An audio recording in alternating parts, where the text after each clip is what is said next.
涙よ星に瞬きを伝えて守るものがあるからきっと強くなれる。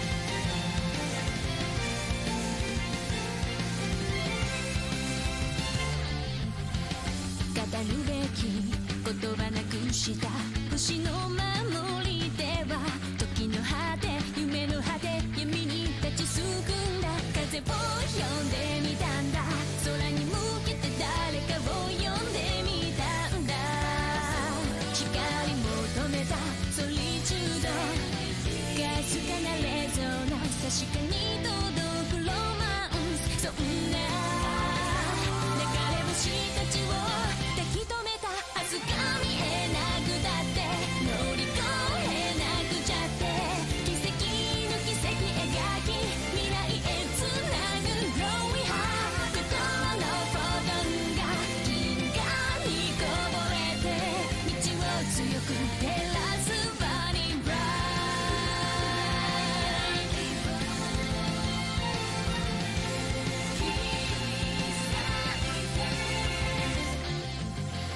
それぞれの思い秘めた星の守り手は空からの呼ぶ声に導かれた重ねる手と手には言葉なんかより伝わることがある熱い心通じ合った確かなレゾナンス見つけるのはエッセンス目指した意識の先がディスティネーション答えが見えなくてくじけそうになって支え合い誓い合う絆でつなぐシャイニーライト心のフォトンが銀河に溢れて道を開く鍵は My Starlight Heart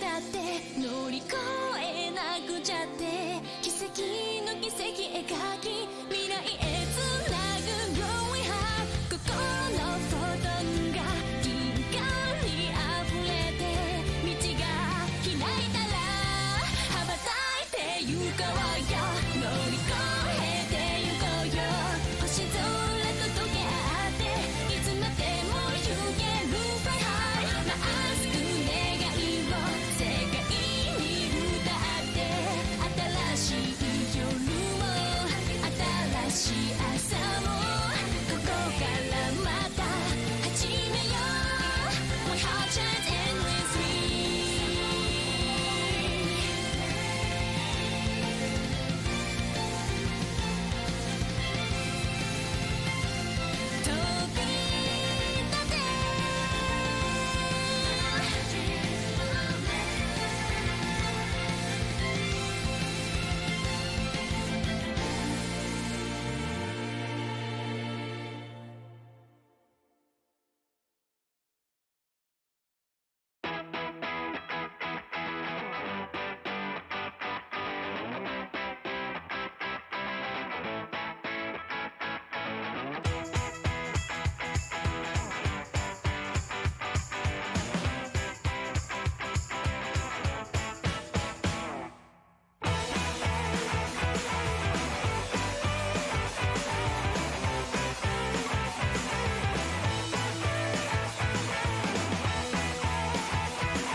強く強く輝いて消えた流れ星ほら命が燃える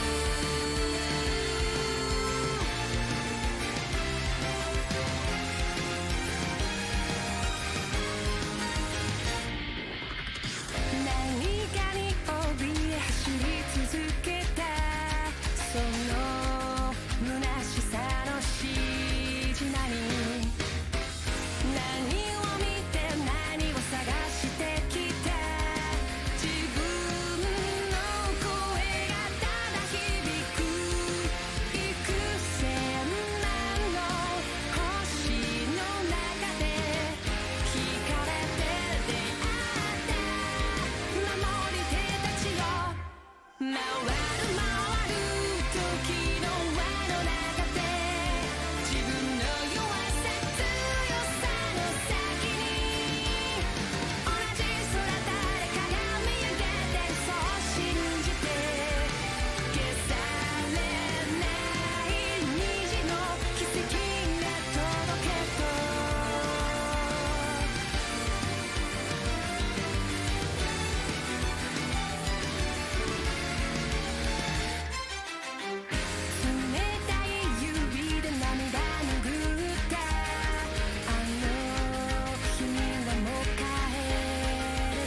強く強く輝いて消えた流れ星ほら命が燃える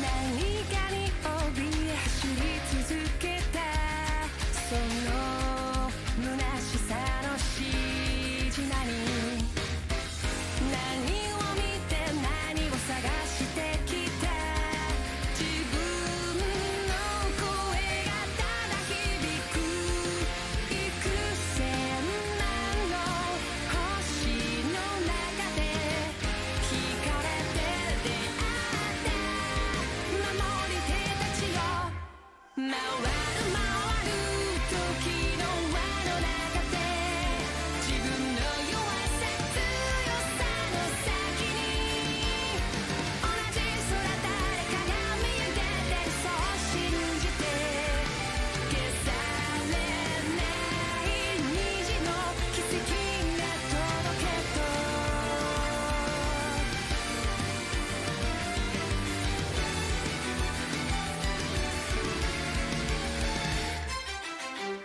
冷たい指で涙拭ったあの日にはもう帰れない水平線目指して飛び立つ自分の願いを抱いて幾千万の星に呼ばれ交わりすれ違う守り手たちよ回る回る時に抗って未来を願ってもいいですか儚さから目をそらしたぐり寄せる道の兆しの向こうかける希望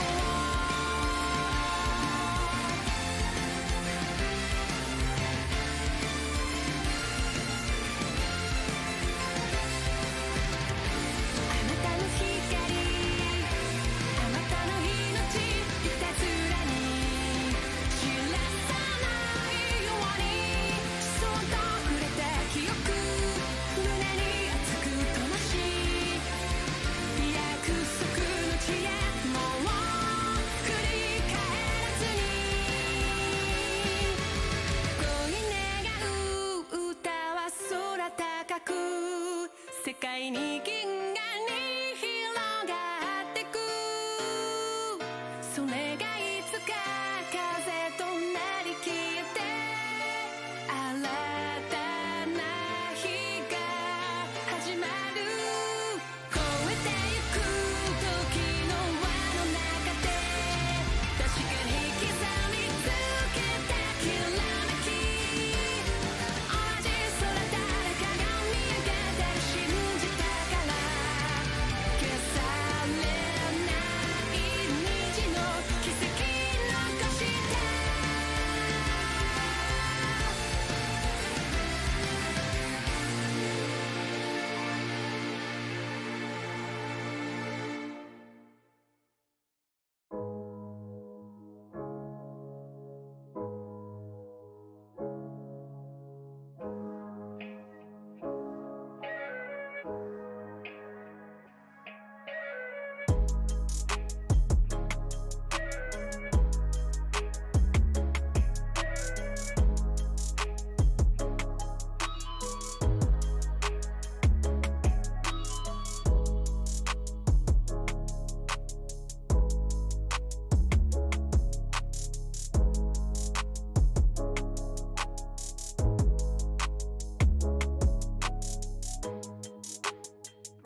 What's up, everyone, and welcome back to the LCS studio and the LCS waiting room. Join us, take a seat, even though you'll only need the edge of it, because today is the first day of the 2022 regular season, and we've got a bonus waiting room guest. That's right, Kobe's jumping in with us for today. Yeah. Welcome. Producers decided Thank you. there aren't enough voices. Glad to be here. I'd like to thank all the fans who voted for me. Yeah.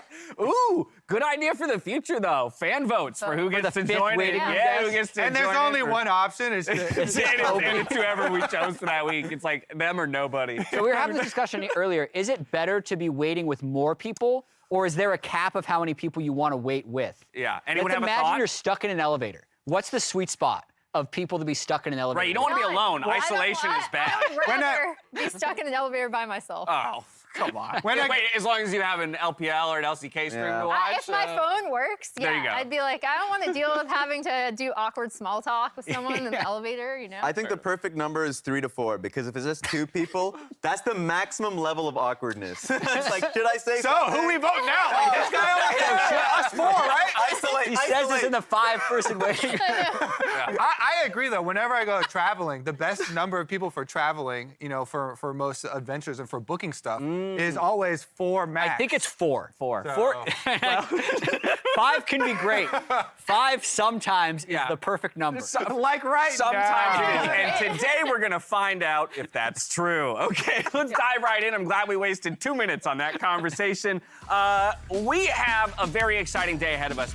First and foremost, because we're going to break a 10-way tie for first. All of our teams... I've been waiting for this day. I've been waiting for this for so long. All of our teams currently tied at 0-0. Here's the schedule for the day. We kick things off with Evil Geniuses versus TSM, CLG FlyQuest to follow. Third game of the day, Sports Team Liquid, 100 Thieves, 2 more matches to close it out.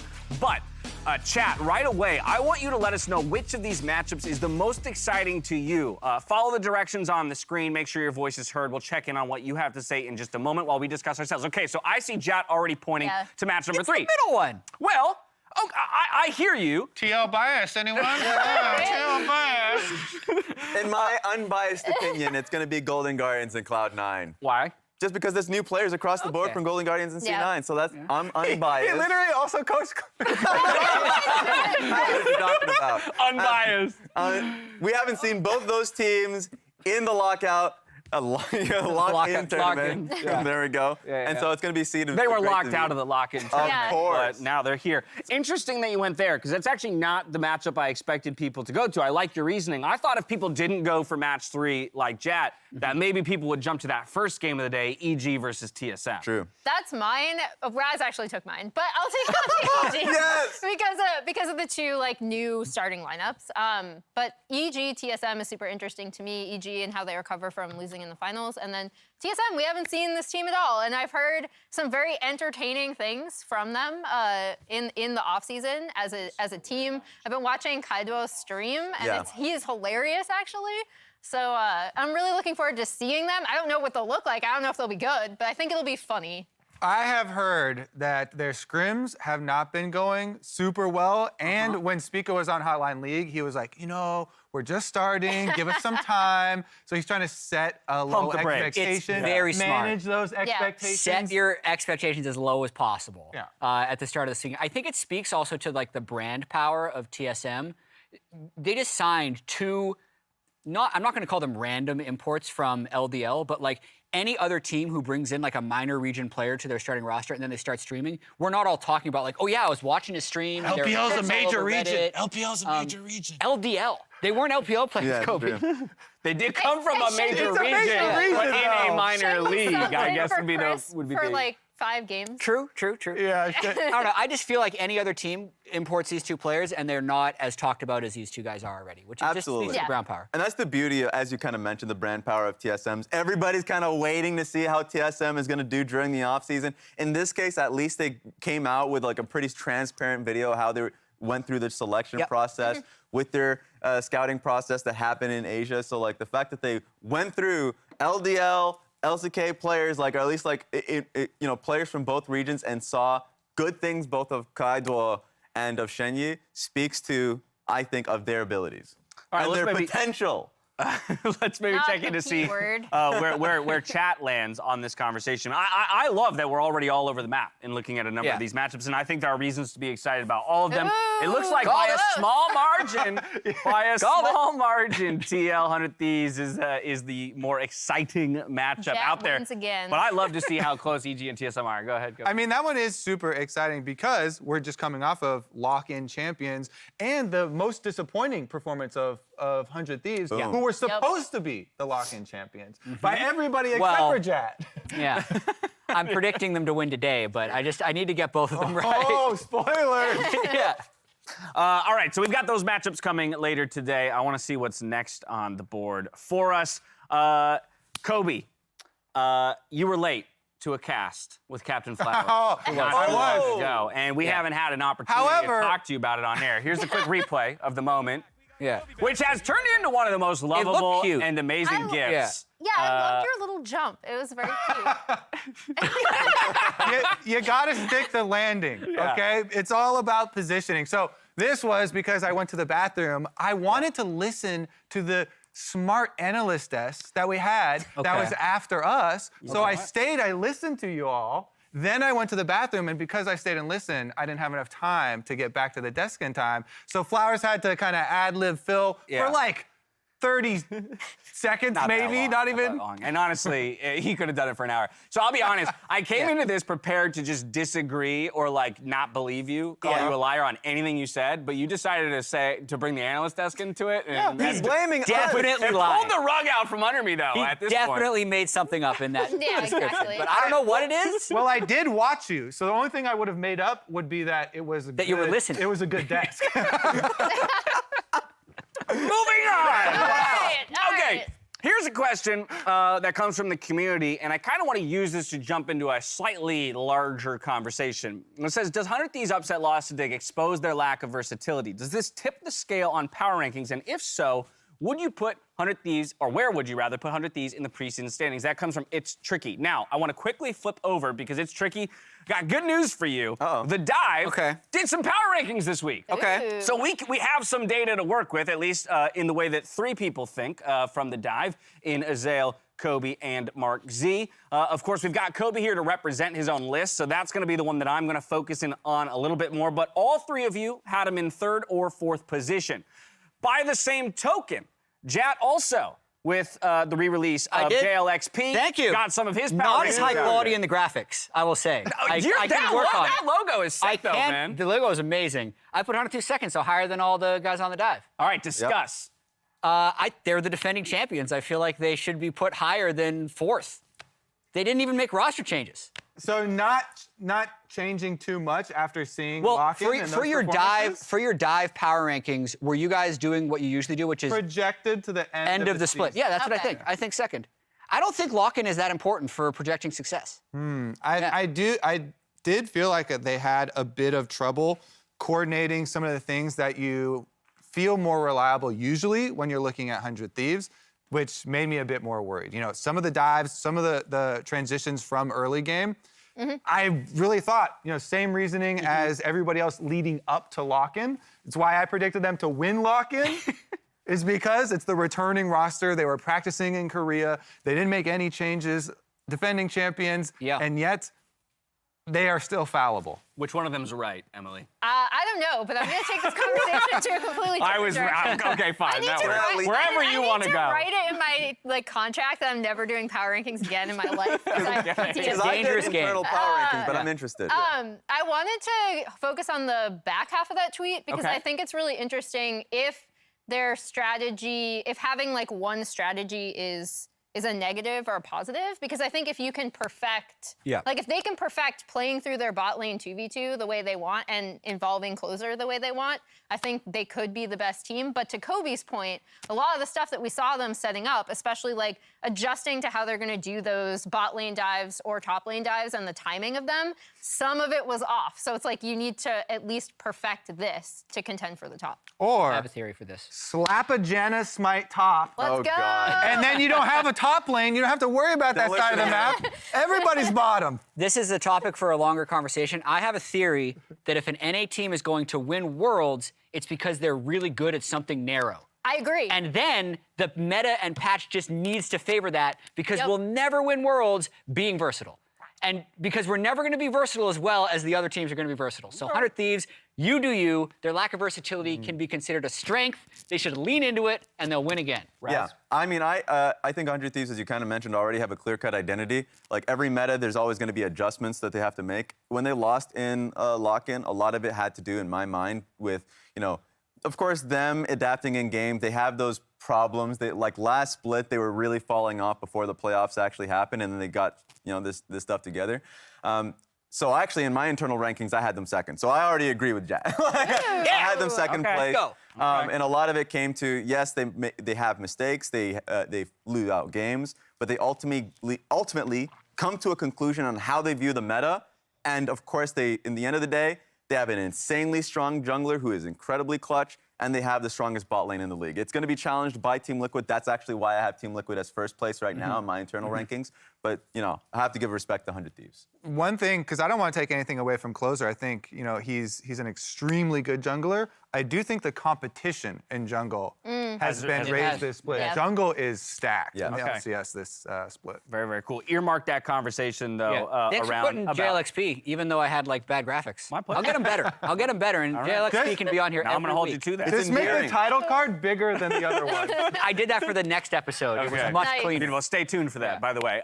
Okay, yeah, earmark that conversation, though, around potential Worlds. Because I think that is a really cool, but down the line conversation that we'll be sure to have. You talk about adapting to new metas and how that's going to be a challenge for any team, even if they already are considered the best in the region. Zeri activated on this patch and will be available for play here today. This was an awesome clip that has been circulating on the internet from our very own Jan. Over 1.7 million views. This thing went viral. It's so cool. This was shortly after the release, and if you look, he's like 3-7 at the start of this clip, so he's not even strong.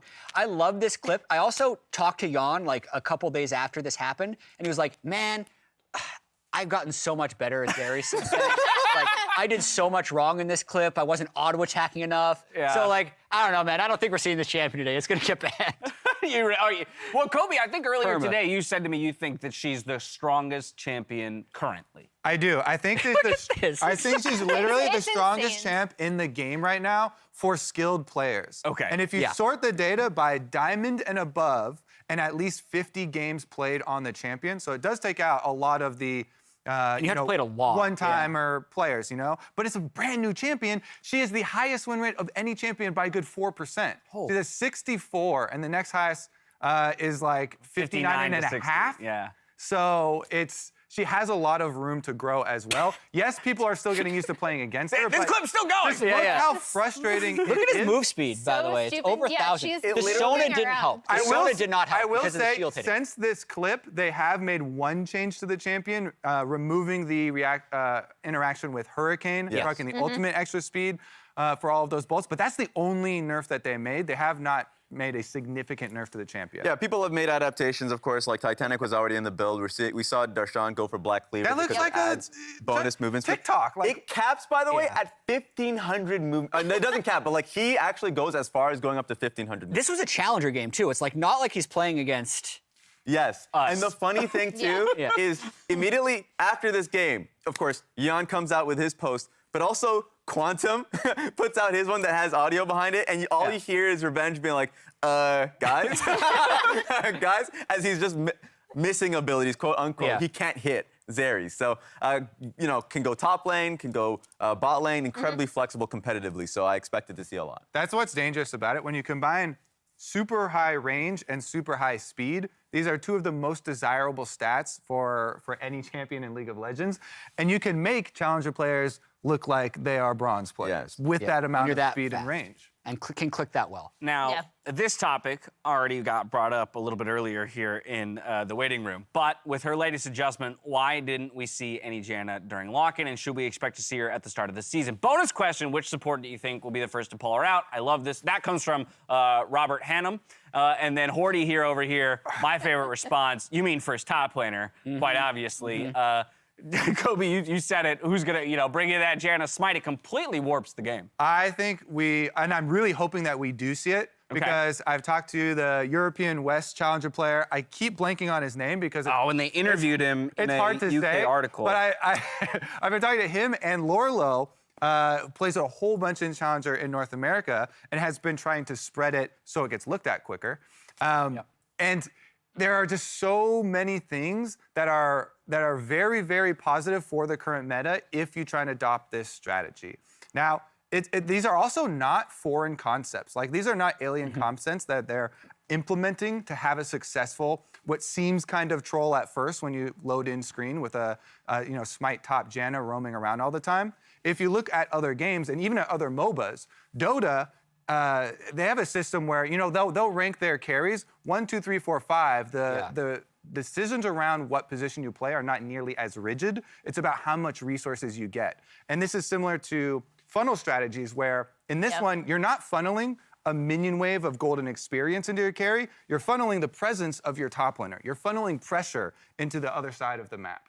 And it's incredibly effective because you can just leave top lane, you get your level 3 and then go roaming to beef up your carry, beef up your jungler or your bottom laner. Yeah, and these are like really tricky puzzles to solve from like a game design perspective as well, because there are so many systems in place that also aid the success of this Janna top lane.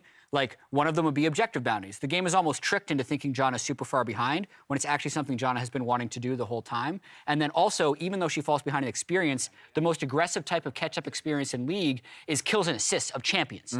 So if you fall way behind of experience, but you're getting kills and assists, you just slingshot back up to where the other team is. But then the final question that I don't even know the answer to this yet, is it the Smite top objective bounty stuff, or is Janna just really OP right now? It's not the objective bounty stuff. I'm very confident in saying that is for sure not that. In playing with and against it in solo queue and thoroughly interviewing the challenger players, their opinion is that if you pop the bounty, that's not ideal scenario. It's actually very good if You just want to snowball? Exactly, off the bottom side of the map. And especially in my own experience, if you pick a jungler like Hecarim or something like that, and your team ends up with Janna and Karma, or a Janna and a Lulu, and you've got a Jinx carry for the bottom lane, you can snowball so heavily off that bottom lane and just stack dragons. So people have tried to come up with counters. You try and be like, okay, well, if I'm getting a free lane top, why not just super scale on top side of the map? But if you pick Tryndamere or Fiora and you're trying to split push,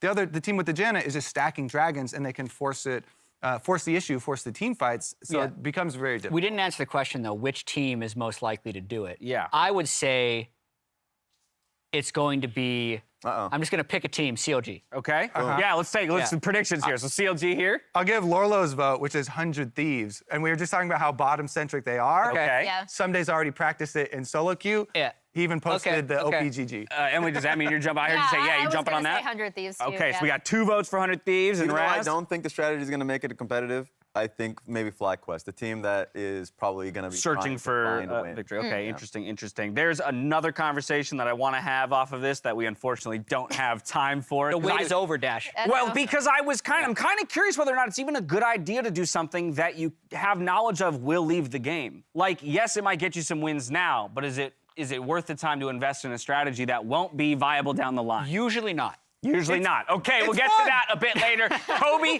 thank you so much for joining us on Waiting Room. I know you have a cast to get to, and I don't want you to be late again, so I'm going to give you ample time to make it up there to the caster desk. Thank you so much, my friend. That's it for Waiting Room. Let's kick off the 2022 LCS regular split. Kobe's still there. He fake ran. He's down. I think this split, with Bjergsen returning, EG with Jojo Pyun, with Danny as well, both very hyped rookies. C9, very controversial team. No matter who wins, I think it will be a lot of drama, and it's going to be very entertaining. Dignitas have done it! Ladies and gentlemen, where were you when Dignitas cut down the reigning champ? We thought we had pretty good chances for lock-in, but Dig gave us a wake-up call. Now everyone is hungry again, and we are going to be looking for revenge in the Spring Split. I don't think I showed too much of myself yet. No vision inside the pit currently for EG. They've got Twisted Fate Ultimates. Definitely excited to show what I'm capable of. He did it! John claims the Baron. I mean, I'll just let our game talk. That is NA talent for you, baby. What a combo! Luger lines up the ulti and shoots down another. And actually he's going to go for here. It's just going to be a smite. Find the steal happens. Revenge. Nice binding. Yeah, that was pretty tanky. Has that fleet work. Flashes over. Beautiful. That's a good kill for Tactical. That Quad JJ here as well. Tactical. Now Tactical's just gonna kill him off. The Liquid just making it happen. Gets in there solo someday with Hui right in his face. Golden Guardian starting to sing. Beat them. Beat every single one of them is my goal. That's a quadra kill from Hansama! Team Liquid are the team to beat in North America.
Can we just roll that intro again? Just roll that intro again! Like, I just want to watch that over and over. Remixed by Nightmare. Thank you so much for that. That's a sick intro to kind of... For me, it brings all the nostalgia of the LCS in it. It still has the core beat. Yeah, but now we've kind of got that changing of the guard, different faces out there, you know, absolutely love it. Welcome back to the LCS and the kickoff of the regular season. Excited to be here with my analysts. Let's take a look at the matches coming your way today. As you can see, first up, we've got the next generation of TSM taking to the stage against Evil Geniuses. That's going to be a big one to say the least. We've already spotlighted that, as well as the third game of the day in Team Liquid 100 Thieves. Golden Guardians, Cloud9, though, I think that's a sleeper, as Raz said, with a couple of looks at the intended rosters there.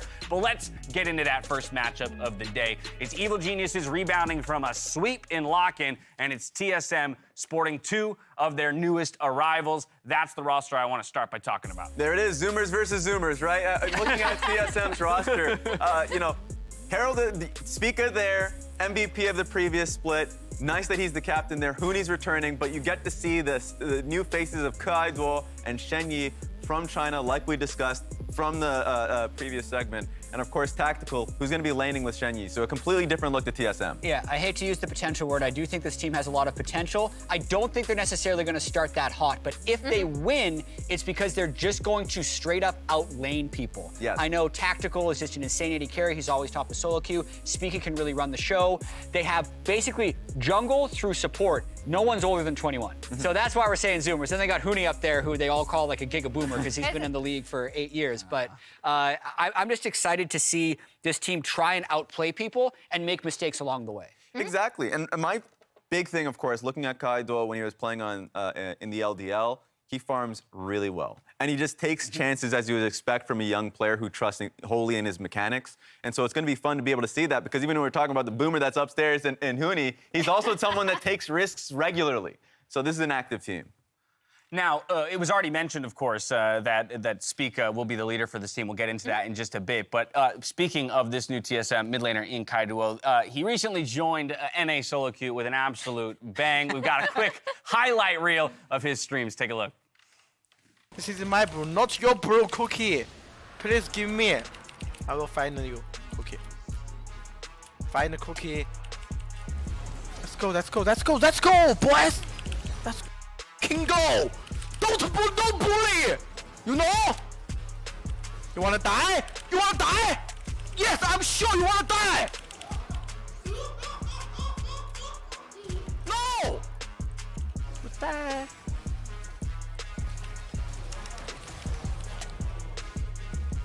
What?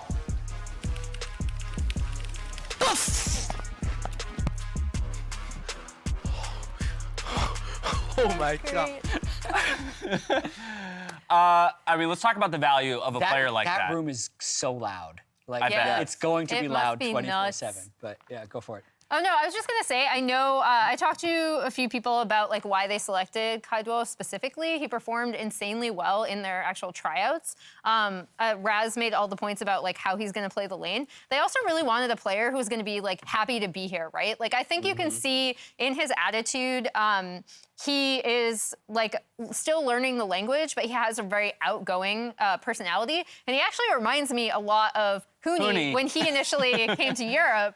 So that's a really interesting match. And I actually agree with Jat also that this team really believes in their own hands. Like they really, really do. And so that's going to make it exciting either way. Like regardless of what happens, they'll be a fun team to watch. And I mean, like, I love the fact that the transparency from the organization about like the thought process and building the team together. Also the support staff that is going to heavily help them in terms of like the language aspect of being able to get them on the same page. Their coach Chowie is a great example of that.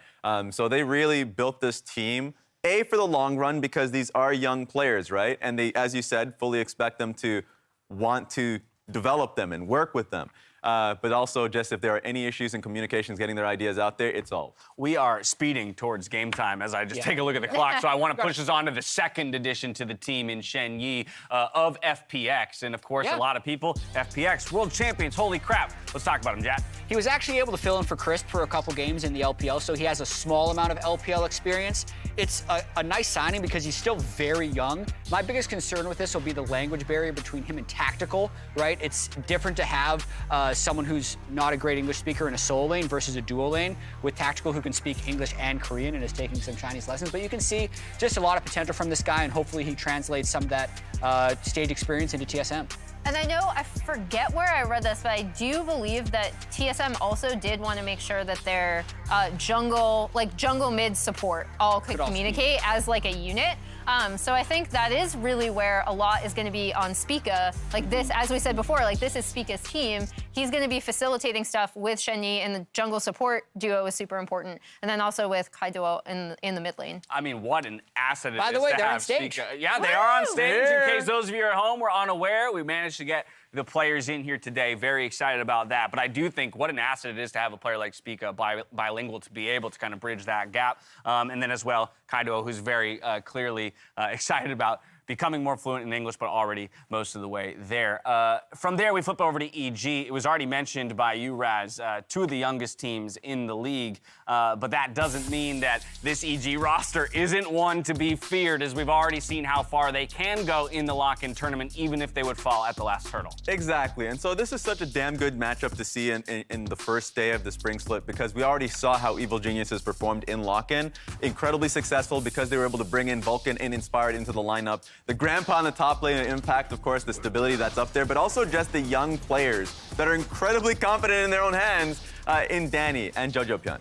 And I'll say this, piggybacking on, these are both two teams that are going to believe strongly in their own hands. The thing that really impressed me about EG in their run to the finals in lock-in was the fact that they were so good at creating positive plays and cross-map trading. They seemed incredibly well coordinated, and once they had tempo, they did a really good job of keeping it.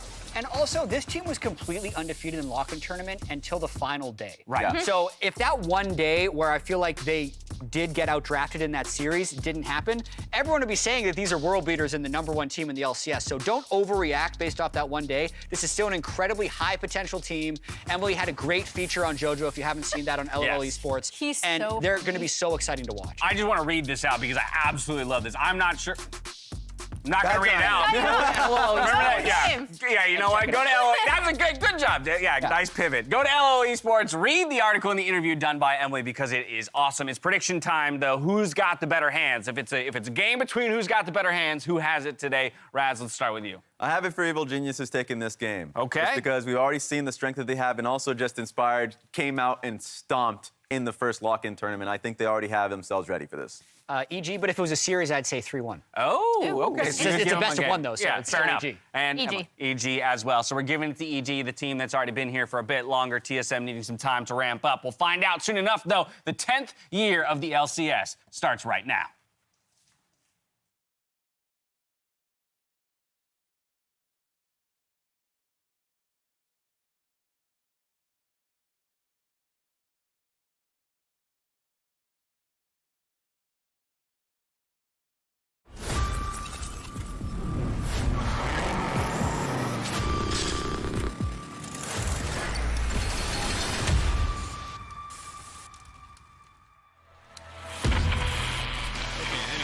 shift gears here and talk a little bit about the LCS. We can all agree that LCS is a joke, right? I look back at the golden days of the LCS. And it simply isn't the same league it used to be. You know what? There just hasn't been much to be excited about lately. Yeah, excellent point. The league sounds good enough. The real contenders, right? That's why I hold the throne.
Welcome back to the 10th season of the LCS. Kobe, you and I have been there every step of the way, and I am excited to bring you new blood, honestly, in this one here. Evil Geniuses, their 17-year-old mid laner Jojo Pyun TSM, investing in academy talent from China.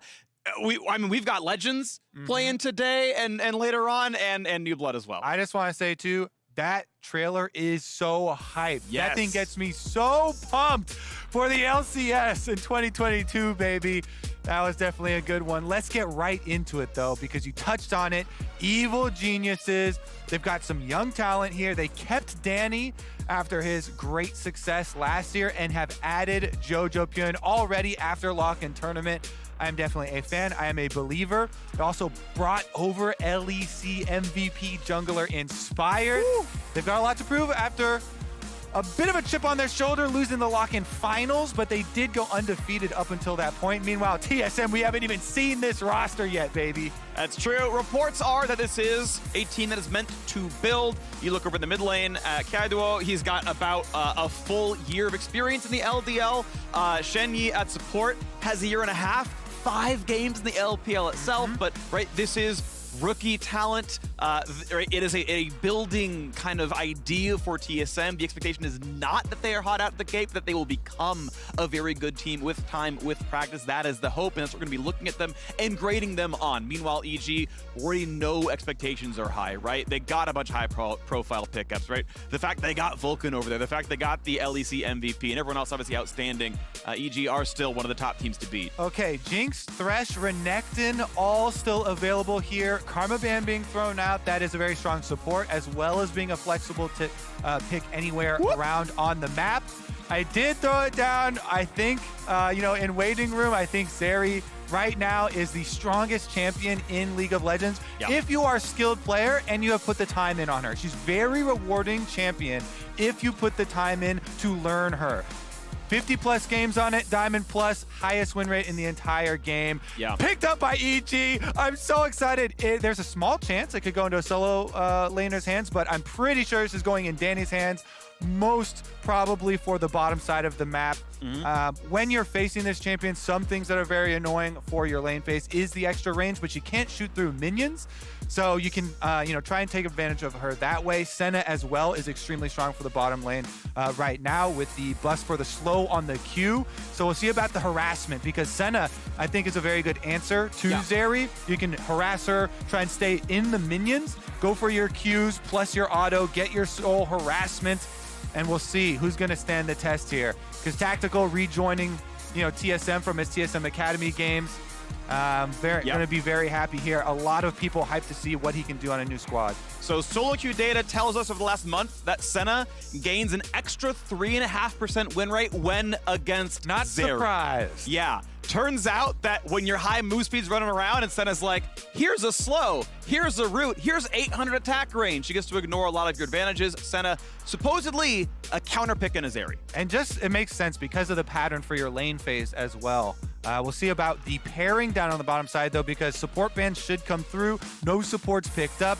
Yuumi already off the bat. Yuumi is such a good pairing. I love this ban because with Wen or Zeri, both extremely annoying. So the support bans continuing to come through. Meanwhile, EG banning away some of the safety there in the Tom Kench, which has gained so much popularity after those recent buffs. You can see EG actually doubling down, continuing the strategy they were running during lock-in, which is putting a lot of effort toward Impact. They gave him a lot more carry champions during that preseason tournament. Normally we think of Impact as, oh yeah, he's on tanks, he's going to play like the Gangplank, could play weak side, he's going to chill over there, he'll cross map for you.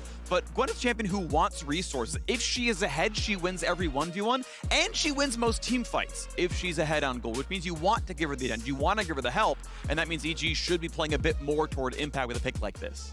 Interesting that TSM for Huni here choosing his Jace. Now, TSM have had Huni Jace split push scenarios in the past, but also pretty good range here for TSM picked up in several of their carries. Senna, of course, is going to continue to scale with the Soul Generation, but both Victor and Jace, very good range for setting up for those objectives towards the mid game and kind of forcing the hand here. EG say, you got range, we've got engage. It's Jarvan and Leona with Ryze. So much engage here, so much ability to close gaps and force these fights. I like how this one's shaping up. Should be interesting whenever you do have those sorts of differences. I want to offer quickly, before this rel gets locked in, that there is always a chance TSM sends Victor to bot lane, plays Senna support, and finds a new mid laner as an answer to Ryze. That's not going to be the case here. It's likely to be farming Senna down there. Certainly pretty reasonable down there. Always actually a fan of her fasting as well and letting support and get a lot of gold, but totally reasonable strat here with Victor in the mid lane. Some engage off of Rel and Poppy, just a little bit harder than compared to a Jarvan and Leona. Yeah, if you're a Senna player, you basically just have to ride the wave of buffs, nerfs to the Soul Generation. Yeah. Goes up and down depending on the patch, and was recently turned back positive here for the farming Senna, so definitely a very good pick. Yeah, I mean, the goal ultimately is always that Senna is a viable and roughly equally strong AD carry and support. If it's too much one way, all right, well, Soul Drop Chance only affects AD carry Senna. And it's like, oh, well, they can both be good then. And just, that's the lever, that's the primary one they use, which is why that has gone up and down so many times over the years. I also have really liked the Poppy picks that have become very common into the Jarvan. Because your base damages are quite good, you can also have a pretty good early effect. And W, goes without saying, extremely effective against the champion where you can break most of his early game kit with just one spell. All righty, well, get ready because game 1 of the 2022 season is about to begin. Evil Geniuses look like one of the teams to beat. TSM grab a new roster. Here we go on to the Rift.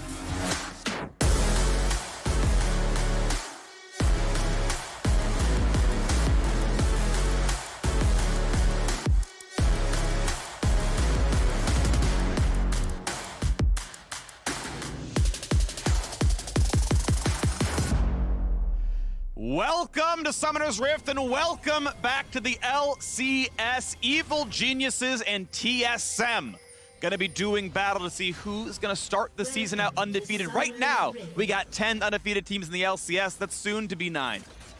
Very excited for Kaidio and Shenyi's first LCS games.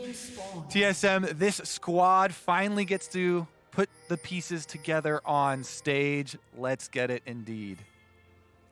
Now, I want to see if, okay, I want to see a scheduled treat from Vulcan as well, by the way, midway through. Like, I want the some hashtag live evil. Yeah. Freak, it's no surprise that you would like and fully embrace the hashtag live evil style. Yes, absolutely. I will tweet anyone, banger tweet, hashtag live evil. Sven Skaren's living on in my head still.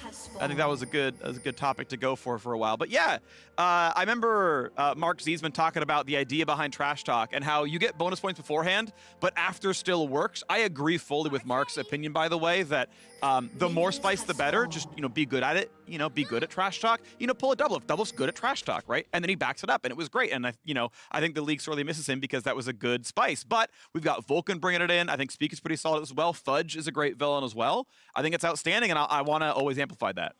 Yeah, definitely looking forward to the growth of some of the social interactions here. This EG squad really does, feel like they're fully embracing it. Meanwhile, we've got a little pause, as you can see here. Quickly figure out what that is if we can get everything working on stage. I'm just happy that we do at least have step number 1 complete and the players are back in studio here in person. It does come with a few kinks that we're going to have to work out here. Sure. Hopefully, we can combine everything and eventually we'll be back to a full studio with all fans and crowd noise. Would be great. I would love to get everyone back here. Normally they'd be 10 feet over to my right beyond you, Kobe. There'd be, a couple dozen people, a couple hundred people. I miss people shouting at us, but even, sometimes they would like throw a poro or something. I've been hit. Which we definitely discourage, but you even now start to miss the things that you used to discourage, right? I remember one time, I think it was... Is this IEM you're thinking of? It might have been an IEM, but someone threw a banana, and it was me and you, I believe, that were up there. Luckily, no one was injured in the banana throwing incident of 2015. Yeah, similar fruits like tomatoes. Also, sometimes bad form to throw at people. I just, in general... Don't throw things at people on stage unless, that's part of the bit. Someone's like, hey, someone throw me a deck of cards and I'll do a magic trick. Then you're on board. But fruit, usually not, unless they're like, I'm really hungry, please someone help. That's your only option. We need some safety measures. Yeah, but who walks around with, a tomato? Is it, right? Is it just you're walking around I get hungry later? You, hide it in a pocket? Because they bruise easily. How do you realistically carry tomatoes around? It just reminds me of, high school seniors coming with eggs. Oh, yeah. That was on, a scheduled, everybody was in on the, okay, everybody watch out for the day, though. So, yeah.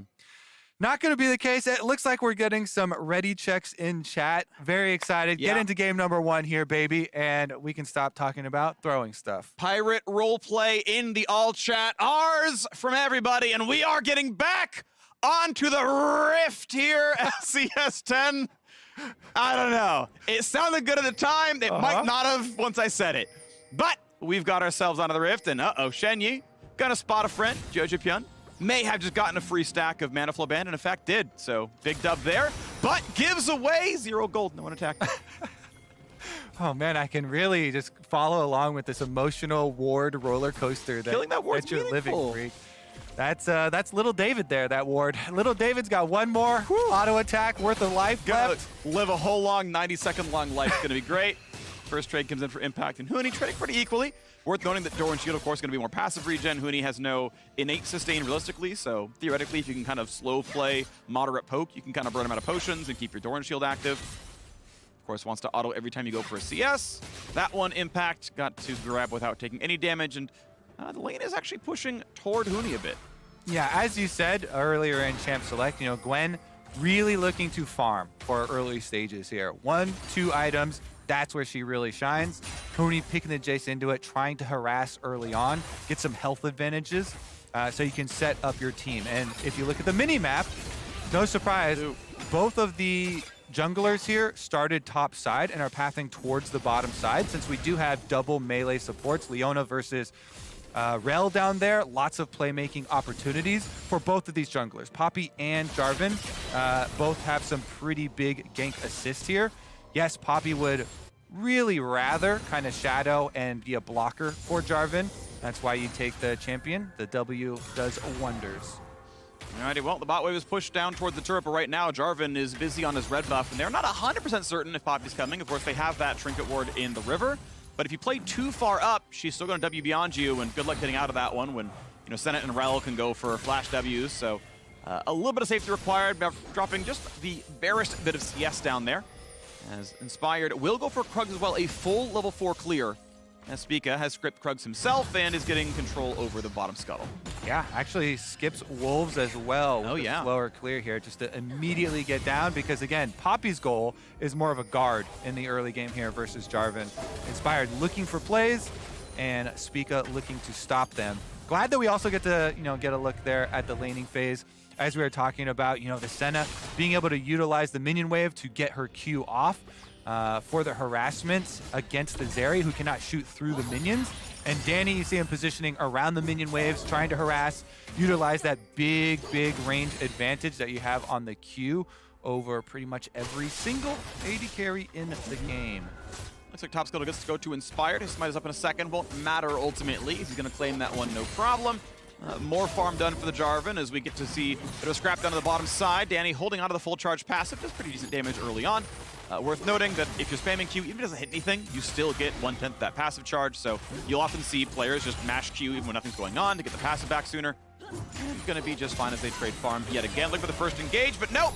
Shenyi able to just crash down backwards, gets the shield, and never going to be hit here. Passive used by Danny, but Tactical gets more health and a soul out of it. Yeah, I'm pretty impressed here with just some of the choices. Leading up to this, they saw junglers. Good hit, flash for the fling backwards. Stun's gonna land. Danny flashing forward, but now locked in place. Welcome to the LCS. Shenyi gets first blood. Shenyi and Tactical put Zeri in the grave. What a 2v2 there. They really made a lot of good choices leading up to this as well that we could go over, but Inspired is heading towards the top side to clear up the minion wave. And this actually has pretty big ramifications because you see immediately Impact goes to collect the minion wave. He's going to try and keep it right here in front of the tower. General rule of thumb, you just need 4 minions there worth of DPS to be able to keep the freeze. Here's another look at it. The secondary engage, this is after they saw the junglers. They go in for the full Q, but Shenyi had the great counter engage. Yep. And Tactical flashes away. Rel with that snap stun. And a little piece of that one I want to talk about, because bot lane is fascinating to me, is the difference between Aftershock and Glacial Augment. Aftershock makes you tanky, but you're never killing the Leona anyway.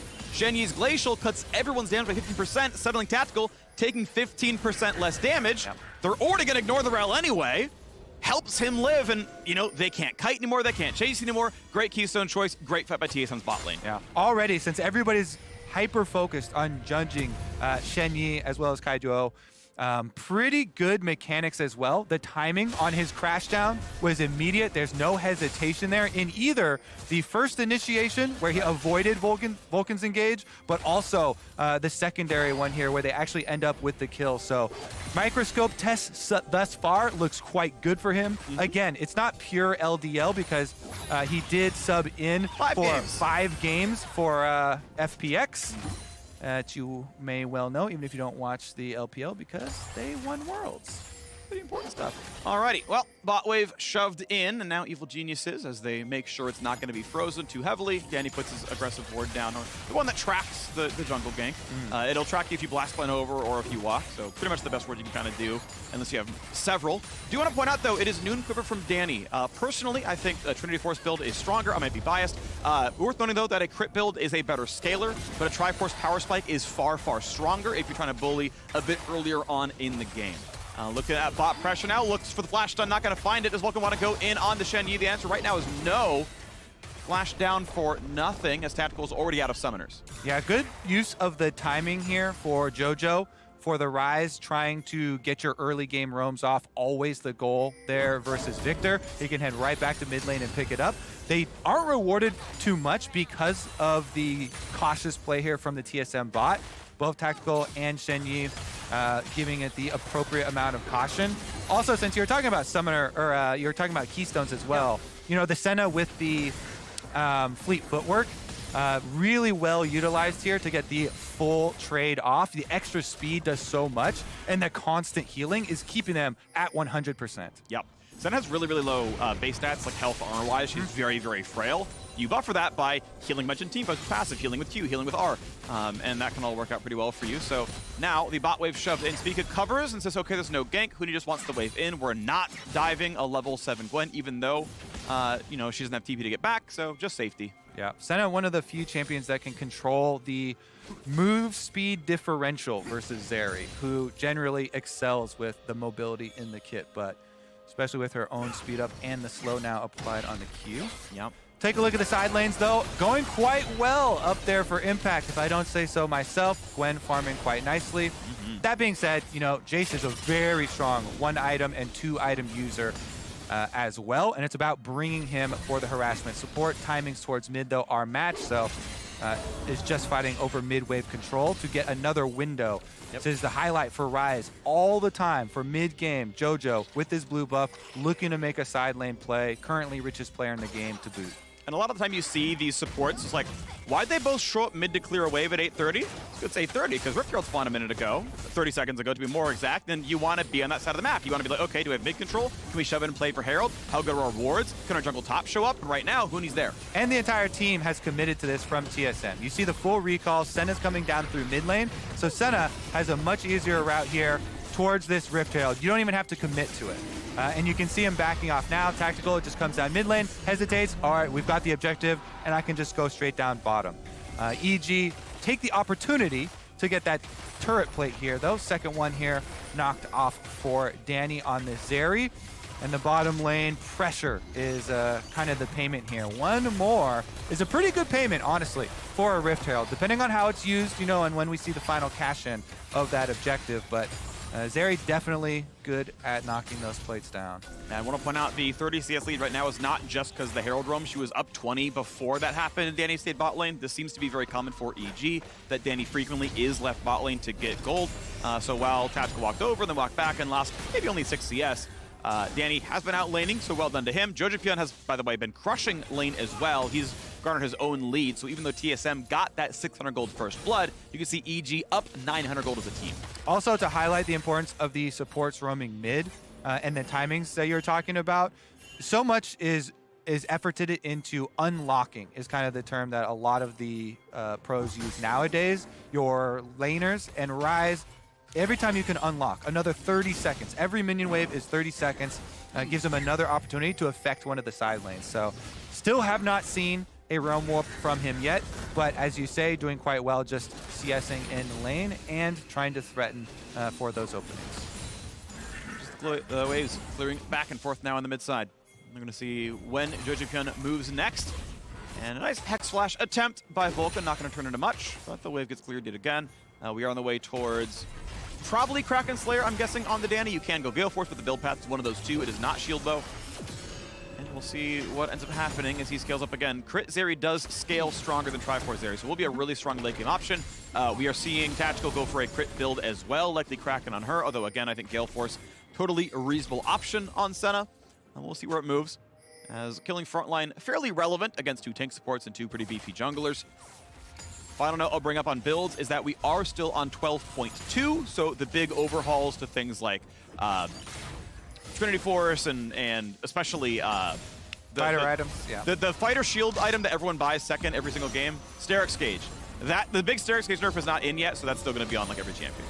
Yes, sir. Especially things like the Jarvan. Yeah. We shall see as the progression here, though, on first item starts to come in. This Rift Herald as well is starting to wind down for Spica. Approaching 12-minute mark here for TSM. Trying to open up a good area to utilize this is definitely going to be #1 priority for them as they go and get deep vision here through red buff, through Krugs. And level 6s on the supports also means this is going to be a big possibility for trying to open up one of these plays. Alrighty, bot lane cleared another turret. Still going to keep that 30 CS lead down there for the Zeri. Danny getting through an easy laning phase is going to feel really good with Kraken Slayer done now.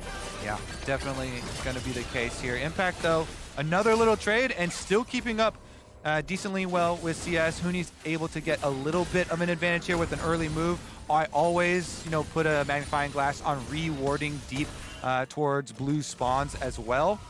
He doesn't go all the way into the Evil Genius's jungle, though, just down the river to try and get some defensive vision for himself, and the farming continues.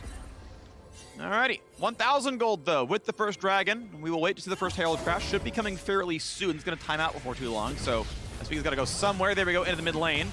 You always want more than just the 2 plates, and in fact, it's only going to go to Poppy. Kaluo is not going to be in range to get local turret gold, so It's 300 gold to Poppy. Congratulations. You spent a bunch of time sacking a wave to get a Herald, and you earned some money on your jungler. And it's actually, I would say you lose out on that trade since the money on EG's side went into Danny's hands from those plates. So money onto AD carry, about equal there, plus experience of the wave.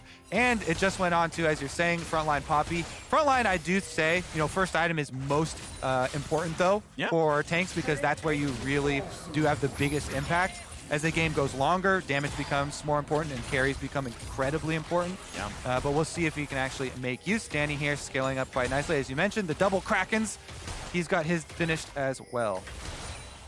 Knocks down most of the wave. I don't think he missed maybe 1 or 2 CS, but not that bad. 25 seconds till next Dragon has come up. Mythic power spikes done for both bot laners. Mid lane is gonna be a desync here unless we're gonna have him teleport back to lane here for Kaiduo.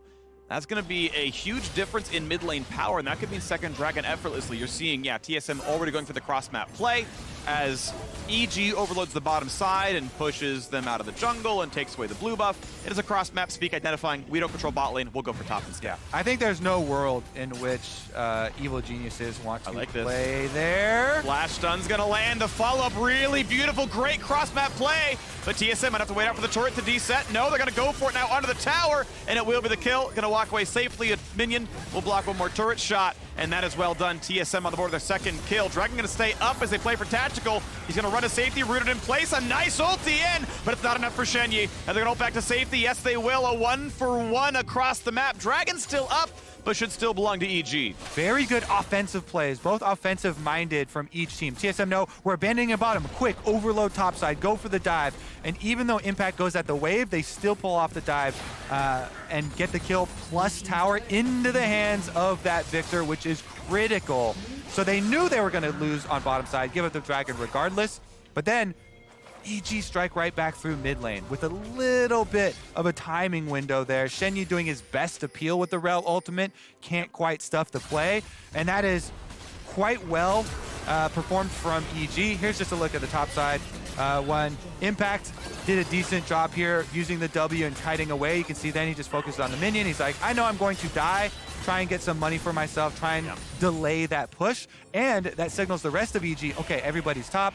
Tactical actually showed and auto the minion here, so we're gonna force it, and we're gonna force it hard. Flash used there from Inspired to make sure he can join as well, and JoJo barely surviving on 150 HP. Rel, no more damage left in the tank, so can't punish fully there.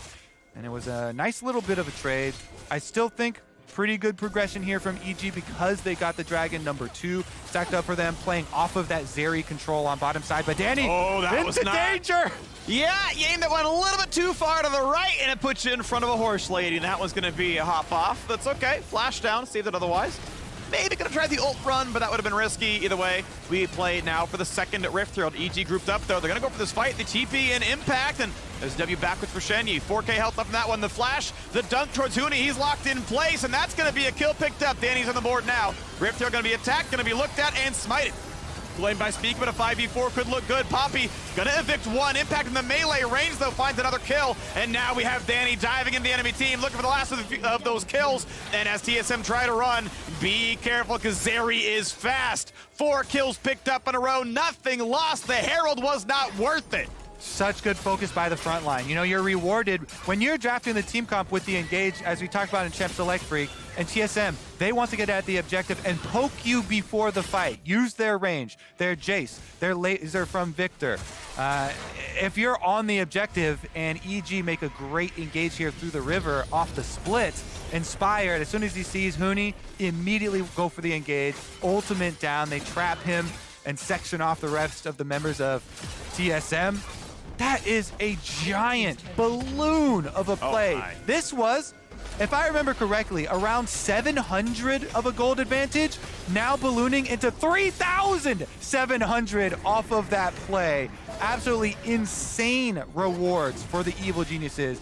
Despite the Rift Herald going over to TSM and them cashing in on that turret kill, it actually was turned into an objective bounty because of the magnitude of that team fight dub. This TP is right on top of 3 champions, though. Instant stun into a bit more crowd control. And I do believe Jojo Pyun is trying to zoom away, but he will die. There we go. Shutdown comes across, another bounty claimed, as 201 CS in 18 minutes is quite high. TSM are gonna look to lose their mid turret, just maybe, but no. First, we've got a fight on the Shenyi. Landed a bit of that damage, Wing backwards and staying just barely alive as you got a bodyguard and Spica to stay up there. All right, catching one back here real quick for TSM. A little bit of breathing room there. Does actually knock off a decent chunk as well because they're able to pick up the minion wave. And now you can see Victor picking up on bottom side, already pushing out on top side for them as well. And Tactical feels safe after that engage was already used, so they should be able to stabilize a little bit here, but it's still going to be a very, very big advantage for this EG setup on Dragon number 3. You have to look forward. Their Dragon stacking is very, very easy. They've taken out now the entire bottom side defenses, and the mid lane defenses, that turret only has a few hundred HP left in it. So EG can get to bottom side first, set up, and then you're forced, as a team that wants to poke there for TSM, a very dangerous game of vision control in the hands of EG, and they've also got the Jarvan Leona engaged. Exactly what EG want to set up for their Dragon Soul point. There's even more rushes to play in thanks to the Ocean Rift. So yeah, the forward vision control, the engaged champions that you mentioned, that could be scary. Speaking of, over the wall they go, and that's gonna be dangerous. A 1-for-0, Vulcan walks away.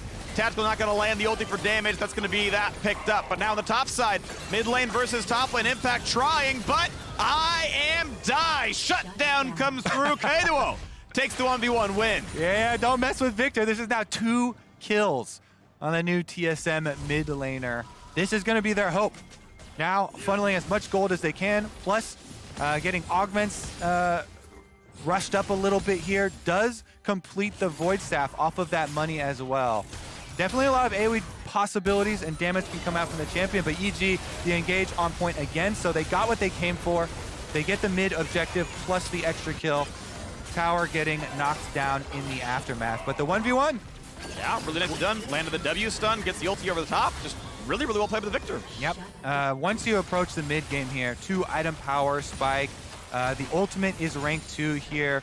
Plenty of burst damage, especially in those 1v1s, gets underestimated even now after Victor has been strong for so long. And here it is. Because of that overwhelming win, there's no contest on this Dragon Soul point. That will put them to 3 and set that timer at 5 minutes, and the clock will be ticking against TSM.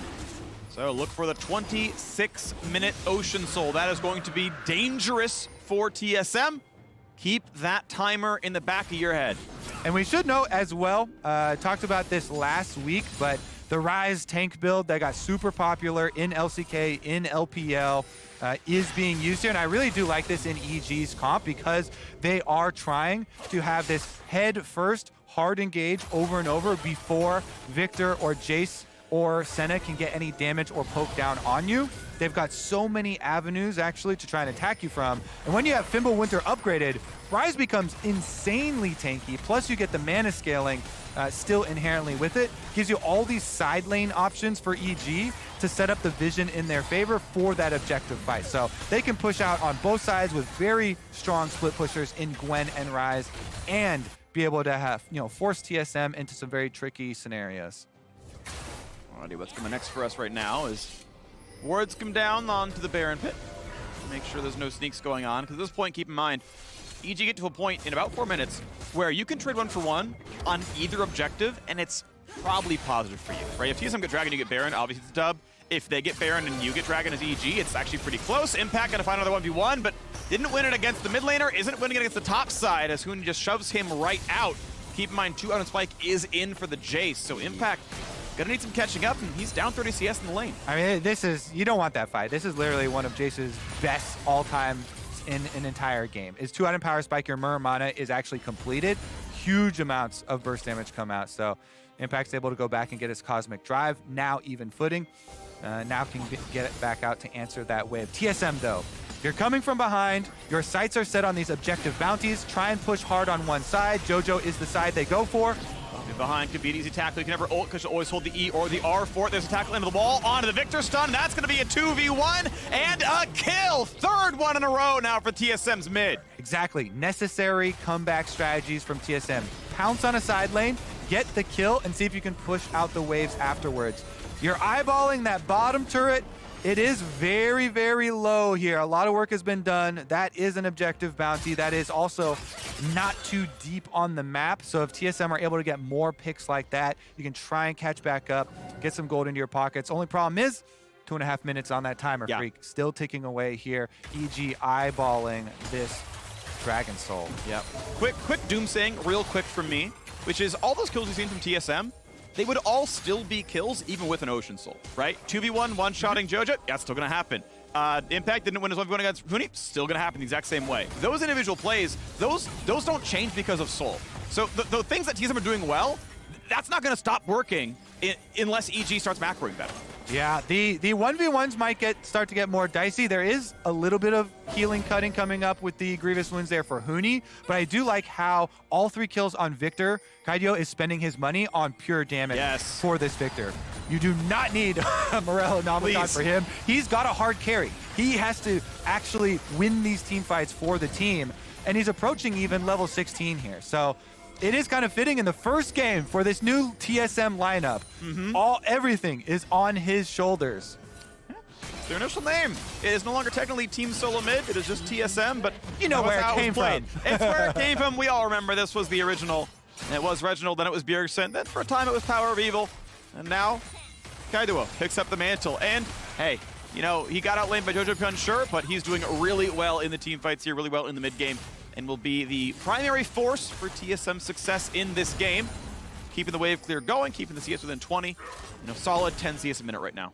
Yeah, plus it's going to be important, again, if they can get a little bit of chip damage early.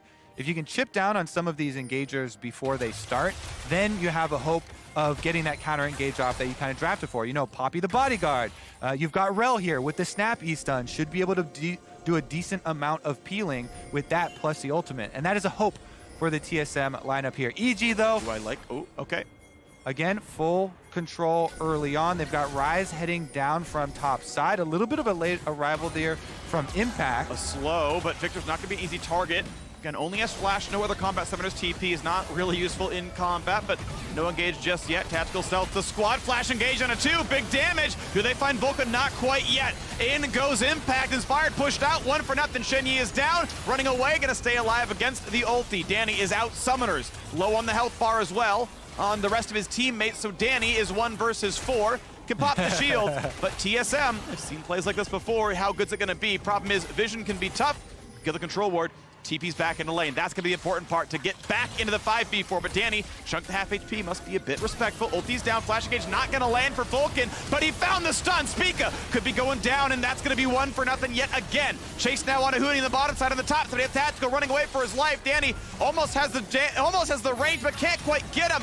Going to be rooted in place. Zap's not going to land. They'll walk out. Low health bars on both sides, but the map belongs to EG. Dragon Soul belongs to EG. Yep, the win is theirs, Freak. TSM make the attempt on mid, trying to chunk out Vulcan. They did hit a shock blast on him, preempting that fight, and then go for the engage, trying to get a quick kill before the rest of EG swipe over, but not able to complete it. Well maneuvered here by EG. And now that you're wearing the soul, it is so easy to go over to this Baron and bait. Your regen is insane, and there's very little danger to it. After teleporting back in off of this recall, there's nowhere for TSM to go. You know, Huni gets pincered a little bit, but it doesn't matter because Vulcan goes for the flash play here.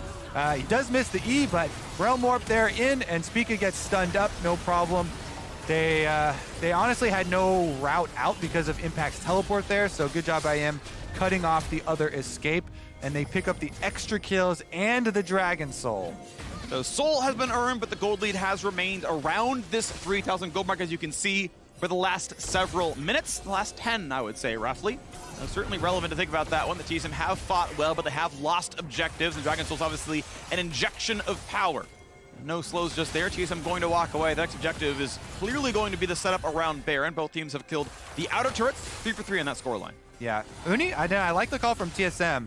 They're having him use his Unleashed teleport to push on bottom side. There's no teleport from EG. So the goal from EG right now should be try and force this teleport out, because that is the only advantage TSM are wielding right now. It's the split pushing Jace, level 16 Huni. He's pushing in all the way up to another one of those objective bounties. Secondary turret there. Teleport advantage, well managed by them, you know, to actually relieve some of this pressure. EG aren't able to get that teleport out, but they are able to push back enough that without vision coverage, TSM have to let up on the split push. You can see the CS lead, 50 in the top lane. The single, well, okay, Flame Horizon in the bot lane. Okay, Danny's got way more farm. That's a lot of the gold lead here, but you know, Huni's done half of what Danny has earned in his side, and I mean that as a positive. Huni has gotten a lot done in the sides, got that level lead. And Impact has to, he's grouping, he's like, all right, is there a team fight? Yes, no, yes, okay, I come down, I lost some CS, I lost some XP, turret lost 10% of its health, okay, but I'll pick up the scraps. And that's gonna keep happening until EG can find that way in again. Yeah, and as far as checking back in on the Zeri builds and the crit versions, this is my favorite one actually, because you still have your Sheen proc that you want to get the most out of with your Essence Reaver, but you have really good sustain with Bloodthirster, even though it's quite an expensive AD carry item.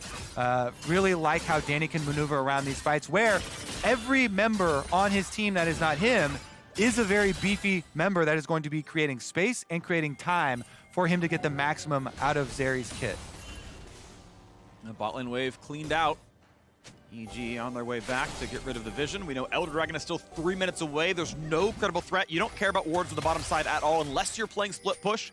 So it's top side again. A couple of control wards in there for EG, and that means they're going to start this one up here, trying to two-man the Baron as the rest of the squad shows themselves in mid. Look, there's no mid lane, or there's no jungler, there's no support. Don't worry about it.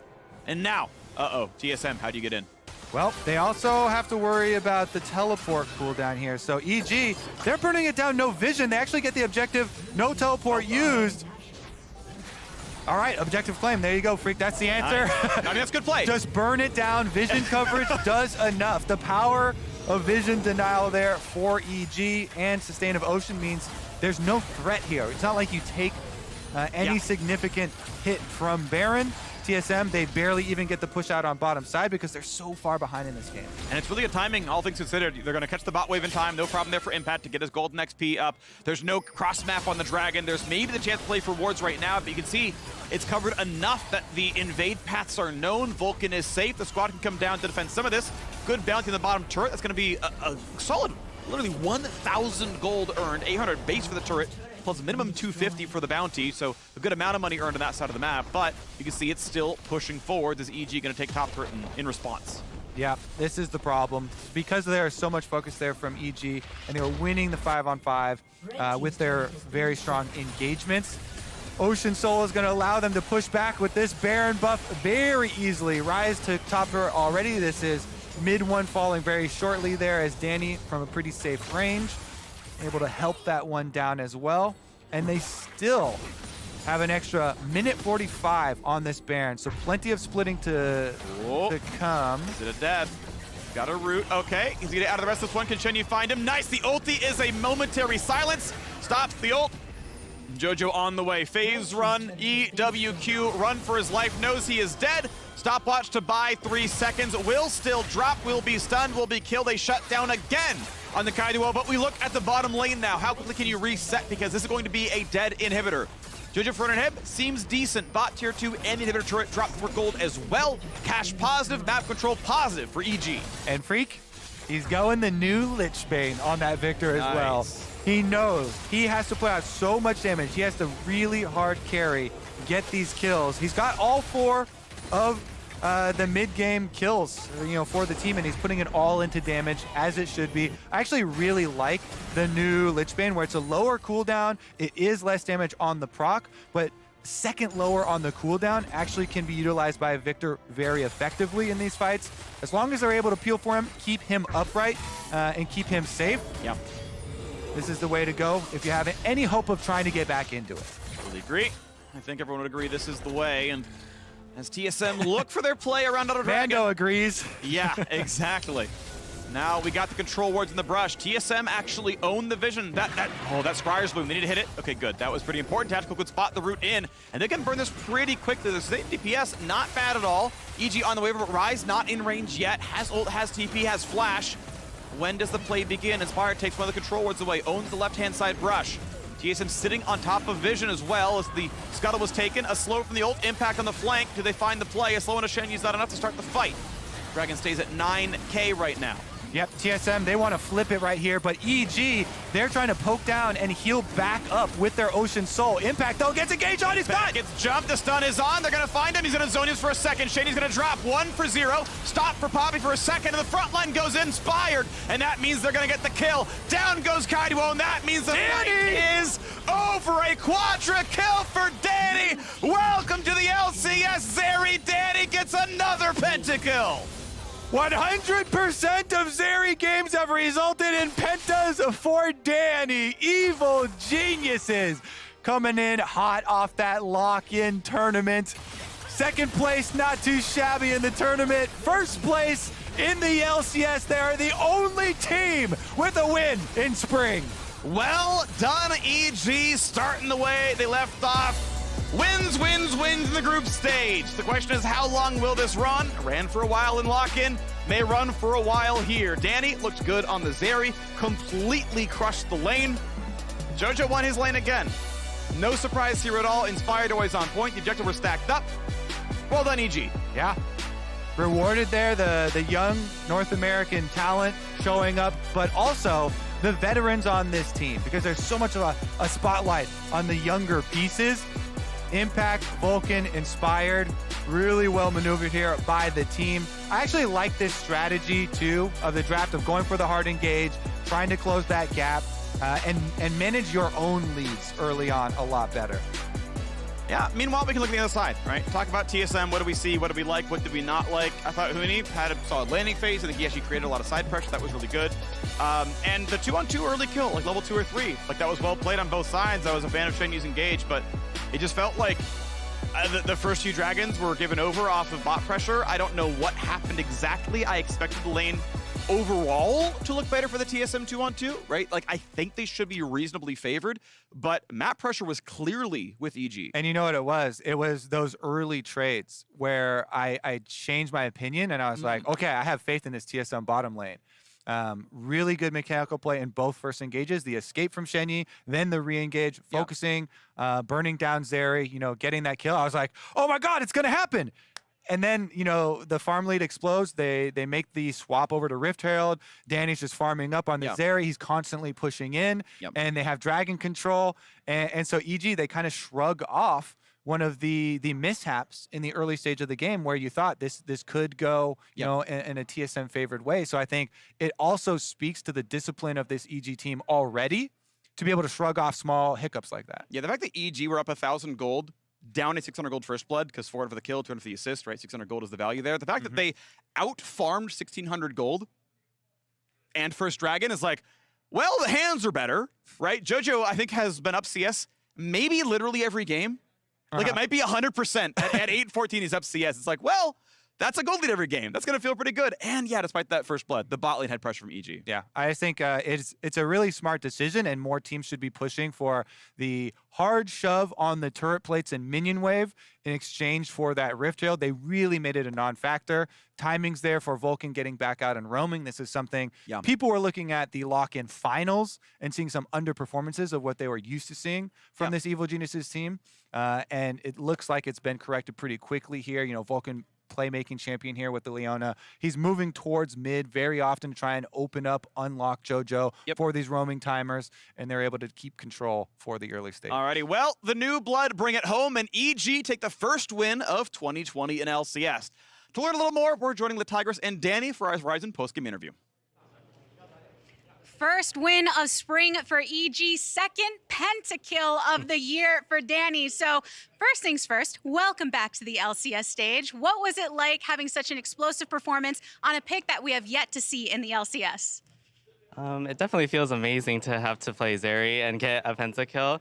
Fun fact, I actually played Zeri only once in scrims and then also got a pentakill there as well. So maybe this champ is just a pentakill machine, but it definitely feels amazing. Is that what gave you and the team the confidence to bring it out in game one despite only having that single game of experience, or were you just feeling the pick in general? We definitely think that Jerry is very strong right now, and even though I didn't have that much practice on it, I definitely feel like I could have piloted the champ that I could today. Oh, and I'm sure you'll be piloting it again and again unless it just gets on the ban block soon enough. This was also the first time we got to see TSM and their full roster here. What were your thoughts on their debut? TSM played very controlled. I actually think it was very interesting how they played. I mean, I wasn't really doing that much in the game, but I can definitely sense that all their plays were very coordinated and they're doing stuff as a team, so good for them. Yeah, a lot of collective coordination, that's for sure. And on the side of you and EG, we've already known you to be such an explosive bot laner, but there's been so much discussion around the importance of the role and how it has evolved with things like changes to teleport and scaling champs come through. How do you feel that your role within the context of a professional team has changed due to this evolution? I definitely think that the role of the bot laner is more important now that the TP changes are gone. It definitely feels like you can do a lot more stuff in bot lane without a lot of things changing it, like a lot of variables like TP. So I definitely feel like a lot of pressure has been brought upon me to perform better now that I have more control and not mid or top, but yeah. We've seen you perform under that pressure time and time again. Looking forward to seeing you do it again. So happy to see your face. You're the first face I've gotten to see here in person, and thank you so much for the interview. Thank you, thank you. With that, there is more for us to break down, so let's head on over to the State Farm Analyst Desk. Thank you so much, Latigress, and what better game to kick off the regular split than that? It kind of had everything from start to It had a bit of everything. Oh my God, we've already got so many pentas this year in the LCS. You gotta love it. Ending on that note, you gotta love the note that it started on with that Zeri first pick. We were talking about a Kobe, very definitively said he thinks he's the best champion in the game. EG seems to agree. I was surprised to see it, just because I've been watching Academy, and it's been almost permabanned on Red side in Academy. The only, it was in that C9 game that we mentioned where Josh Ryan took it top. I actually do want to point out one thing I really loved about TSM's composition. I loved the Poppy pick into what EG had. I thought it was really, really smart.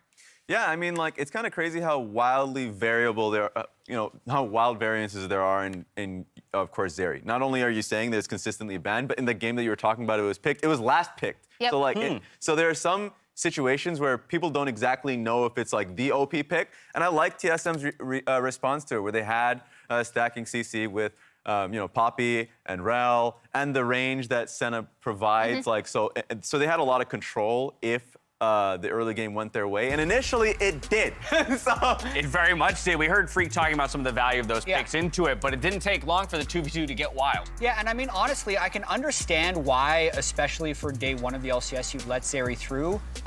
It looked like they had played the matchup against it a decent amount in the laning phase, but when Rift Herald started coming around and mid-game started coming around, that's when we saw the bot gap really appear through the CS. But I don't necessarily think that was because of Senna versus Zeri. I think that's because of the way EG was controlling and constricting the map. Exactly, and something even just to mention off that, just because when they went for the 2v2 and the kill went over to Senna, they had to push the wave and base, but they based earlier. They had to base early because Jojo Pion was leaning there and was forcing the freeze. So they actually, from that kill onwards later onto the game, got a 20 CS advantage bot lane, and the game went wild. Stuff like and then after that, this is actually some of the trade plays they made after TSM, I believe, was able to get the Herald, because they made a play on bot side and then were able to rotate up off of basically a chain reaction. And I think one thing we brought up in finals that was kind of missing is EG being able to rotate Danny around the map, get that plate gold, get ahead that way. And even though he didn't make up a lot of even more of his CS lead, I think he ended up 30 CS and he started at 20 above or something. He got all of that plate gold and he was significantly far ahead. Yeah, we were kind of having a debate, right? How do you evaluate the effectiveness of that trade while you have the Rift Herald going over one side? But of course, Danny is getting very, very strong on the Zeri on the other side. The second Rift Herald fight, though, that's where it felt like EG finally was able to wrestle a bit of control away from TSM. Yeah, not only did they get the initial pick in the fight, but also you see J4 coming in at a flank much later on because they were able to get a pick on the side there to Jace. And so it was just a really tough fight for TSM. You lose Huni, and then they come wrap around you. It felt really difficult to at least get away. Yeah, and it's hard to highlight, I think, where the big turning points in the game were outside of the conclusions of these fights. But generally speaking, the waves were well pressured for EG. Every time I was looking at the mini-map, it looked like TSM couldn't see. So even though at the top of the day we said oh, this TSM team is really going to trust their hands, it's hard to trust your hands if you can't see. So they just didn't I don't think they had openings to really attack EG, and they just lost the Dragon Stacking game and lost the game.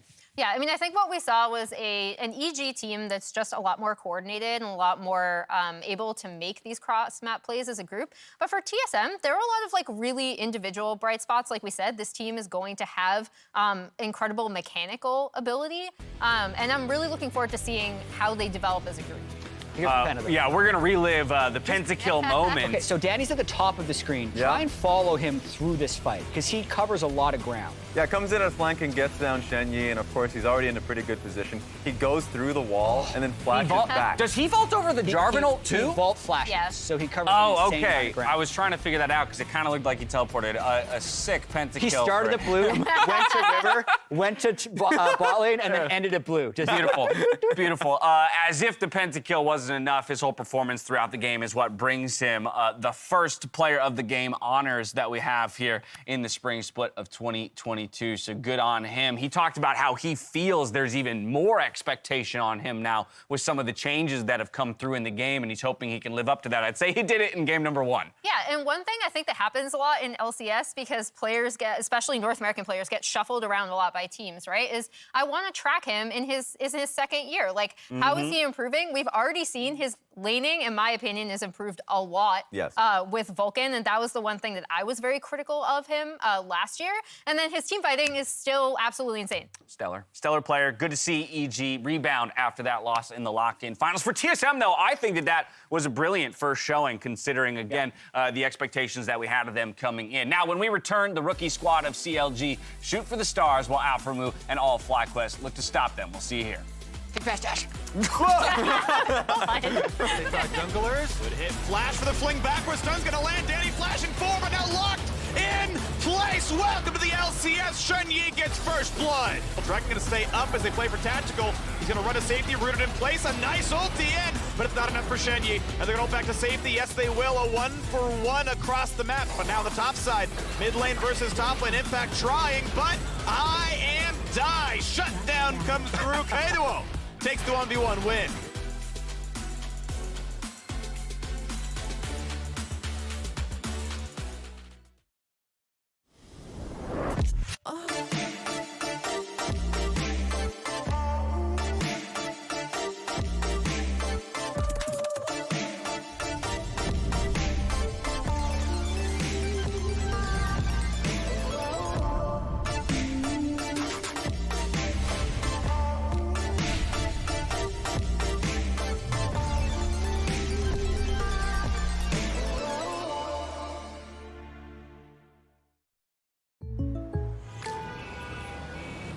What's going on?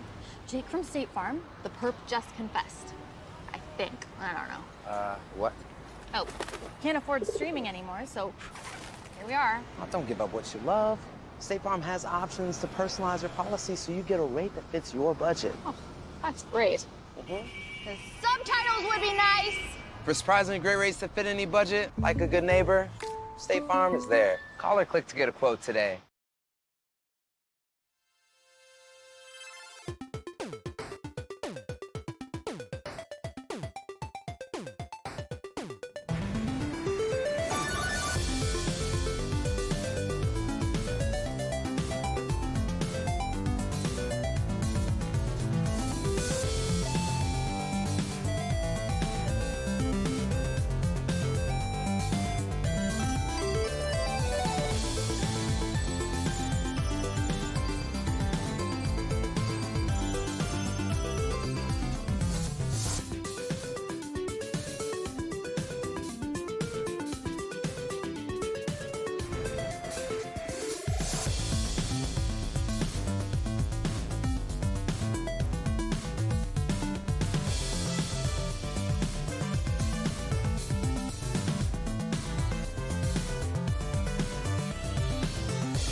Welcome back to the LCS, where now I feel like I have to play defense against foreign objects. That might be flying from across the desk. That was a good call. If these weren't valuable, I would love to play catch with this. Well, if that's not really valuable. fun. Oh, Lordy. All right. Well, I feel like your face is instead, valuable. we're going to abstain from playing catch, and we're going to talk about our next matchup, which sports FlyQuest up against CLG. Let's start on the side of FlyQuest by taking a look at their roster. Quick refresher for everybody on who will be stepping onto the stage. Raz, what do you think of this squad? I'm excited. I mean, being able to acquire Afromu, we talked about it in the lock-in tournament, coming in from Dignitas, and now working with his former lane partner in Johnson. Already had a strong set of laning phases with those two. So, you know, bringing that rock onto the team with direction, Johnson mentioning that, is a positive. I think we're going to talk about that direction in just a bit, but Jad, it brings up a point that when I look at this roster, I definitely see a roster that intends to build, evolve, and learn, not come out the gate just stacking up wins endlessly. Yeah, that's definitely the vibe that they're going to be going for. I think the long-term goal would be that they could turn into a playoff team, but I think a lot of people aren't expecting them to make it that far. I know they did a lot of diligence in the offseason trying to put together a roster that could work together personality-wise, because that's, you know, from the outside to me, it's looked like something that didn't work for them last split, and I look forward to seeing if they can progress. Exactly, and I mean, I didn't even mention the fact that they brought in an MVP from the LFL into Kui, right? And we got to see a sneak peek of him in lock-in stage, known as a really strong mage player, control mage that is. And so that's something I'm looking into and seeing how he develops as a player in the LCS. Yeah, investment across the board, both of their solo laners. Obviously, the call-outs to Kui, but Kumo as well up there in the top lane. I'm excited to see the evolution of these two solo laners. Yeah, and I think like a lot of it comes down to what Afromu can do with the team. I interviewed him for something that's actually going to come out later, so I don't have any direct quotes yet. But basically talking to him, he was like, yeah, like our first day was it's not good, you know? Our team fighting was expletive deleted. But I think the big thing in talking to him is he has a lot of hope for this team's development and improvement. They seem to get along really well together. And then additionally, I do think you could see a surprising amount of maturity in the team in terms of how they looked on day one versus their next two games, right? Like they already did look a lot more coordinated around the team fighting, so they made fewer mistakes there. And I think that's a really good positive if we're looking for growth. Yeah, that's the biggest signal is the growth, right? Because the first few games versus the last few games from him in lock-in was, like, they cleaned up their coordination quite a bit. You saw in the team fights and the replays. The stats that we brought up was just primarily looking at the laning phase. A lot of the criticisms that I would have immediately of the team coming into this one is, okay, you know, if you're getting your general team play and team fighting locked down, I just care about the early game. During the lock-ins, sure, some of their comps were a lot more scaling. There were a lot of quirky picks there from Takui, so the early game stats are not going to be really positive for that one. But in general, when they're giving positive matchups top lane, they're just falling too far behind. And so that's something that I want to see for this team, is that if they get to the mid-game, you know, 5v5, 4v4 scraps that we see them in the later stages of lock-ins, and they're even, perfect. That's what they want to be, but you don't want to see a team like this fall too far behind in the early game. I think that's important framing, right? Because there's a different, I think a lot of us are coming into this year with a slightly different perspective when looking at teams and trying to evaluate or set expectations and metrics by which we want to evaluate their success. We're gonna look at 100 Thieves and we're gonna look at Team Liquid a little differently than we look at, say, FlyQuest or CLG over the course of the year. Yeah, I was gonna say it's a really interesting matchup into CLG, who I think surprised a lot of people in the lock-in tournament for a few runs of play that were actually surprisingly well coordinated with these players. I think when they were able to get ahead, they showed a pretty strong understanding of how to execute some of these team compositions. And then coming into the season, I know I had talked to Greg Kim, who took over as the head of CLG, and he basically just said, like, we want to restore CLG as a place where, like, people actually want to come and play, right? And I think they've kind of already done that. This roster is super exciting to me. They had a lot of really, again, like, short runs of brilliant play together, and now it's just about, like, doing that for the entire game. Yeah, this, in a number of ways, this roster gives me some Golden Guardians vibes of, like, there are names you've heard before, you know have been in the scene, but it feels like they're now being given the full shot that they deserve with the full weight of the org behind them. Yeah, and I think there's a potential unifying factor here where everyone on this team is going to have something to prove.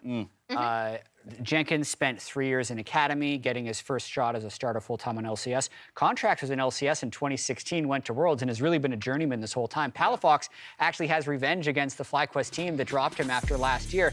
And then Luger was an MVP before he came to academy, spent a whole year down there, and then wasn't even retained by his own org. So, like, every player can, in a sense, have something to prove, and if they all come together, I think that can be a really powerful thing. And we covered this in lock-in, but Poom and Luger are the two players I'm really looking at on this team. This is a very bot lane focused meta. Luger should not be allowed to play Jinx again. He popped off on that several times in the lock-in tournament, and I think they've been laning together for over a year on 100 Thieves Academy. And I'm really looking forward to seeing them go up against the best bot lanes in LCS. Exactly, and I expect that to be their team identity, is to go towards the bot lane of the map, get Luger ahead. Poom is an engaged type. He likes his Leonas, Threshes, and all that. So if he can make plays happen there, that's positive for them. I think their jungle proximity has been pretty high for contracts going bot lane. The only thing is, we've seen those games in lock-in where your solo lanes, Jenkins in particular, fell behind when they went up against C9. He had a rough series. A really rough one. And you just don't want to find yourself falling too far behind there. And also, there are points in the game where you're just like, if one person's falling behind, there was one instance where Luger got caught mid lane in lock-in, right? And then that turned into Contract starting a fight, getting caught, basically running in as lemmings. But that's just a team that's inexperienced. When you fall behind, needing to find ways back into the game and being patient with it. We've seen some highs, we've seen some lows from both of these squads. For me, that's a great table setting to this matchup here, where they're going to kind of set the tone for what we can expect for them for the rest of the spring split. With that, we're back over to Freak and Kobe for the call. Thank you very much, Dash, and welcome back to the caster desk. As we get the teams here in person, you gotta, wipe down and clean the stations in between games. We're scaling as well here, making sure we're ready to go. We didn't, we had a little time off. Sorry, it was a bit longer of a wait than you expected between games. Gotta adjust some things. Everything's ship-shape here, though. Let's get right into game number 2, Counter Logic Gaming versus FlyQuest. I'm incredibly hyped for this one, and even the pick bans, Freak. Guess what? What is the most... actually, I'm going to give you the guess. You can. Little Kobe stats here. Little Kobe stats. What is the most picked champion for both of these teams? Don't look! Oh. You can't. I already cheating. have them pulled up. It's a pop quiz. So unfortunately, I already saw that Luger has 4 Jinx games. Yeah. I did not see the other side. I did not. I'm gonna guess though, based on that. What a fun game! That it's also Jinx. It is Jinx. Jinx, the most important AD carry here. We've already seen Luger. Yes, that one really jumps out in your mind. But also for Johnson, and Jinx right now in the meta is in such a strong place where she can really carry you through those mid-game team fights, based on 2 item power spikes, based on enchanter supports becoming incredibly popular. You slap a Lulu on that sucker, you slap any sort of enchanter on it, and you can actually even pair Jinx in kill lanes. Leona is also very popular because you can E into stun into Flame Chompers and go for a 100% to 0, especially if you call jungle pressure. So Jinx is we're building all of this up, as they clean up the stage and get the lights right, for Jinx to be incredibly important for this pick ban. If not banned out in first 3, I expect a first pick. Yeah, I really want to continue this thing I've been bringing up, which is that Jinx, I would say, actually is, above all other considerations, a more early game champion because her aggressive skew is so high, right? You get 1 kill, you get excited, you get 2 kills, you get a tower out of it, right? So you're thinking even 1 item. I'm saying even at level 3, you're talking about Leona combos, right? Yeah. She has hard CC at level 2, right? That's really, really good. She has 50% bonus attack speed permanently from level 1, right? The aggressive skew is really high, so if it's going well, it goes really, really well. Here's a little something I like to do called this or that. Would you rather have a Jinx Leona or a Jinx Lulu on your team? I would say Jinx Leona. Assuming we're not against Ezreal Morg, where it's we can't do anything, I guess we're scaling this lane. If it's targetable, absolutely. There's 2 kinds of people in this world, and I like the kind that choose Jinx Leona. Jinx Leona. Good job, Freak. That is a scary lane. That is jungle mess focus, with you. though, coming up here in the bans immediately. Jose Deodo absorbing 2 bans already out of CLG. They could follow it up with a Viego or Xin Zhao here, but taking off Lee Sin and Jarvan in itself already whittling going pretty heavily down on the champion pool. I will say, though, that just makes me think that Jose will pick, Xin Zhao. Very effective at early pressure. And we'll see if he can actually, start to get into those lanes a little bit earlier on. Zeri, sadly for some, happy for others, not going to make an appearance in this game. We already got so much Zeri in game number 1, full pentakills worth. Thank you, Danny. I think these bans are interesting. So Lulu is the second most played from CLG. Poom has 3 games on it. LeBlanc famously is up right now with TF and Corki both gone. LeBlanc has been played on the side of Palafox is valuable. You mentioned the Xin Zhao, the Jinx, which you mentioned even earlier on. Like, there are 3 really high tier picks for both these teams, and CLG still so heavily want a good laning phase. They're going to grab the first Caitlyn game of either of these players. Now, to be fair, Caitlyn is banned so often that maybe neither team had a chance. I didn't look that up just yet, but she is the most highly priced bot laner in the game in pro play. It does warp how you need to play as an entire team, though, because now you have to push so hard on bottom side. If you pick Caitlyn and you do not get a CS lead and you do not get turret plates, then you are in a losing scenario. Yes. Okay. And I love this on red. Slicing it at 5. Go ahead. Okay. Now, you're getting excited, I think, because you're thinking it will be a Smite Janna top. Janna is also one of the very best Enchanter supports right now, one of the highest win rates overall of champions in the entire game. So could be a support. I do like, as you're alluding to, picking it on red because you have the flexibility to switch it later in draft. They get it early, but it is very much a flex pick. If you have not been following solo queue, you can take Janna with Smite top lane, roam extremely heavily. You only have to absorb like level 3 before playing off the bottom side of the map, stacking dragons, getting your carry fed, getting your jungler fed. We'll wait for that though. I really hope it happens, but here's the answer here. CLG, as we said, you have to push with Caitlyn. You have to get turret plates. You have to get CS lead. Caitlyn Lux, that's the combo. Trap, binding into trap can provide so much threat as well as the pushing power. As we are looking into the bans right now, we expect to see completely matched lanes here. Caitlyn Lux bot lane versus Janna and Jhin. Trundle versus Xin Zhao. We indeed, as you mentioned, got the 4th Xin Zhao game now proposed at Yodo. I want to ask you something because I haven't done the same interviews that you have with these top-level Janna top players. My belief is that hard 1v1 champions are the correct answer into Janna because you want the isolated side lane pressure, like getting ahead on Fiora, for example, and just well, I'm short on Fiora. No one can handle my lane pressure. Is that accurate or not? Well, I think that we should wait for that full discussion until it's actually a Janna top. That's fair. But the short answer is that something like a Fiora, a split pusher, gets dealt with by the strategy of stacking dragons super early on and forcing the 5-on-5s, and then it becomes a timing game. But let's wait until that actually happens. All right. A lot of build up here. Oh, yes! Okay. The reason I bring it up is because it's Janna top. It's Janna top. We know it's Janna top. The reason I bring it up is I wanted to know if CLG, do they pick for they don't know the comp, or do they pick knowing it's Janna top? And now Jenkins gets to counterpick into the strategy, right? I think Akshan is literally the best champion into it because you can push and take the tower very early and have incredible roaming threat. So that even though it's just hovered over there, it is perfect timing because that is one of the best answers. Now, it's locked. There are others. Wait, no, it's not. There are other strategies you can go for.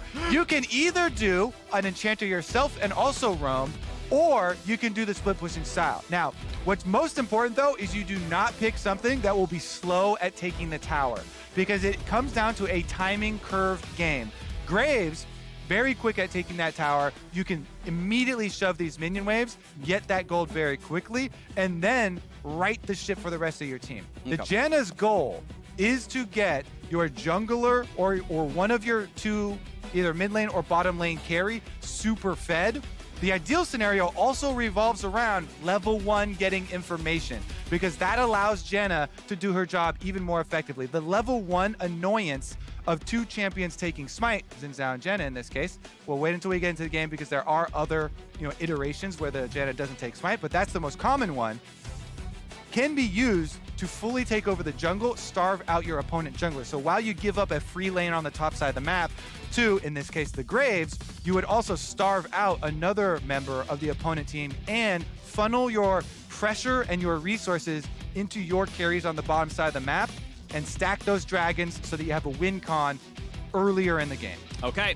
Win conditions stack up the bottom side of your map. Worth noting, FlyQuest showed their hand, locked the Leona on 4, and said, yes, it's Janna top.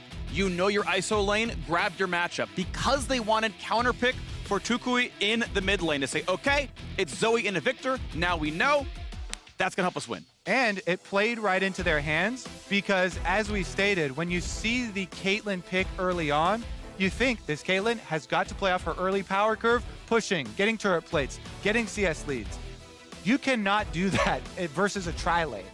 Tri-lanes are something that a lot of League of Legends players will not be familiar with and think that it is troll, but it is something that has existed in MOBAs since the very beginning. The early Dota days before League of Legends even existed, tri-lanes were a thing. They have multiple starved supports that play very low econ and try and play off the pressure. This is similar in ideology to previous iterations of funnel, where you funnel lanes of gold and experience of minions into a champion, but this is the case where you're funneling pressure. And you're funneling an actual champion from your top side, you're removing that pressure you have there, bringing it down to the bottom side of the map. And again, re-illustrating, highlighting again, level 1s are critical with this because they allow you the extra vision to fully starve out your opponent jungler. Take over their jungle camps, especially on the bottom side. You can split the map. Even if the opponent jungler then goes farms your top side, you get control of the area that you want. Alrighty, well, something we saw so far. I'm just so glad, Freak, because so much is built up to this. You know, having so many conversations with Lorelo about this strategy and him trying to popularize it on his stream so that it gets looked at more. I always find enjoyment when broken things emerge in the game for a small time, because I like the process of thinking through the strategies and trying to think through the counter strategies. Now, I don't want it to remain like that forever. Sure. You need checks and balances, and you need the game to adjust and correct for these things. But it is fun to play the mad scientists and push these sorts of things to the extreme. So I'm very glad that FlyQuest are approaching it with an open mind. Yeah. Because the biggest problem actually to this strategy in solo queue is when people on your team do not have an open mind and will start trolling because they think you're trolling and will not actually even play the game. Yeah. That's where a lot of the losses actually will come from. Yeah, I queued top in solo queue a couple days ago. I asked, hey, I want to play Janna Smite top. I'm undefeated on it so far. And they're like, no. I'm like, all right, well, I'm still blind pick, so I picked Singed. And it was, you know, we won, it was fine. But, you know, I have aspiration. When I play periods with friends, they let me do it. I have I want to see 10 or so games on Janna top. It's really fun. I just enjoy the fact that your entire game is just macro. All you're doing is, where should I be on the minimap? Because I'm not beholden to waves, not beholden to almost anything except who can I harass, whom can I help, and just doing stuff. It feels very active and very fun. Yeah. I have been on both sides of this strategy, on the receiving end and on the end implementing it in solo queue.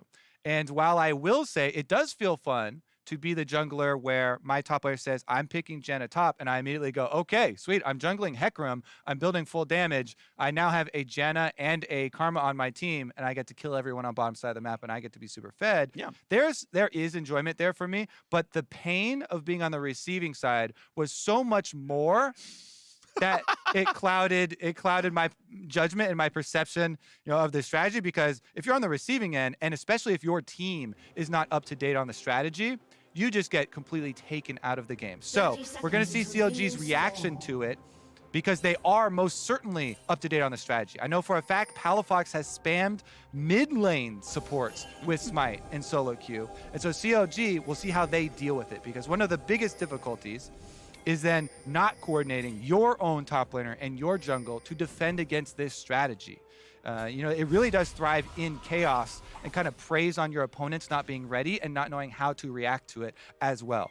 I will say, though, it all comes together with the incredible scaling of low economy top laners with the current state of enchanters and support items. This is indeed not a drill.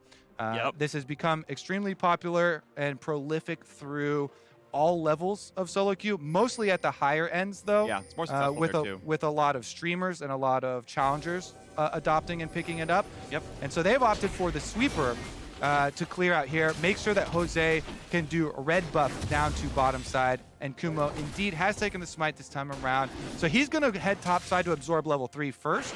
What you want is just access to all your basic abilities before you start roaming. Then he will give up on top lane and start roaming down to the bottom side to gank through mid and bottom. Jin Leona's very good setup there to try and threaten. And make use of it that way. But for the first 3 levels, you want to at least gain all of your basic abilities, so your roams will actually have some impact. Absolutely. You want to shield someone. You want the 8% move speed with W. And obviously the Q is really valuable. It's the only way you apply Glacial. Want to point out, as far as some breakpoints are concerned, level 3 is gained for the Janna upon the 3 melee minions of the 3rd wave. You can Q to get about half the CS during the rough laning phase. The timing works out that you can use your smite either to grab yourself the cannon, or if no one contests, it's the same time as Top Scuttle, actually. Potentially, you can take Top Scuttle, Q off the shield, auto 4 times, then smite to secure it. And that's not bad as you roam down towards mid. Smite's going to be your second smite. It's up for either one of those plays. Now, we're going to have a lot of time to talk about this strategy. Yeah.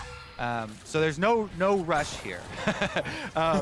Another topic around, well, we might have some action. So there could be some rush, but bottom lane focus is the name of the game. Even if they just get summoner spells without dying, this is a pretty big win. That is a lot. That is really well played. Poom far enough back after the flash that he lands the binding into the trap, into a lot of damage.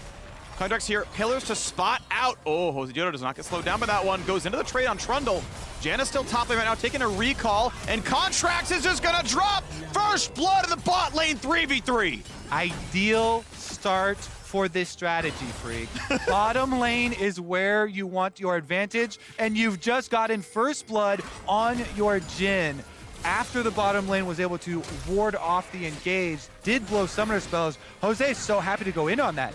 And that's why in Champs Select, when we were talking about, you're banning away Jarvan and you're banning away Lee Sin, but Jose, literally most played champion is Xin Zhao, can do early ganks very effectively, so no hesitation there. He turns his sights on Contracts, they get the kill, they get the flashes as well. Now, you've got the problem, here comes Janna. She's gotten her level 3 absorb from top side, and it's gonna be bottom pain! A flash for the Janna, that's gonna be a kill, a snipe from downtown. Johnson claims his second, thanks to the red, thanks to the blue, thanks for 700 gold. Krugs belong to FlyQuest, the map belongs to them too. Okay, you always got to keep your eyes forward with this strategy. Next step, you never want to waste a second. Dragon is coming up very quickly. You just killed off Contracts again, and you know his entire bottom side is already gone. So you ward up in preparation for this Dragon. Start your Dragon stacking very quickly. As soon as that thing arrives, 5 minutes, Kumo here, hovering around, places the deep control ward, just tries to allow wave control for Tukoi here. Wave's extra pressure comes through, and they should be able to set up full control down there. The other side, your top side, is just giving up. Yes, Jenkins is going to push away here on these minions. He's going to push away on the top side. He's going to try and get this tower down as quick as possible so he can actually bring some power back to CLG. Want to shout out the fact that he went for the cold start, knows he has no need for sustain, no need for really mana regen. It's just clear the waves, get perfect CS. 45 is near perfect. I don't know exactly what you're allowed to have at this point in time, but it's going to be really close to the count. Obviously, he has more than anyone else in the game. He's unopposed, and despite the fortification, has knocked down the first turret plate. Okay, as I said, right on time. 5 minutes, start up this Dragon. FlyQuest burn this one down. Bring me back, actually, to original FlyQuest with the Ocean Drake here. Oh, yeah. So always keeping in mind the save the trees from the original FlyQuest. Kumo, though, he's trying to ensure that this jungle area stays in their control. No problem for him. Again, one of the reasons why Janna is the premier pick in this case is that extra move speed that you mentioned off the passive. Her roaming is so much quicker, and you still get to be incredibly efficient here with your support items, and the champion is based around being efficient on low economy. So while the Graves will get fed, this can also contribute to things, like if you made, false plays on bottom side and you start failing, you start giving up kills, you start getting behind, it would further contribute to objective bounties that could be used to slingshot you back into the game. But the ideal scenario for this strategy is actually to snowball off bottom side and not even to be behind, not to have objective bounties even pop up in the first place. Full control here remains. Kumo still hovering around. Another blast cone, another attack on bot. Decent damage, though, back onto Johnson. They're going to try right now. Here we go. Good sidestep by Contract getting away from the W, but it's a 5 versus 3. The squad is coming down. You may lose some tower damage, but you are going to kill this Lux, as it's going to be a lot of damage out of Tukui. Gets the kill on the board, 3-0. FlyQuest still playing on the bottom side. Yes, sir. And Jenkins teleports is already burned. He's trying to work on top side, so this teleport is Palafox. coming to save the day. Victor wave cleared will do the trick. That is both of the teleports of CLG expended. FlyQuest don't have any of their own to expend in the first place. Yep. But we're coming up on that tower bonus. And it's worth tracking. The gold difference is 100. You have slapped bot lane. You have gotten a lot of gold in your AD carry, but that same amount, Graves has more gold than the 2-kill Jhin, for example, right? Being unopposed, getting forward turret plates, that is always the counterbalance. It is a strong strategy. I'm not trying to make a judgment, just saying keep in mind, this game is still close together. And part of it, to the advantage of the team with the 2 supports, plays into the gold advantage not being the main issue and them being efficient on lower values of gold when you come to these team fights. So we shall see how well Kumo pilots the Janna as well. She got significant buffs, which is why she's a premier support chosen for this strategy. As you can see, you know, the Glacial Augment is just the most popular support keystone overall. It is incredibly good since the preseason changes to it, but the speed on the Tornado is the best feeling part of this Janna. The Janna changes. You no longer have to play these reaction games where it really comes down to some big differences in skill. It's just so quick now that it affords you instant reaction to so many plays. So roaming up here to another of the neutral objectives, all 5 members, FlyQuest should be able to keep on pace, pick up the Rift Trail. This will allow you to keep that pushing power going forward. And since they've invested so heavily in the rest of their team comp in range and pick power, because this team obviously came in with the plan of running this from the entire time. Once you get the Rift Trail and utilize that to take down mid-turret, you get the Zoe plus the Jhin insanely long-range pick opportunities, plus the Leona trying to roam around. So it really becomes a very dangerous scenario for CLG, even trying to control even their own side of the map. All right, FlyQuest still on the aggression. They're, as you mentioned, tri-laning down to the top side. They are leaving bot lane alone as Luger and Poom are going to farm gold on their support item. They're going to farm turret plates. Jenkins, alone on a 1v3, has ulti. Could honestly knock down most of the wave. Might save it for the cannon. Has context coming away as well. Will not be clearing much of the wave. W gets a little bit there, but turret isn't taking damage. Caitlyn Lux are farming bot lane turret right now. They are earning gold back. Question is, does this tower dive do anything? Forward to the top lane right now. No TP up for the mid. They are walking in for this one, going for the damage, and they're gonna just knock down Contract. He walks in full vision and just gets deleted. And they're not done, Freak. They've got Rift Herald in hand. Still hovering up on this top side. Oh, you see Palafox coming up through lane to try and help out with this wave clear. Meanwhile, Tukui actually went back mid. So he thinks they've got it covered without the Zoe presence, and it gets dicey. Health bar is low, and that's going to be the rest of the burn. Jose Diodo, thank you for the red buff and the red smite. Gets the rest of the damage down, and suddenly top lane turret is under fire. Gold lead remains about 800 as another 4 plates have been taken out of FlyQuest's bot lane, but the kills keep stacking up. So well done from FlyQuest. They even get the greedy play of the extra wave picked up by Tukoi in mid lane, in addition to the dive being successful. Even with Palafox coming through, can't make his way up to the turret. Really well done here from FlyQuest. And the attention to detail, since you're on these constant timers, you cannot afford to overstay a play. So they pull it off quickly and recall in time to keep up the dragon timer. Remember, this is one of the biggest cooldowns for this team, is the respawns of these dragons. So dragon is back up here, number 2 is ready. All of FlyQuest recall for their well-timed respawns. They've all got control wards in inventory, heading right back out to this objective. I think this is the best coordination that we have seen for this team in 2 years. Yeah. Even all the way back to the other roster, Freak. Yeah, it's looked pretty solid here for the squad as they're going to be grabbing the second dragon, no problem. 10 minutes 55 on the board. There we go. Solo turret gold, first turret of the game. Jenkins just earned about 600 individually off that play, and another bit to his team. So gold back to tie. Look for the play on a Jenkins, gets away from all of it. Able to flash away to safety. Mid lane going to be safe. 2 dragons, 0 gold equal.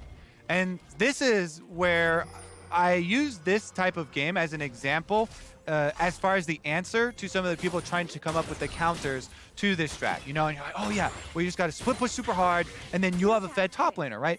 But the problem is, because the other team has controlled the bottom half of the map, that's where the dragons are stacking, they get to team fight with the control of a Janna.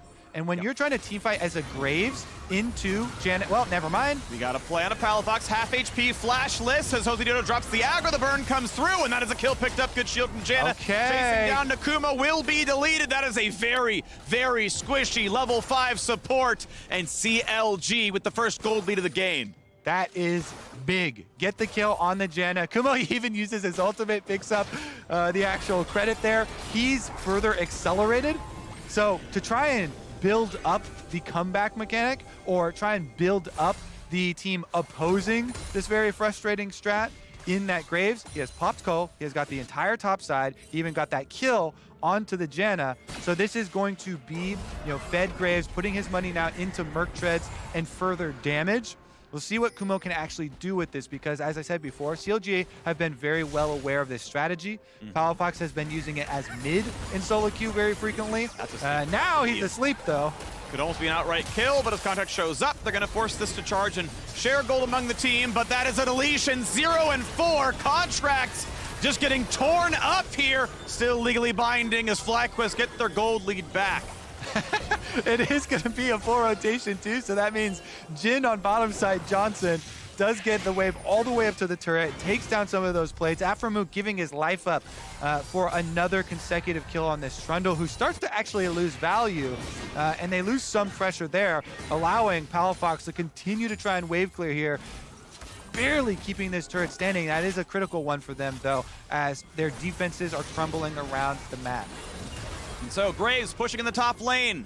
At some point, it's supposed to answer or lose the top lane tier 2, but first there's a play onto the bottom side. Luger clears away the wave, and there isn't yet a dive because the wave is still 10 seconds out. How much can they fight for? The wave is coming to reinforce as lock back to the control warded brush. A couple of shots come through from Luger, and FlyQuest have to call off the dive. Meanwhile, top lane tower is dying to Graves. Yep, you have to commit hard to the split push. Yep. Because again, Graves gets outranged. We were interrupted a little bit, but it's hard for him to teamfight into everything that outranges him. Janna and Zoe and Jin. So FlyQuest want to force these, bottom side things still. Meanwhile, Jenkins does his best on top side, gets another turret, and looks like he's going to be able to get out in time as well. Nice escape. It seems to me the plan for CLG is you never do 5-on-5. If you try to make the dive and we hold on long enough, something of your base dies. Someone matches Graves, Graves has more gold than anyone else in your team. That match doesn't go very well, and it's down to a 4-on-4. And they've invested in wave clear. It's incredibly important to invest in wave clear for the later stages of the game. You've got Victor, Caitlyn, and Lux all going to provide some decent map control. So even if the FlyQuest squad pressures you on the bottom side, your hope is that you avoid their long-range engage and all the skill shots we were talking about, all the pick that they have, and you're able to wave clear. But hope is not enough. The picks land. That is a great stun and a great kill set up by Aframu and knocked down. Second kill on the board almost. Jenkins forced to flash away with caught in the crosshairs, and that is FlyQuest once again back with the gold lead, looking to get the third dragon in just 1 minute's time. Yep, and another one lands, but not quite enough range there on the follow-up, so Luger will live to push another mid-wave himself. Again, keep on emphasizing, too, the range, how important range is as you progress through this game. Herald number 2 will help you keep up that pace of the siege, and the importance of hitting those skill shots on the side of FlyQuest to force those kills and force those picks are going to be their big answer. It's 8-2 in kills, 2-0 in dragons, and 20 seconds till the third one spawns, but just now have FlyQuest hit the recalls. Ward control should belong to CLG, and again, actual inventory size should be close together. This may have to be given up. Bot lane pushed in. Is it the turret kill? Luger's gonna stay for it. I think wisely so. I'm gonna turn back, say no, we have to burn the dragon down. This could be 250 gold lost because the local gold will not be earned. Map pressure will still be gained. Dragon begun. Baron not on the map, and the soul stacking already slowed down as Jenkins with the team. Really good advantage from CLG moving in off of the recall. FlyQuest laps a bit on their reset. They've got 3 bounties on their bottom side players that have been pushing so heavily. And with CLG cutting off the dragon stacking, they've got a light at the end of the tunnel now, Freak. A very, very nice way out of this game.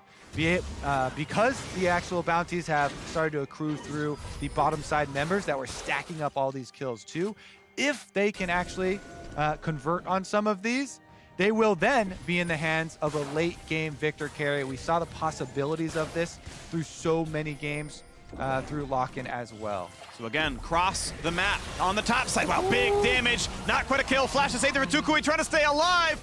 Just barely running away. Okay. Hey, everyone's going to live. Top tower, died Rift Herald. Second tower going to be attacked by that same Herald as Jenkins cross maps onto the bottom side. Will kill bot tier 2, but top tier 1 and 2 were killed as well. CLG answer to mid, getting mid outer. Herald's going to crash in the top lane. We still have such a quickly advancing map state, or that inhibitor tower is going to remain below 1/3 HP. Which is why even the second Herald is so important. Herald pushes always have to be answered because you can push so quickly there. Even the super fed Graves only getting the secondary outer tower there, and Herald getting off the charge onto that top side inhibitor turret of CLG's, leaves it heavily damaged, will only regenerate up to the 33% mark, and will still be easy pickings. Now is the fun time though, Freak.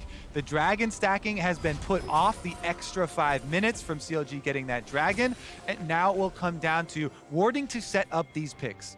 Zoe, Jhin, Janna, Leona, such long range looking for the picks. Aphromu's the one that actually finds himself under attack though. Ult finds a ton of stats. Aphro takes big damage there. Shield comes in a little bit later from the Janna. Counter on the front line. Ult stats end now. Everyone stays alive. Johnson Snipe not going to land for anything. They're all going to disengage. Chukui, nice try. Doesn't quite get anything. Okay. 240 gold plus 1 dragon. That's a scoreboard lead for FlyQuest. Not huge, but a lead all the same. 3 kill Xin Zhao, 2 kill Zoe, 2 kill Jhin. A little bit of damage on a Jenkins. Not going to mean a ton, though. And, of course, now it gets a bit harder for this Graves to find a turret to fight.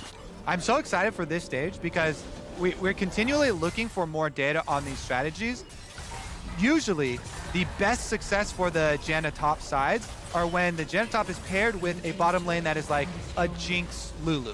And you have full confidence in your 505s later with the double enchanters really buffing her up. But FlyQuest's iteration, their take on the strategy, has invested so much more into that pick and into that CC and long range with Jhin Leona that it does put some more emphasis on those abilities landing. So Takoi, Johnson, Aphromu, see if they can actually leverage some of the deep wards that the team has been able to make and punish CLG's attempts at pushing the sides, because Jenkins has worked away on both side lanes all the way up to both of these turrets. So this is the real breaking point in the game.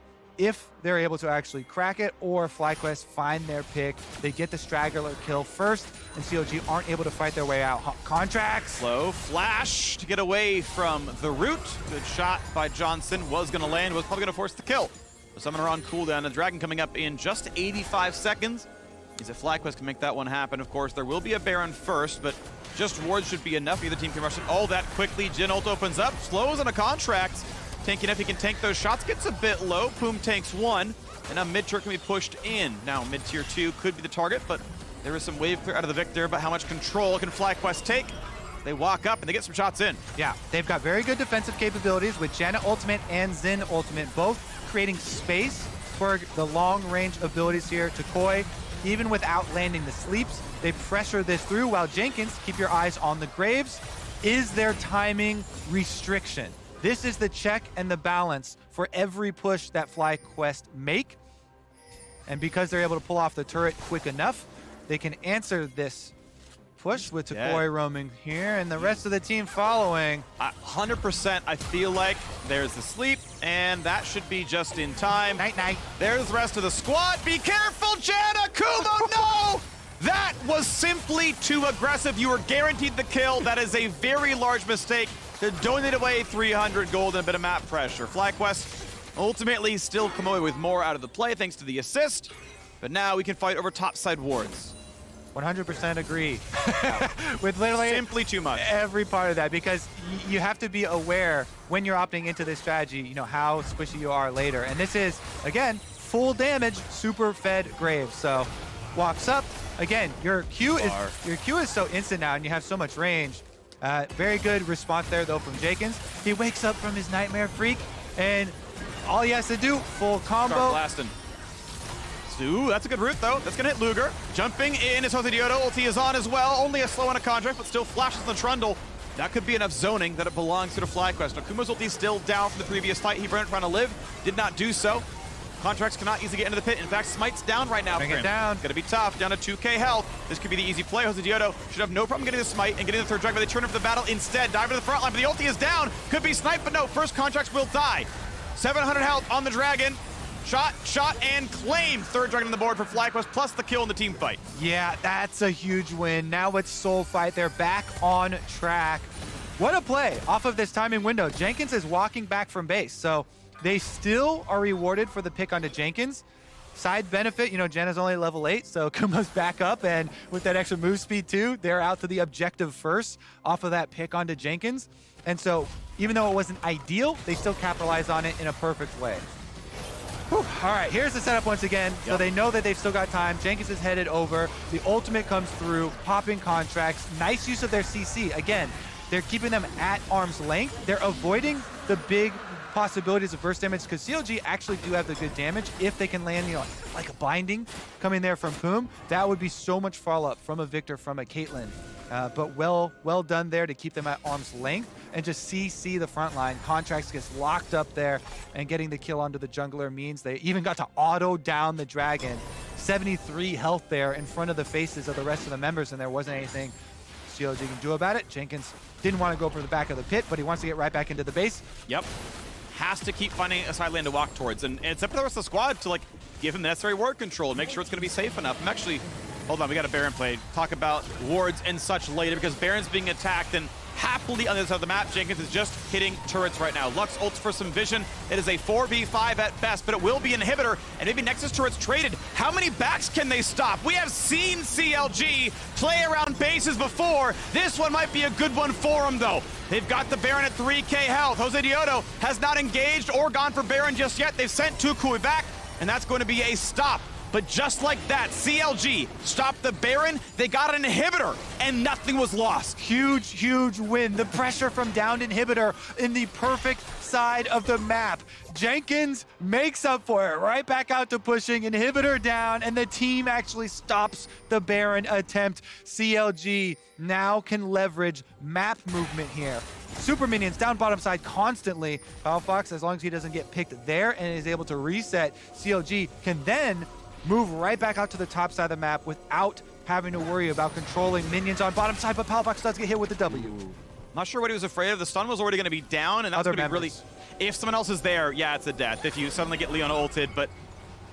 okay, burns the flash, stays alive, but no one was there. They do have foam if the other members are there, and there were several in Fog of War, so that's just the caution there. And as we mentioned, that's one of the big pivot points here. As long as he doesn't get caught there, CLG now force the extra person from FlyQuest to show. Currently, they've got Tukui pushing on bottom side. They don't have anybody with super great wave clear, Freak, so this is the big difference. You have so much more wave control in the draft here from CLG, and you have no teleports from FlyQuest because you are running the spellbook there from Zoe, swapped over to Exhaust, and Kumo still has the Smite, which, by the way, becomes so useless later in the game. Since you don't have Smite item, then it never transforms. It's just a measly little 450 Smite, so it doesn't do jack. Here we go, though. Rushing down onto the Baron. CLG gonna group up on this squad. Tukui right now, flash exhaust. He actually can't get back to teleport right now in case he even had it under exhaust. There's no one to exhaust, so does have to walk. We're going to have Kumo already recalling, heading back over there. No play really gained, but guess what? Jenkins back in bottom lane. And by the way, with a dead inhibitor, he can just kill the Nexus. But who answers Graves? He's level 14. I assume has the most gold in the game. So who gets to answer and win the 1v1 against Super Minions? They also have the possibilities here of Poom being the hero for CLG. Jenkins can keep on split pushing forever. And if Poom lands one of those long-range binds on FlyQuest, everything will collapse for FlyQuest. All of a sudden, then it's CLG finding their pick. And they've got plenty of damage to follow up here. Fox has rushed the Lichbane this time around. We saw it on item 4, I believe, in the previous game. But he's getting right in there because he's really trying to carry it from a little bit earlier of a stage. And I have to say, they're still fighting over this vision on Baron fairly effectively for CLG. Have been able to scale him quite nicely. And now it is FlyQuest just dealing with their inhibitor timer that they've suffered. Wave cleared. Lux E into Caitlyn spells. Usually clears that run really nice. This time around, it's going to be Poom getting a little bit of it. Cannon might have gone to contracts, but otherwise they just dropped. Whatever, not a huge deal here. CLG gonna try for this play. Jin took his time to clear bot lane, but again, no one answers the Graves well. Can't face check. There it is, the binding. Nice ult. Jose blocks all the damage, jumps in. Goredrinker, big stun comes across, and now they're gonna look for this fight in a 5v4. Jonathan not yet in range, though. Actually, Jenkins got there first, and by the way, bot lane still pushing in. Summoner TP, of course, was used. That's how Jenkins got there earlier, and now it's time for the attempt at Cloud Soul. Now, mid-wave went down first. CLG cleared it, but they gotta cross that side of the map. What about the bottom side, though? What about the dead inhibitor? How much pressure will that create? As there's still no TP up for anyone on FlyQuest. It's still coming back from cooldown. Tukui has it now, but will he recall to the base? Will they give up Dragon? And it seems like based on positioning, that's the call.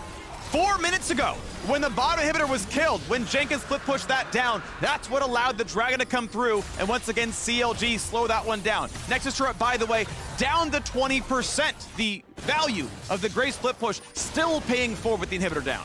And you're seeing the difference, too, in the strategy of going for the Jin Leona versus, having the very much assured double enchanter style here, not paying off for FlyQuest. Good early attention to positioning for CLG. Freak, always hammer in. Vision first at the objectives. We do have a bit of a pick, but Luger's cleanse will allow him to get out of the snare and dodge the rest of the bullets, but he's not out of the water yet. Flank coming in. Yeah, you can flash this corner. No, you might not. Yes, finally gets away from it, but still being attacked. Just gets away from Tukui. Gets a quick shield. And he's just got to keep dodging the bullet hell. They're still coming for him. I'm sorry, you're underneath the Gromp. Qs for a heal. Takes a second and then finally goes down. It's a race. They've got Jenkins in bottom side. He's going for the Nexus turrets. Inhibitor respawns. That's going to delay him. Very good for FlyQuest. They sent Zoe, but that means you're playing this one 4v3. 4v3 against Baron is not the easiest, honestly. Your DPS is absurdly low with just a Jin Fort. This is almost unplayable. The stall seems so easy. You have to look at what happens in Zoe versus Graves, with Baron still at 7k. Contracts has Smite, has Ult, is not threatened here whatsoever. And now we see a TP come in. They're trying to kill him. You got Tukui burning the stopwatch. Palafox is here, finds the kill, and it's time for FlyQuest to run away as fast as they possibly can. Trying to stop the recalls, trying to go for the base if it's possible here, because they want to knock down FlyQuest base. CLG, a pair of solos. I've seen it before in the LCS finals, and they're doing it here. They don't play into the base, trying to make it happen, but for now, they've got to wait. They just take the one, but Contracts is on Baron. Yep, they got the recalls off. Escape for FlyQuest members, so CLG say, fine, you can defend your base. We will start up the Baron. Now Luger arrives, so they've got some DPS on it, but the reset from Jose is coming out, and it's still going slow. And the shields are in, but Contract's health bar is too low. Baron's actually too threatening. They don't have the rest of their threats. Yeah, I actually love this push and pull towards the end game. It's made so much more fair, kind of, by FlyQuest not having the hyperscaler AD carry and having the Jin instead. Sure. Does have a lot of burst damage, but we haven't seen the game-breaking pick to turn it quite yet. And you continue to have a massive late-game scaling factor of Palafox on this Victor, approaching level 16 for himself. He'll soon catch up to Jenkins there. And Jenkins has been split pushing both sides of the map constantly on this Graves. Fun game, a microcosm of team fight versus split push. Obviously, this one is very stark with Graves versus Janna, but like, Fiora versus Ornn is supposed to play out kind of the same way, where you never want to be the 5-on-5 unless you really, really have to, or you've got pressure elsewhere and it turns into something. So, cool to see, how well it's been navigated with very different styles. And we stopped seeing much split push in professional play because of the changes of Dragons, and being able to force those team fights. But FlyQuest not having the control here with CLG. Constant movements. Here we go, though. That's a slow, but it's a 1v2 because Kuma was sent down, and this is going to be a chase. They are faster than Jenkins. Flash slow, flash. Oh, the bump over, but the ulti pushed them away, finds the slow. They're still trying for a bit more, and Jenkins is 2 autos from dead. 4-shot will kill. There's the flash forward. There's the execution. The cross map, how good can it really be? It's a 4v3 for now, but reinforcements are coming for FlyQuest. Jose can always W the Baron and jump in for a steal. 1700, here's this possible smite fight, and it's gonna be claimed. L Contracts is gonna get it. Is it going to be enough though? Is Jose Diodo on the front side, forced out, and Palafox executes Afromu. Is it gonna be enough though? They're gonna kill the jungler, yes they will. Luger gets another. They're not done, Freak, the ultimate's come to 4, stun, finds Contracts! Okay, 2 dead on both sides now. You gotta run away in the 3v3. Baron buff on the 3 though is nice. Clear away the blue buff, and this map is still live because guess what? Dragon Soul is up in 30 and Contracts won't be. Hot damn, we've got a good one here, Freak. Back and forth again. CLG, they find the smite. Contracts hits the smite onto Baron, but FlyQuest close in again. And now we get to see the effectiveness of the pick. Sleep onto Caitlyn into combo. Xin is in onto the Baron with the W charge. Jose can't get the smite as Contracts finishes it up, but even after winning the Baron, another sleep lands. Takoi puts Palafox to sleep while the rest of them bind up Jose and take him down, but Jin roaming over enough to have the range. Palafox was moving up. He had slightly higher health. He would not have died, but he couldn't quite get in front in time. And it gives over the jungler's life. Back out to Dragon Soul fight.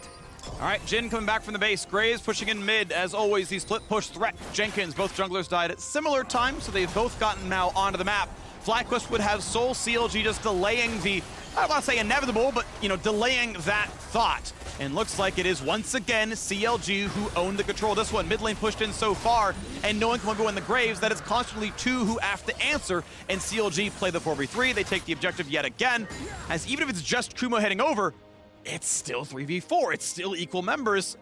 Within +1, obviously. It's not like they're terribly fed. And so it keeps being CLG getting something off of Jenkins' split. And it keeps being CLG rewarded for getting to objectives or getting to these pockets of Fog of War first.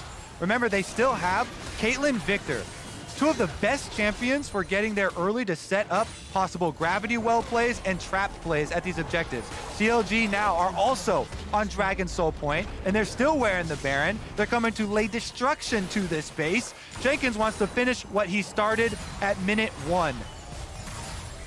Knocking down turrets. Cole cashed in a long time ago. Infinity Edge in on this 4-item build, and he is a threat. There is only one tank in the opposing roster. And sure, there's a Thornmail on the Xin Zhao, but it's really just the ulti or nothing. He will still melt in front of a Graves if that ult is down. You can see CLG playing the siege. The tail end of the Baron buff. 3,400 gold on the Red Bull Baron power plate. Not bad. As they look to try to find their first win of the LCS season. Honestly, an impressive-looking team during lock-in. I have them as a favorite to make playoffs here in spring. And we'll see if they can make this one happen so far with a win over FlyQuest. But first, into the bottom side is 1,000,000 damage. Palafox did not flash the Leona stun and got executed. Never count out Afromu, Freak. Never count out Afromu. He flashes on him, ult down. Palafox does not flash.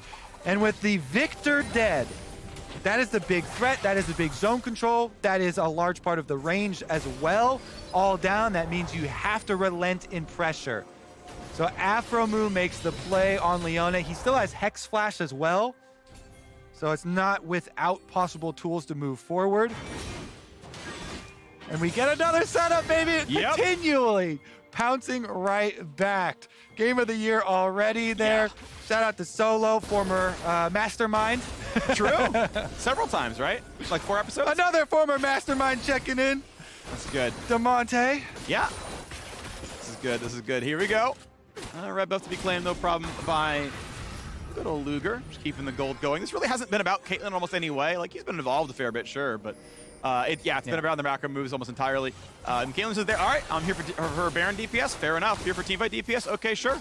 Yeah, I mean, her main strength is obviously at this stage of the game is trying to utilize the range for CLG and trying to wave clear on the other side to catch the extra minions pushed up by FlyQuest. Meanwhile, Jose not forced to ult here. Very critical. Xin without ult late game is useless.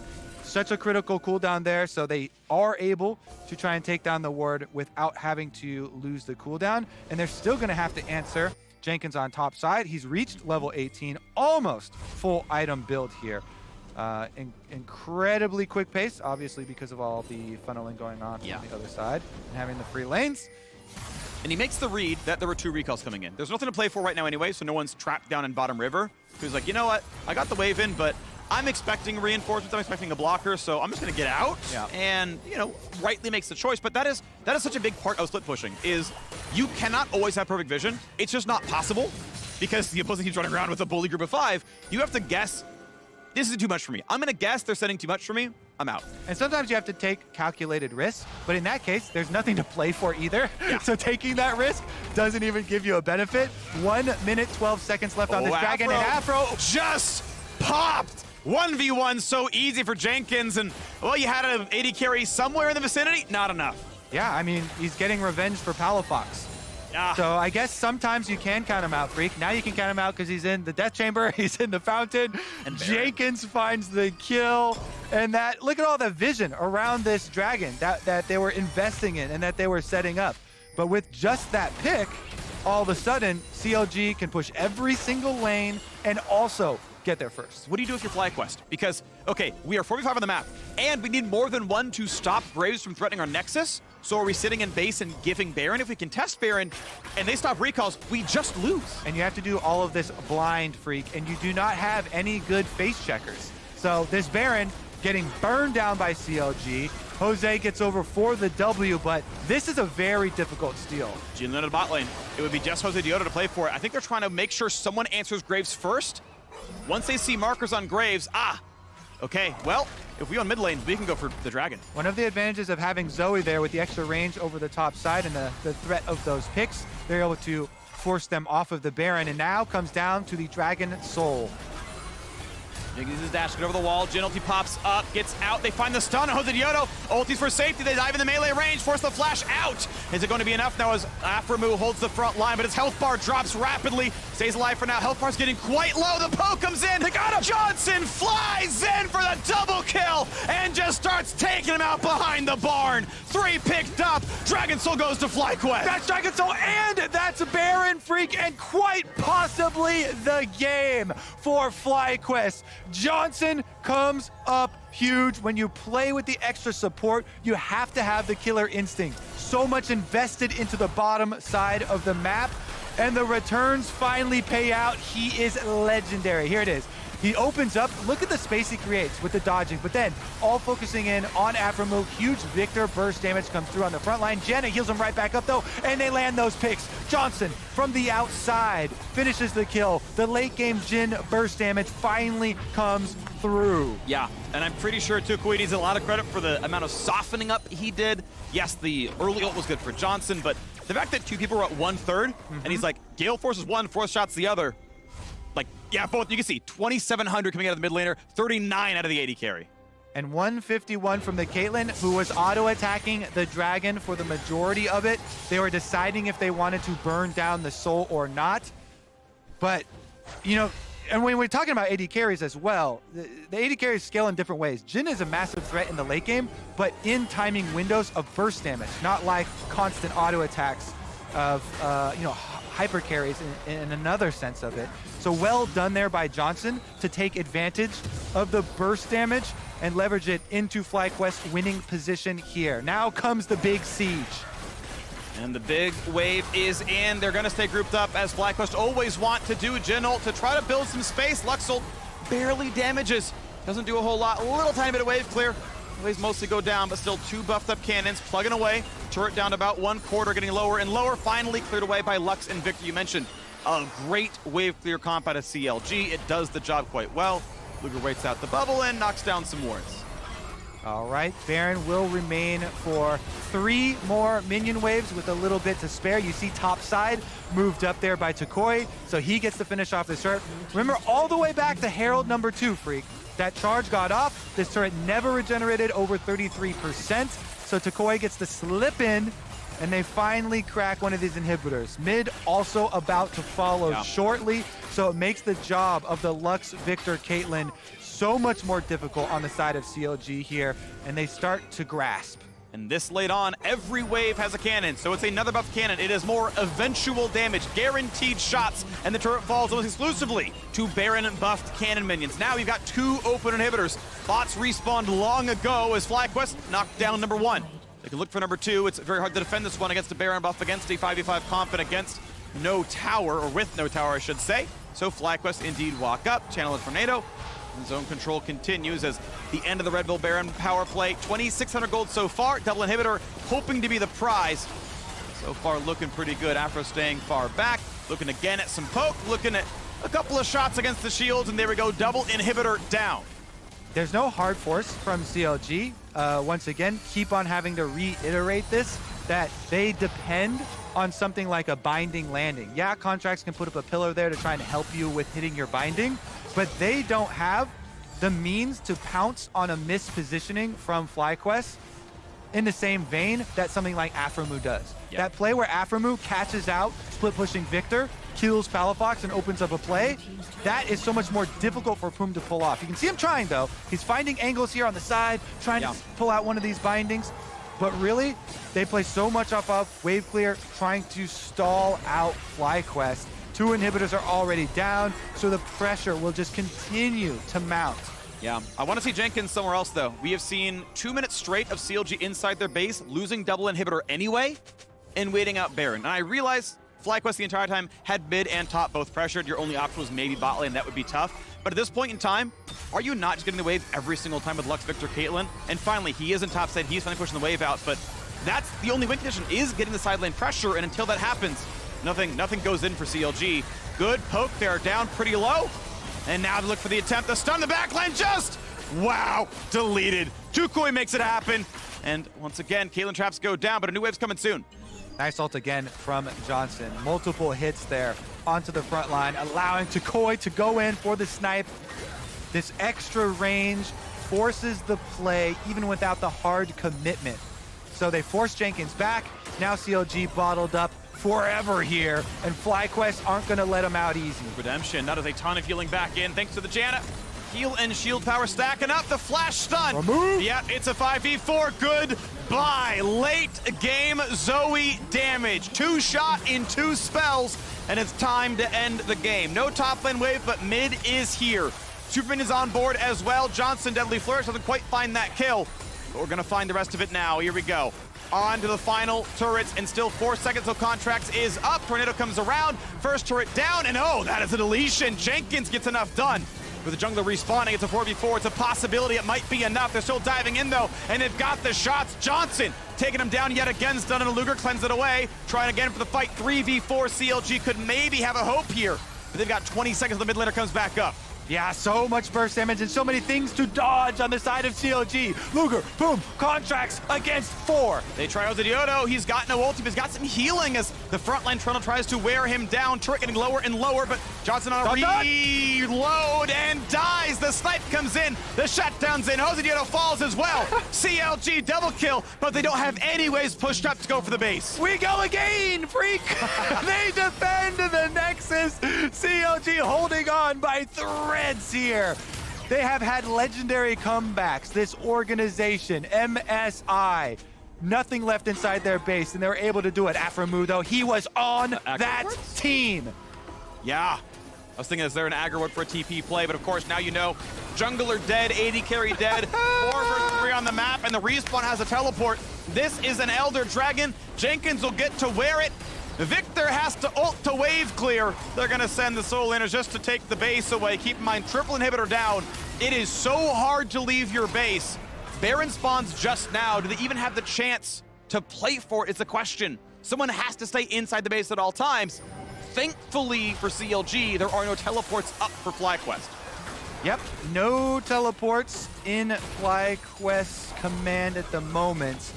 Plenty of wave control though, because whenever you have all 3 inhibitors down, multiplicative effect, double stack super minions, siege, and constantly allow extra pressure. Contracts and the rest of CLG, though, making a move for the vision around Baron. They've got Elder Dragon buff, so even with Victor and Graves trying to defend minions, they both have unleashed teleports ready to join. The problem for them is if FlyQuest can bait those teleports out, your base will be ended by the minions. So CLG have to be so precise with when they choose to commit to this. And the Baron is just gonna be seeded, it looks like. 8k health.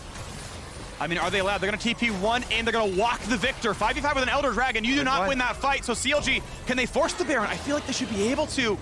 They have to do something quickly. They have no time because the super minions are already headed right back for the base. That's one teleport down. Needle's being pushed already. Keep in mind, mid and hip came back up, so Jenkins shoves it in. Like, he can credibly threaten their base from mid lane. I believe the Nexus turret, one of them's already down, so it's not hard to knock that base out. Palafox is back in time. You got Luger there as well. Obviously, these guys are basically almost all full build at this point in time. And now we look again at the rest of the dance. Still 1 minute left on the Baron buff, and all that's left to play for is bot lane, which Palafox can hold with teleport up, and CLG can play the map at almost full power. And the Elder Dragon, 50 seconds left on this buff. CLG want to try and force, but they don't have the tools to be able to do so. So instead, you have to manage this advantage in the form of pushing out your minion waves to buy you time to answer this Baron. They've still got one Unleashed teleport left in the hands of Palafox.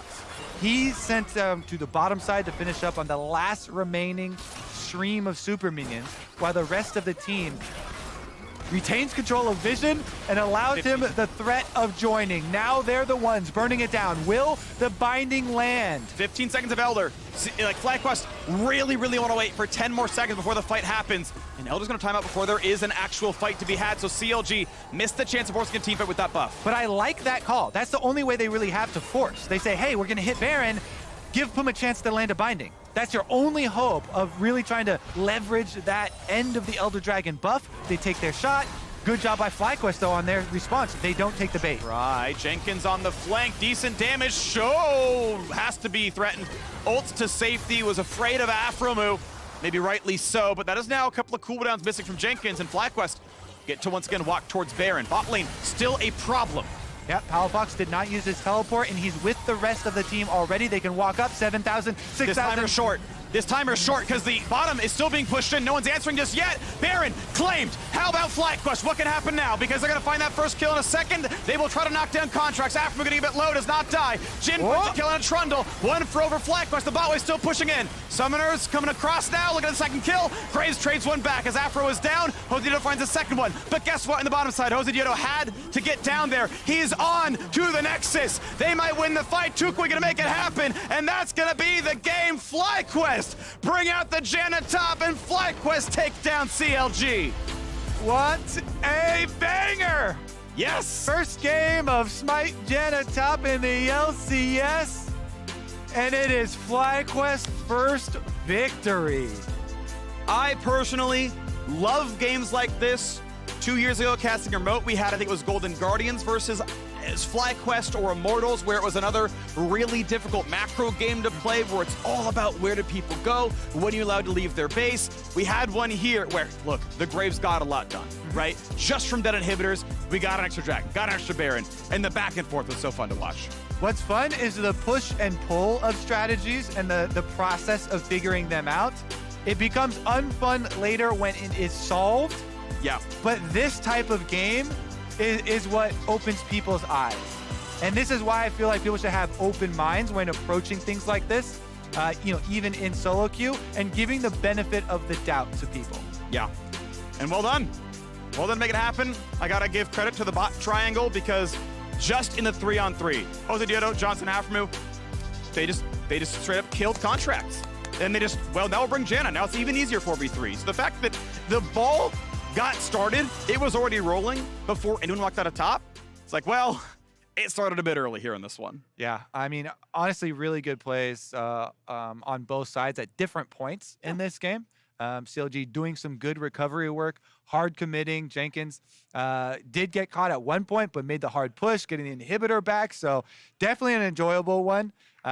Will be analyzed further because it has so few points of data thus far across pro play yet. Yeah. And we still have more to explore. I do like this iteration, though, of investing heavily into range and pick. It's definitely more shaky as far as the execution towards the mid stages. And there are some more easily executable iterations of it, as we mentioned before, with another enchanter / AD carry, where you can just force the 5-on-5s front to back. and not have to rely on some of the picks and mechanics here. But definitely a fun one to watch. I like that they're keeping that open mind to approach some of these strategies. I think you do need engage of some way. Like if it is a Lulu down there, like that jungler better be a Hecarim, to your point, right? Like if it's Kha'Zix, I think your comp is trash, right? Kha'Zix Lulu, that is a horrible comp because no one's starting that fight for you. It's funny too because and Lorlo actually just recently the other day I was watching him. He had a Kha'Zix on his team, and it's like this is one of the worst junglers because Kha'Zix is also scaling and assassin pick does not has no obvious synergies there. So it's definitely a fun one to look at. I will also say for Afromu himself, critical plays in several of these moments. You mentioned you're going to need that engage from somewhere. His pick onto Pal Fox in the split push, actually got them through one of the points where CLG had the upper hand and were sieging themselves. So very fun back and forth game. FlyQuest put themselves on the board here in spring, which means we get to join their top laner Kumo alongside the Tigers for the Verizon post-game interview. A strong start. Quite a splash from FlyQuest here at the start of Spring Split, and I'm so happy to be joined by Kumo for our Verizon post-game interview.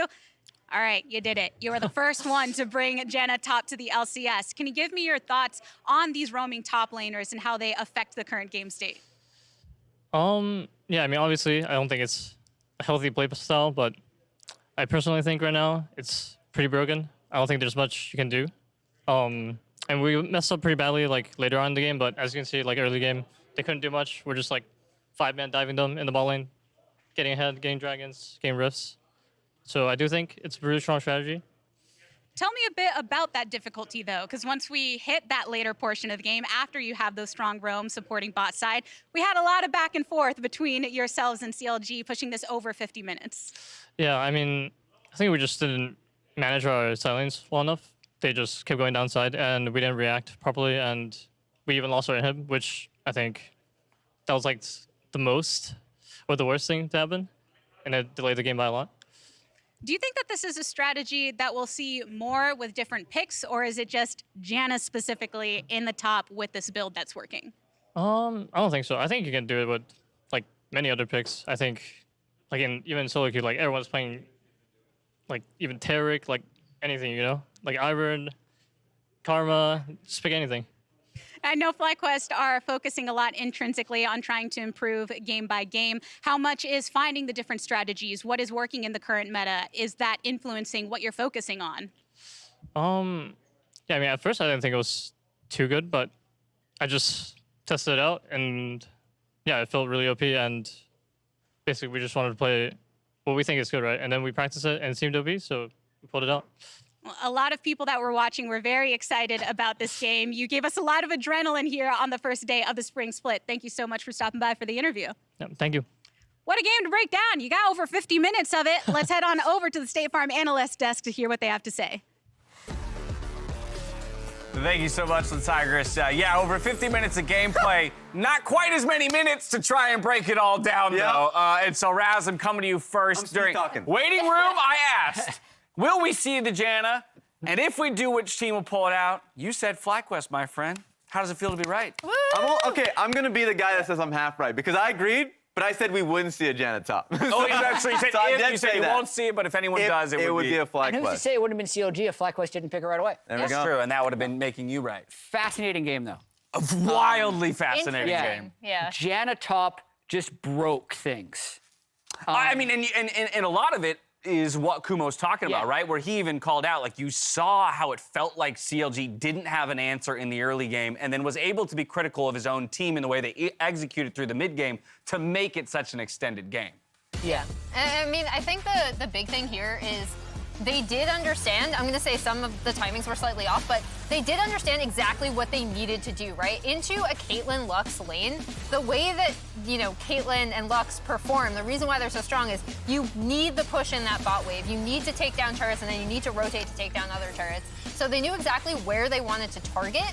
And I did like a lot of their early game, machinations with the Janna. I like the way that they were 5-man mobbing the bottom lane. I will say Contracts did lose a 3v3 early, which made his life even harder. Yes. But it also spoke to how well Janna can shut down an early game jungler. Just we'll probably talk about this for 20 minutes if we could, because there's there's a lot of nuance to this, actually. Exactly, and I think a lot of hypotheticals are going to be out there because I think, as you kind of mentioned, but I think like Contracts played poorly in those situations. In the 3v3, when Lux missed their binding, you walk away, he stuck around, he died. In the replay that we just saw, he didn't even kind of hide under a turret and force a TP situation. He just died in line bush next to Krugs, right? So a lot of these situations happened where, honestly, you didn't even get to see if, what would happen if Graves was forced to TP there.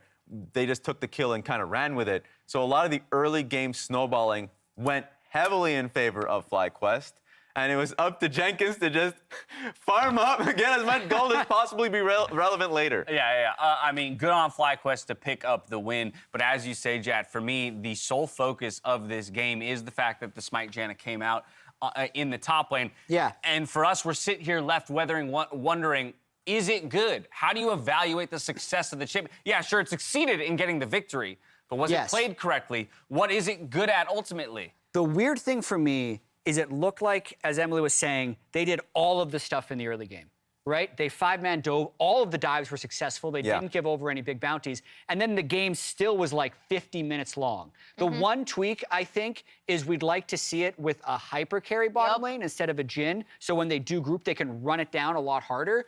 But I'm inconclusive. I don't think so. Actually, if I was coaching a team, I would be really annoyed, actually, because we know it's destructive, we know it corrupts the game, and if it's good, you either put practice time into being good at it, which could just be banned, and if it gets nerfed later, it'll never come into playoffs. But if you ignore it, you're going to lose regular season games, and it's going to hurt your seeding down the road. I think specifically the thing that was most interesting to me in this game were two parts. One, despite the Jhin, Leona, Zoe synergy, which I think is really good as a trio, I would have preferred to see a hyper carry bot lane because I think a lot of those mid game mistakes that we pointed out, and even some of the early game timings, can be shored up by just a hyper carry stronger team fighting.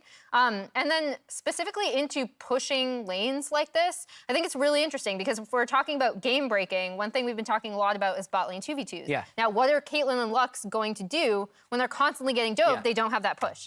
Yeah, and I mean, you already saw the graphic out there. Big shout out to the player of the game on that one, Takui. Takui had an incredible game on his Zoe. You got to see a little bit of his Zoe performance in lock-in. We got to see a lot of that in this game. And so, we can have a draft conversation for a good portion of it. I thought that in the end, CLG looked like we're surprised by it. Yes. Because Trundle is useless this game. He really can't do anything by the huge range advantage that he was dealing with. And sure, it was compounded by the fact that he played poorly early on. But when you're dealing with Zoe, Jhin to follow up, of course, Janna in any situations, there's no way for you to kind of to engage in fights. So they really did heavily opt into playing through side lanes and working through Graves. But I also want to say, I saw a lot of traffic on social media.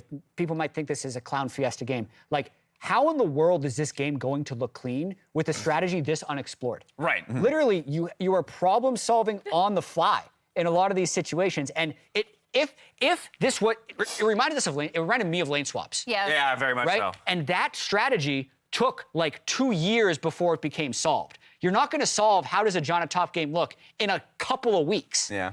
Cool to see it ultimately succeed. I come away from this just feeling ultra bad for Contracts because it feels like a lose-lose situation for him. It's one of those things where it's you can choose to go wherever the Janna's going, but you're still a man down, right? In every situation. You can choose to not go where the Janna's going, and now you're just 2 people down. Yeah. Great, maybe you're farming, but I don't think you're out-farming the advantage that they're getting with all those dives that they so expertly executed. Final point here, because we got to get to our next game. I'm sure we'll talk about this more end of day and tomorrow. And I feel great about FlyQuest's ingenuity in these things, right? They saw what was happening in solo queue. You heard from Kumo, tried it out. It worked. Reminded me of last year where they tried the whole Hecarim's Seraphine composition. Of course, different teams, different iterations. Yeah. But the fact that they're able to get this done, come out on stage, find success with it with a new team, huge props to them. I'm happy to call it a fiesta because that's what it was, and it was entertaining to the end. During the 2022 Spring Split, though, make sure you at home use your MasterCard to make a purchase from the in-store client and save your card on file to be entered for a chance to win a trip to a League of Legends event or a set of 9 Player of the Week statues and a MasterCard prepaid card. Go do that while we're on a break. On the other side, though, it's a summer finals fight for redemption when lock-in victors, Team Liquid, take on the reigning champs of the LCS 100 Thieves. Catch you on the other side. Game of the day. Game of the day. I read that as lock-in victors, like Victor mid lane, and I was like, oh no! Oh no. 5 victors.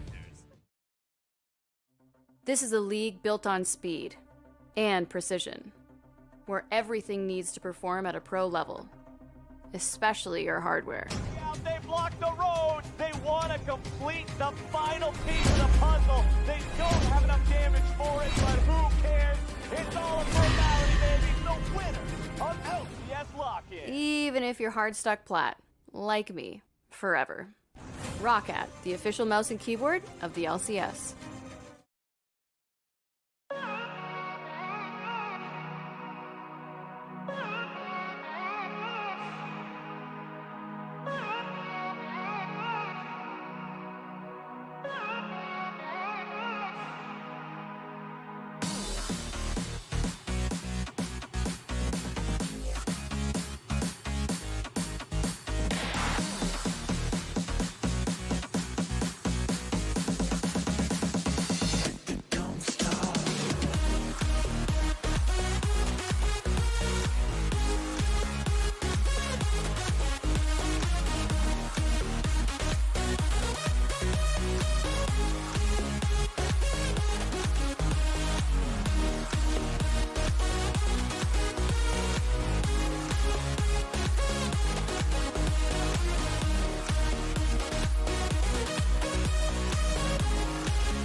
Beast, get on my karma. Yeah. I whipped it out. Alright, that's the center van. That's the karma police, bro. Running center. I cannot cycle. Give me fight. Yo, I can look by the way if they look. This guy no flash. Yeah, maybe. I can look right now, by the way, no? Look. I'm dipping. Hey, is this good, no? Yeah, I think it's good fun. I'm cutting a bit. Oh, look at Gwen. I killed Varus. Okay. Almost killed Varus. I'm killing I'm looking at it. Go, Gwen. Got her. Vega. Vigo, focus, Vigo. Yeah, I'm on tier. One more. I've come on 5. Jeff, no flash. Yeah, I keep going. I'm on 3. I feel like I think I should YOLO. We need to try and play it slow. I mean, I have smite, by the way. I can just try to steal. Yep. Okay. We have RSQ too. They stop it. I'm coming. I'm still coming. Yeah, just walk, tier walk. They're gonna look. Nice. Leave. Oh, yes, mine. I'm fine. Fabio, cut out. We got. Miss. Walk forward. Look here. Yeah, I'm looking. Just kill CK first. Yeah, slowly now, Okay. slowly now. Behind us from here. Can we go forward? Can we go forward? Okay. Good. I speed you soon. Jump. Okay, this guy has nothing. Kill him. This guy has nothing. No flash, no flash. Get him a bit after. Sal's still coming. Nice, really good. Wow, I thought EG was going undefeated. I thought they were insane. Wait, What is this? what happened to the storyline? Kill him. We need to The early game was pretty sussy this game. The early game was so bad. Mine was so bad as well. But the early game was so good.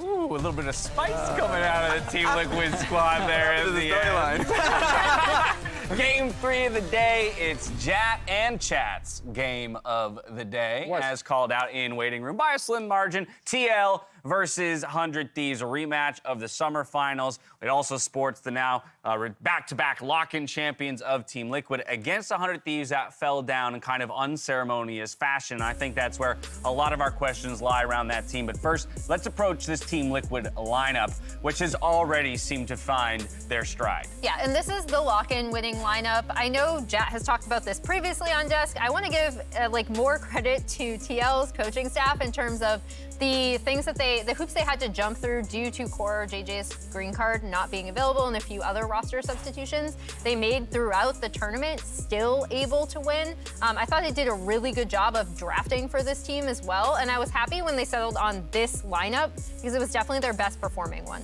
Hey, Hansama was happy too. He said it in the interview after the series was won, that being able to now focus, it was easier to focus and like kind of have that stability, knowing that he was going to be playing in both the semifinals and the finals, and they were playing really well consistently between both of them. So that made it a big power point for them later on in the lock-in. Yeah, and the only weakness that TL would have, I think, is having high expectations and not having very much practice time before playing against 100 Thieves.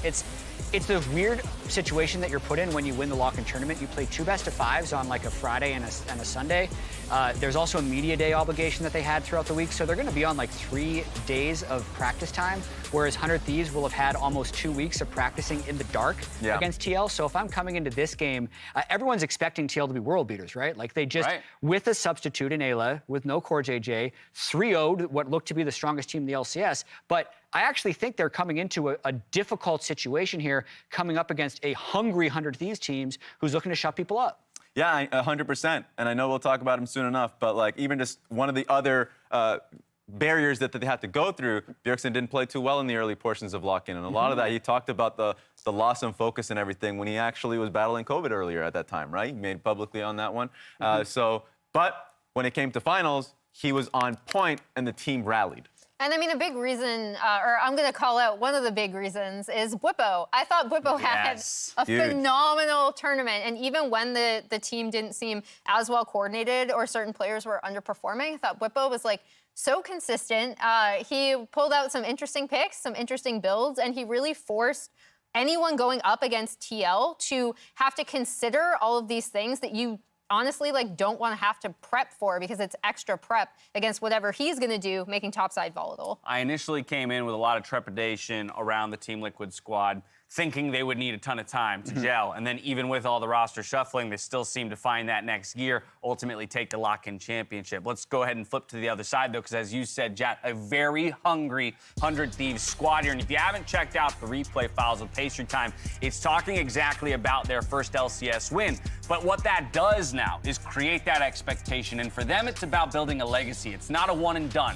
They want to get multiple trophies into that trophy case, and so it's got to start here on day one, make a statement. Prove that the split win in the summer wasn't a fluke. It was the first one, it was very impressive, and then with the lock-in loss to Dignitas, people have actually, in part, forgotten about this team.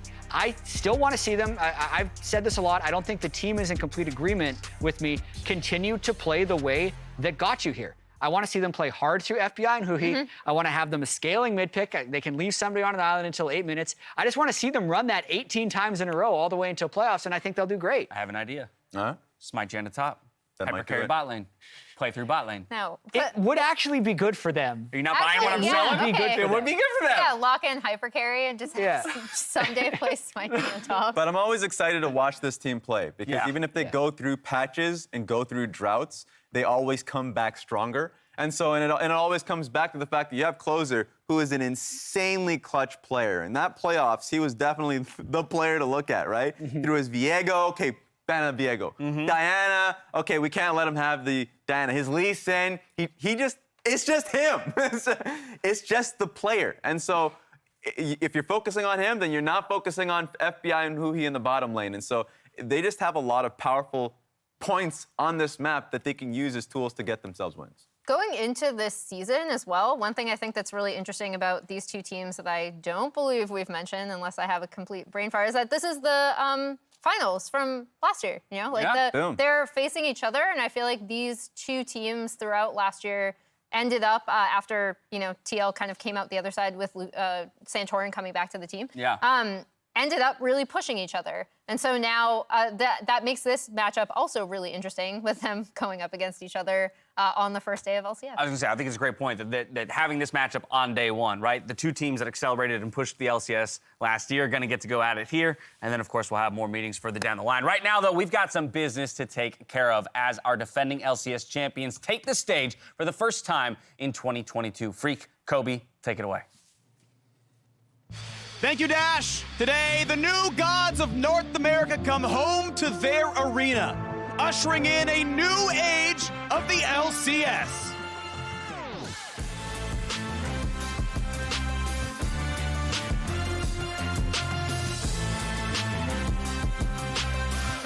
It is our honor to welcome back the reigning LCS champions. Someday, Closer, Abadaga, FBI, and Huhi, your 100 Thieves!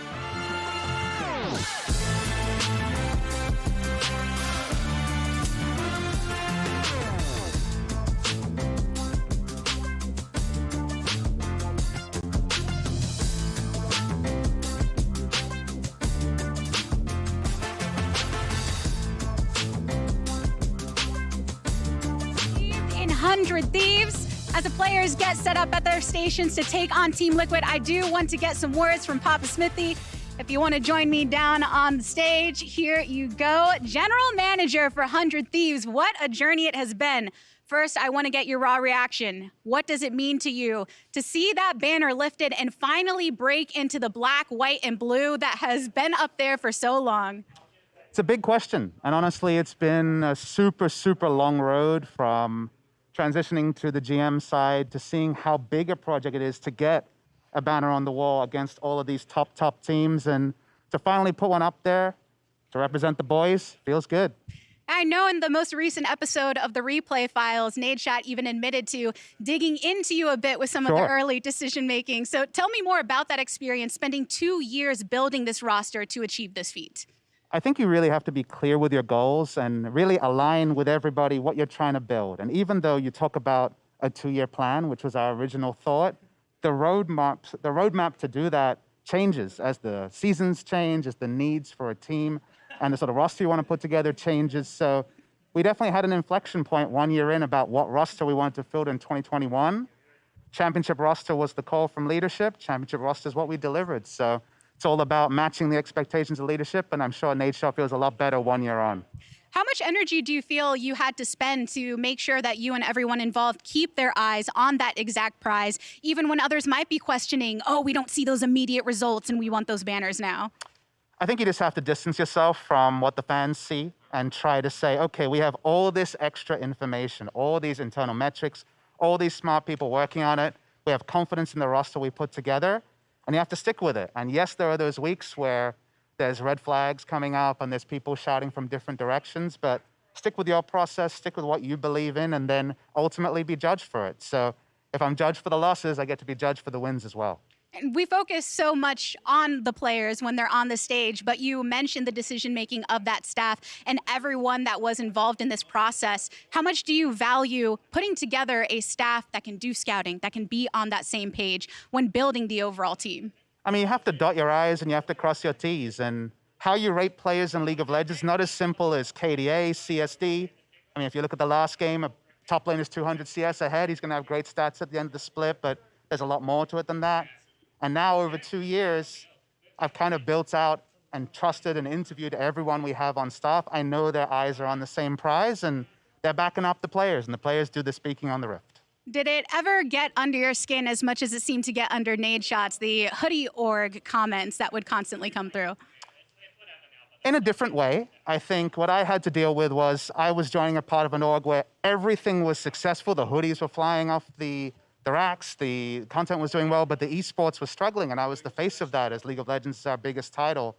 And I had to come to the group meetings, and I didn't have the same thing to show for myself because we hadn't been able to achieve it. So I was actually trying to live up to the hoodie org. I was trying to live up to what they had already led, and now we just all look at each other and have that respectful smile that you're always looking for when you're a GM.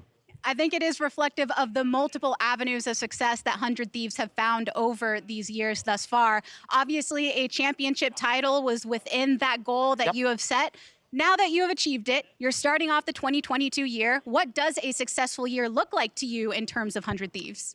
Honestly, if you're bringing back the same roster, you kind of have to be judged based on results. We had a lot of confidence that 6 months with these guys, we know what the end of 6 months looks like, and that means to an LCS title.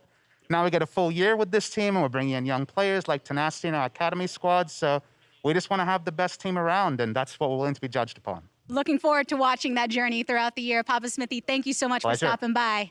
It is time for us to get into Summoner's Rift soon enough, so let's send things back over to Freak and Kobe to bring us into the cast.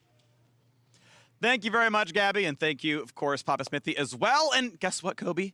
It's time for Kobe and Freak's Game of the Week! Match of the week. Match of the week. I'm excited. Team Liquid, the reigning lock-in champions, back-to-back, by the way. 100 Thieves, the reigning LCS champions, hoping for back-to-back, by the way. It's going to be fun. It is. I'm incredibly excited also, specifically for the jungle matchup. They talked about it a bit on the analyst desk, but closer, really, if you're remembering back to the finals of these two teams, that's the main guy that stands out. This man absolutely demolished Team Liquid. So Santorin, it feels like he's been itching and waiting, to get a clap back, an answer here, some revenge. And especially another level added on in lock-in tournament when Core JJ was complimenting other junglers. It's kind of like you're not saying anything, but if you're complimenting other junglers, then everybody's all of a sudden, tagging Santorin and being like, oh, look, look, good. River, look all the good plays he's making. But Santorin himself, I think he's back in form. He has been on fire as well. So incredibly excited for this matchup specifically. I mean, Core had a tweet today about how JoJo outsmited him in lock-in finals. So he's still not letting him go. Whippo, to me, by the way, is my front runner for LCS MVP. We haven't played an official LCS game yet, but based on lock-in, Whippo is the difference above everybody else right now for what is maybe the best team in the league. We'll see if that, of course, pans out over time. But we're seeing the mid lane bans come through, 3 off the board already. Rise, he's already practically off the screen.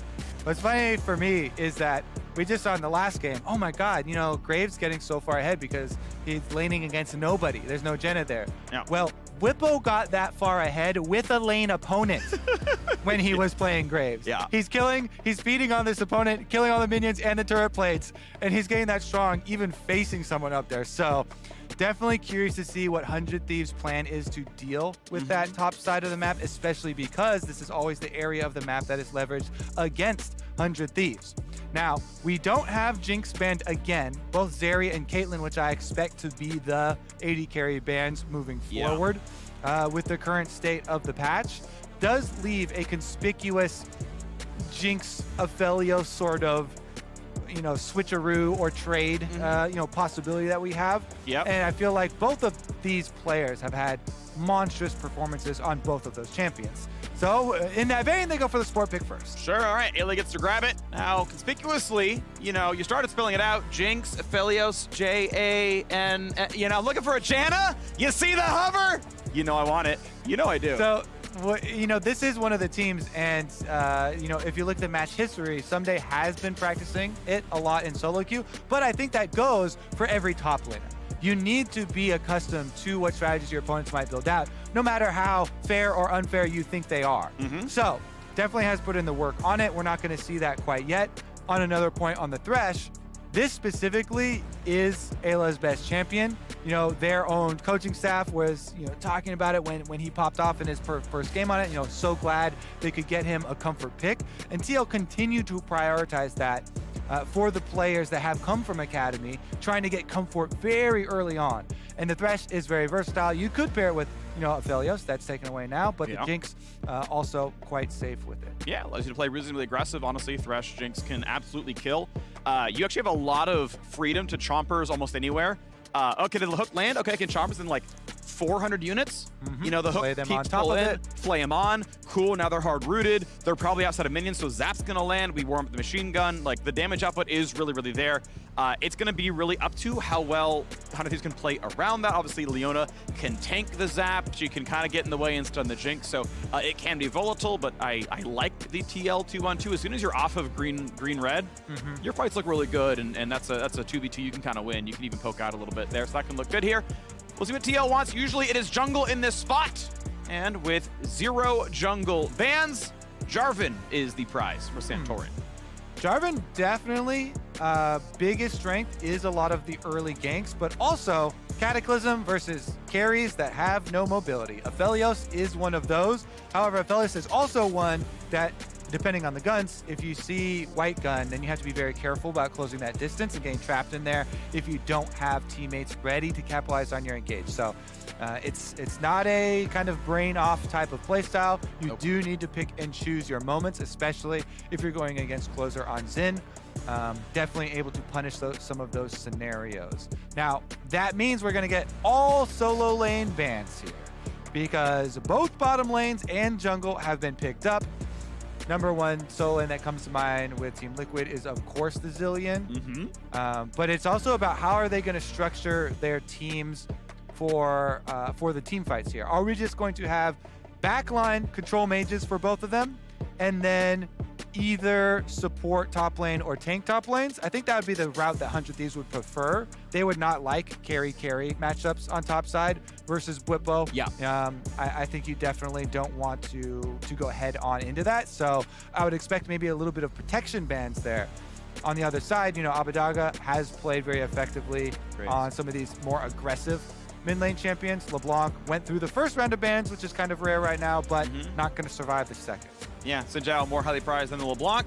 Abadaga has not played it yet this season, if you want to count the lock-in games as well. I'm also curious what we're going to see out of Bwipo. He has played more unique champions than 100 Thieves have played games so far this year. He has gotten a lot going on, 8 unique champions. We'll see if it's number 9 or not. Obviously, a couple of his picks are off the table with Gwen and Graves both gone. Those are the only champs that Bwipo has played more than once.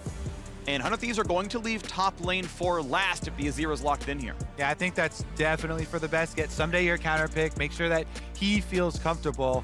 If they actually lock in this blind Azir, though, that definitely signals you want a standard team fight. I don't think you want a roaming support with this. This, for by your the top way, lane. I feel like this is a very good comp alongside a Janna. If you're going to play it, you've got hard engage, you've got enough threats that you're not running any damage from top lane. This seems like the kind of comp I'd be happy to run. Sinjao is not the biggest carry for it, but like Aphelios Azir will win your late game team fights, and they're worth ganking. It's another reason why you save that to last, why Red Side has more power right now, because everyone's wondering if you are going to go that style or if you go for a more standard team fight setup here. And so Team Liquid have to make their call first. Means Bwipo, all right, you've got a blind for all scenarios here. Yeah. Are you going to try and pick something that will destroy the tower super early, or is going to have a good blind picked matchup into any sort of counter that someday wants to pick? Like Renekton is still available. That also, like the LeBlanc, is usually banned out in 1, 2, 3. Yeah. So what's your pool, right? Of champs that are good when counterpicked by an actual top laner, but also work well when you're going to AFK the lane as Janna, and literally you're away from the lane. Like Renekton is not the best tower killer, and they're like, you know what? It's Ornn. We're playing hard team fight. I would have said too, since you see Renekton early on, does not hyper scale as far as the split pushing. So you might have ended up in a world if 100 Thieves then wanted to force, which they did not on a roaming style, and try and get a low econ Renekton going. To try to answer roamings, but they just go with the standard. Sunday, back on Ornn, into the Renekton, be that brick wall, scale for your team, hand out your items to Abadaga, to FBI, 100 Thieves, no strangers to getting blinged out, so someday we'll do his part there. Yep. And of course, jungle attention, that means, is going to look at bottom lane possibilities. You've got Jarvan, who can make passes towards mid, but it's not really about the early 2v2s for that sort of scenario. Much later, Orianna Shockwave with Jarvan will have a pretty big impact, though, for a lot of these setups. Yep. Well, Whippo is on his 9th unique champion of the year as he adds Renekton to the pool. Yes, he's played it in previous years, but fun to see how many different looks he has had so far in 2022 on 100 Thieves. Already bringing home a single trophy, looking to make it 3 on the year. Hoping for a promise that, Perks never could quite do for us. So looking for this one now on Whippo's side with the super team of Team Liquid. They can't even field Core JJ, and they're still winning everything in front of them right now. So very, very scary team. And they're against the defending champions. 100 Thieves, you can see, you got the star on the jersey. They've won an LCS title. A team I still have very, very high hopes for. I think this comp is pretty solid here. That said, it is so heavily scaling focused that you expect to some degree to get walked over a bit early game. Yeah. And so we are building in competitive integrity because you can see on stage, Team Liquid are not here due to the COVID restrictions. So we're building in the delay into the game so that everything is copacetic. And we will get right into 100 Thieves versus Team Liquid. Finals rematch. Santorin's revenge is up for grabs. Can he get it? Closer, the finals MVP on Xin Zhao. Both of these two have early playmaking possibilities, although not crazy setup from their lanes. Definitely a decent amount, at least from the supports. Yeah, I think bot lane can easily be volatile. I'm expecting most likely both junglers to path toward bot to influence that lane because it's low escape 80 carries. Like, they can cleanse flash. That is your volatile lane. Yeah. Especially if you're coming into it, jungler mindset, you're always looking for setup in your lane. Orianna is here. Guess what? That's farm. Top side is Ornn, so that's also farm. What I will say, though, is Ayla is actually targetable in this lane. I want to point out, FBI does not have cleanse, so we cannot cleanse out of hook, flay, chompers. That is full damage the whole time. Ignite will stick. That'll cut down the healing. FBI can be a good target. On the other side, Glacial Ayla, Thresh doesn't have good innate tankiness. Like, Leona hits W, she's immune. Like, in any early laning phase, free mythic, it's no problem. But you can kill a Thresh here with a full combo. Yeah, you can actually hit front if you're looking at from the side of 100 Thieves. That's the big takeaway. And the other thing is that your Flay is going to have to save you for multiple things here. You want to be able to use it for the Leona, but you also have to worry about Xin Zhao ganks.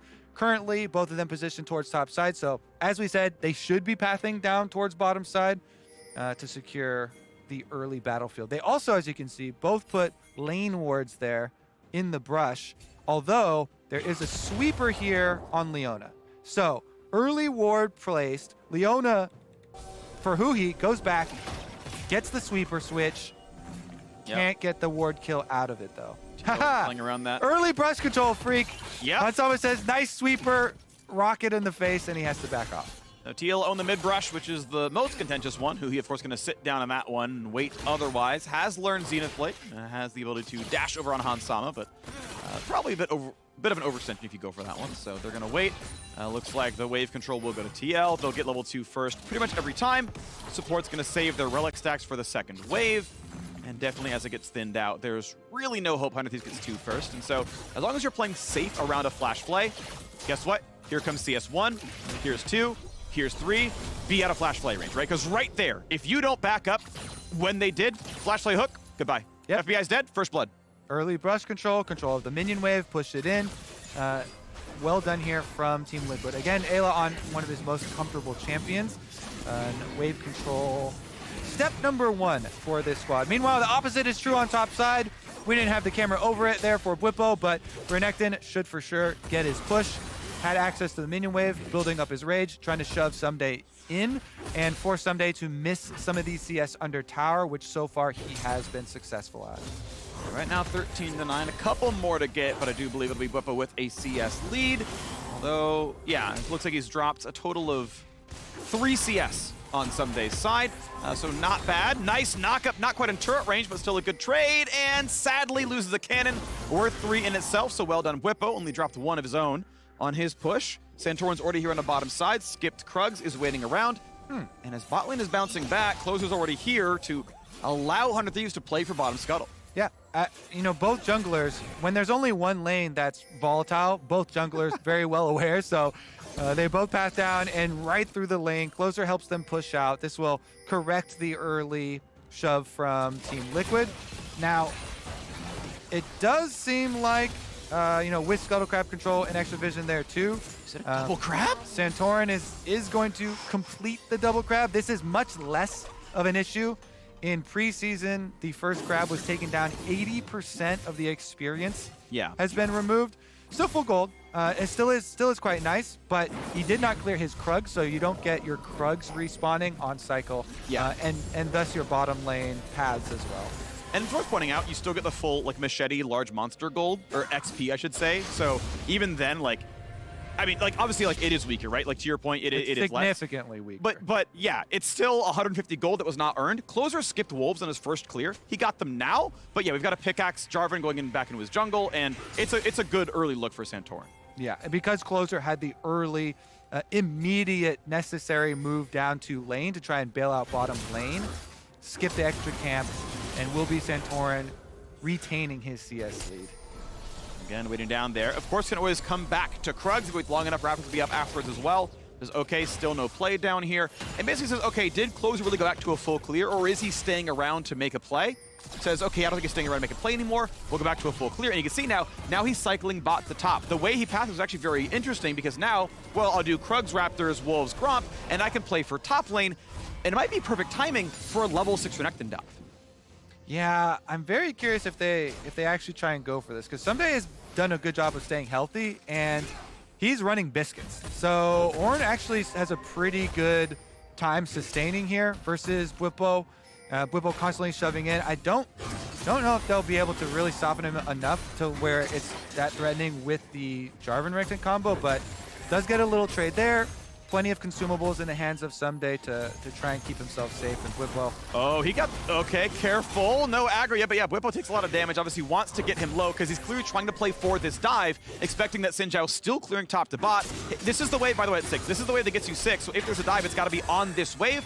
But Santorin is just simply killing his wolves, going to his Gromp. Looks like no dive. Not enough damage on Someday. And he's trying to get value out of his Demolish, on turret. Try and work off some of these plates. Do something as Renekton. Yeah. You feel some pressure, right? You're getting your CS lead, want to push him in, get your Demolish box, soften him up, see if you can make a play for your jungler. Does mean bottom side here, full wards through the river. Easy pathway for this, support reset for Huhi to move back out. They pop the blast cone, they leave the deep vision there, trying to cut off some more of these avenues, and triple control ward through the bottom river. Santorin heavily up in farm, by the way, has managed to cycle the jungle pretty well.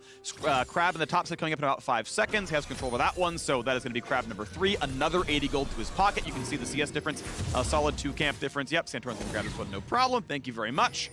And now ready to go for his blue buff. So Santorin's had very efficient pathing where he was covering Renekton for all the top side shoves. Okay, he's going for a Demolish, going for a turret plate, going for a recall. Turret plate's almost down there, was able to cover for that one. And then now that that's kind of settled down, okay, well, I'll grab blue, hand that one off. No problem there as well. Orianna grabbing that right now. So Santorin, bit of pathing Nirvana. Again, keeps that solid 2 camp lead, and all of his lanes feel comfortable. Meanwhile, the farming continues for mid lane, but Bjergsen here, neither mid laner using their teleport yet. Bjergsen doing quite well for himself with the Orianna. Has still a lot more to pick up as well, so is going to be able to, keep and even bolster this CS lead. Blue buff transferred off as well, means he can easily sustain and has gotten the early tier. So definitely a good early pickup to continue for your scaling. Again, looking towards those combinations you can see later where it is a Jarvan Shockwave Cataclysm combination with a Jinx for the late game. So Team Liquid trying to set up some of that security. As the Krugs go down on Santorin's 3rd clear. He's just kind of covering the bot side as they fight for control wards, and we'll see if Dragon is the play. Closer recalling off the Raptors, and it wasn't warded, so there isn't really good information here. Bwipo will grab his first turret plate, gets his, I think, 2nd Demolish of the game. And look, he's got a solid CS lead, right? Going to be about 10 up plus the plate. 300 or so gold lead earned for him. You can kind of compare right now, 24 to 2800. Okay, 400 gold lead as he knocks on this wave, gets the recall stop, always able to dice away to not get the brittle proc, don't allow the extra % health auto attack damage. Someday will just complete his Bomby Cinder, and that's going to be wave clear. So I want to see if they actually put priority. Yeah, the pings are immediately going down on Rift Herald. When Bwipo gets to have this extra timing window pushing up, immediately moves down to leash it himself. Anybody can do Rift Herald. It doesn't have to be the jungler. You know, because of the eye-popping mechanic, it doesn't do that much damage. All you have to do is dodge out on the swipe, which is insanely easy to do, as long as you have hands. So even with this ward in the back, Whippo is able to use his top lane advantage to start up this objective, and should be able to get the priority on top side going for them. Santorin, though, him being up there with the extra ward from 100 Thieves means bottom side pressure does result in very effective use of the white gun from FBI, gets off turret plates himself, and Closer invades onto the bottom camps and gets the respawn timers, though did not early start this dragon. Is going to take his time, fully walks through the jungle to get all of the respawn timers on those camps before they transition over. So as the minion waves go back and forth, CS is equal in the bottom side, but once again, credit to the 2 turret plates claimed down there by Aphelios. That is a big gold lead. That is a better recall, and that is Berserker Grease plus the pickaxe picked up now as well. So FBI on a good recall. Looks like he's recalling in front of a non-cannon wave, so it is very quickly shoved in, very quickly cleared, and that means he is guaranteed to lose some CS on the recall. Might still be worth. Again, you want your items, you want to kind of cement your lead. He's up for Berserker Grease right now, but as Whippo pushes in topside and gets another wave down, the CS pretty equal, but Whippo has gotten out of the top lane pressure, out of the strong lane pick for Renekton, has gotten Herald, has gotten 2 plates, and that is soon to be first turret if they stand at top lane. And you're afforded the luxury of going Cull because there's no threat from the Ornn. So also has been working away on his Cull stacks, little extra pop there, but you're trying to stack up all of these little pops in gold. Every turret plate, every tiny little bit of CS, and the Cull pop for himself as well. So you're going to have a really strong mid game. And that's where the Renekton is going to shine over the Ornn. Someday is going to have access to his team fighting ultimate and can control a large space, but until you get to start handing out those items to the rest of the team too, Renekton can make a lot of plays at some of these neutral objectives in the first couple of dragons. First Rift Herald was easily picked up as well. Now Hansama on Kraken Slayer may have actually knocked down a turret plate before he took the recall, but at 105 CS at under 11 minutes, he's on Mythic. No boots, nothing else. I think he started Longsword, right? Longsword refillable, so turns that into Mythic, and he's ready to go on his first power split. Obviously, the sidestep to upgraded boots for FBI is going to delay that one, and there was never that cross-map dragon play, right? It was 100 Thieves giving credit to FBI to push down turret damage, but never the dragon stack as the other side of the map play. Yeah, 100 Thieves chose just to go for pressure off the tower and then into the jungle using a lot of time, looking for respawn timers and for vision. That means this dragon fight is going to have big consequences. Rift Herald has not been used yet. If you can win this dragon fight, not only would you get dragon, but since you would have to kill people presumably to be able to win it, then you would get to use Rift Herald afterwards as well. So Team Liquid for the first time here are moving into the river to clear out some of the vision. They don't even fully clear out the vision, and Santorin just starts it up because their bottom lane is pushing. Closer is on the way. Yeah. This could be huge for Team Liquid. But 100 Thieves should force him and try and stop here. He's level 6. We can kill it first. Ayla in the front line, level 7, finds a hook. Is it enough? Closer gonna put the W down. Here comes the dive, and that is a scoop backwards. Goodbye to Jinx. It's 2-4-0. 100 Thieves on the board twice. And you see their focus on the carries. Immediate beeline onto Bjergsen and Hansama. Abbedagge sweeps in on the Azir for the sweep back. Huki on the ultimate gives him the space. They get the flashes down, double kills, and Dragon number 1 is given over. But Freak, the big win of trying to win the fight and then be able to use a Rift Herald after getting kills is denied, and then some. The fact that he walked left off of the Leona ult meant Aphelios actually landed a root onto both, which gave the scoop the possibility. Yeah, nice shot there from FBI over the wall. Gets the ultimate, gets the setup for Abbedagge. Top side here, response. Slowing down Shelly a bit, still gonna get the crash, still gonna earn 2 turret plates shared across the 2 of them. The turret's still not down. And because it was a team fight win in kills for 100 Thieves off of the dragon fight, FBI again took 2 turret plates by hand. So those 2 Rift Herald plates were paid for in full.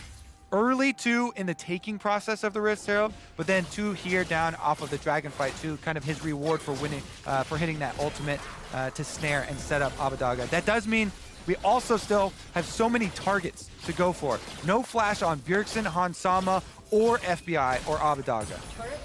Alrighty. Gold up and down, then up and down. A close game. A Dragon difference to be sure. But the money is on the Renekton and the Jarvan for the most part. Otherwise, the money is on Aphelios. And guess which one looks a whole lot better? Probably the money on the soon-to-be 1.5 item AD carry.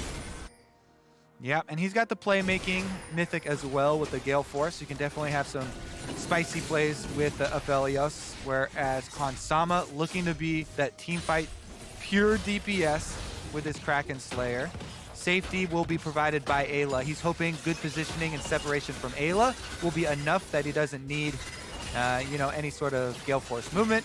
And Jinx always likes to be pumping to take full advantage of the extra attack speed from Excite and everything like that. So max DPS there. Aphelios though, see if he can make some plays with the burst damage. FBI currently richest in the game. Yeah, feels good. This should be the entire turret. I believe Smolish will always come through, will always get the kill, and there's first turret of the game.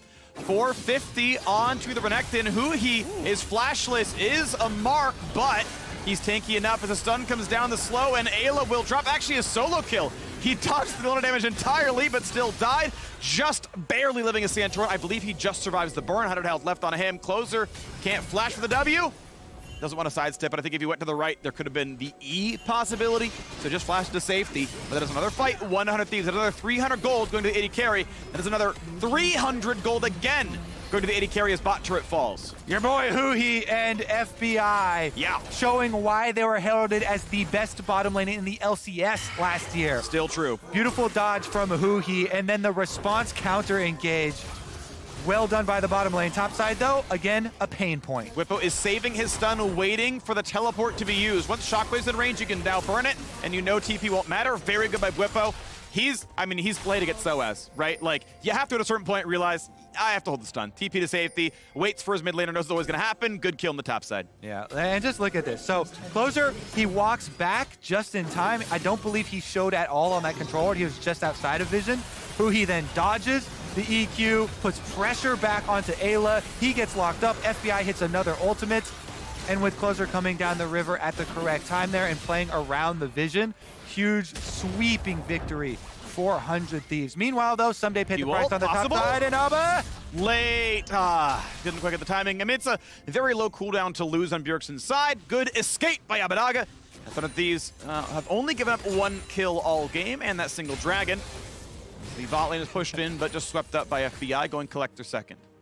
I will say, at least for the side of Team Liquid, since Bjergsen made the roam up there, they were able to get some money in one of the better scaling carries, instead of all this money just funneling into the Renekton. So a kill onto Orianna, pretty big for them. Should allow Bjergsen on next reset to be able to finish up Mythic to try and catch up here, even though he started with the kind of delayed build there since he rushed into tier to start stacking his tier quickly so he can have a really strong 2-item power spike.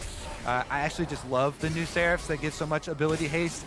Really good for a lot of these mid laners that are kind of DPS mages, can provide so much with the lower cooldowns with this champion between shielding teammates as well as putting out some carry DPS. This will be Rifthold number 2 though.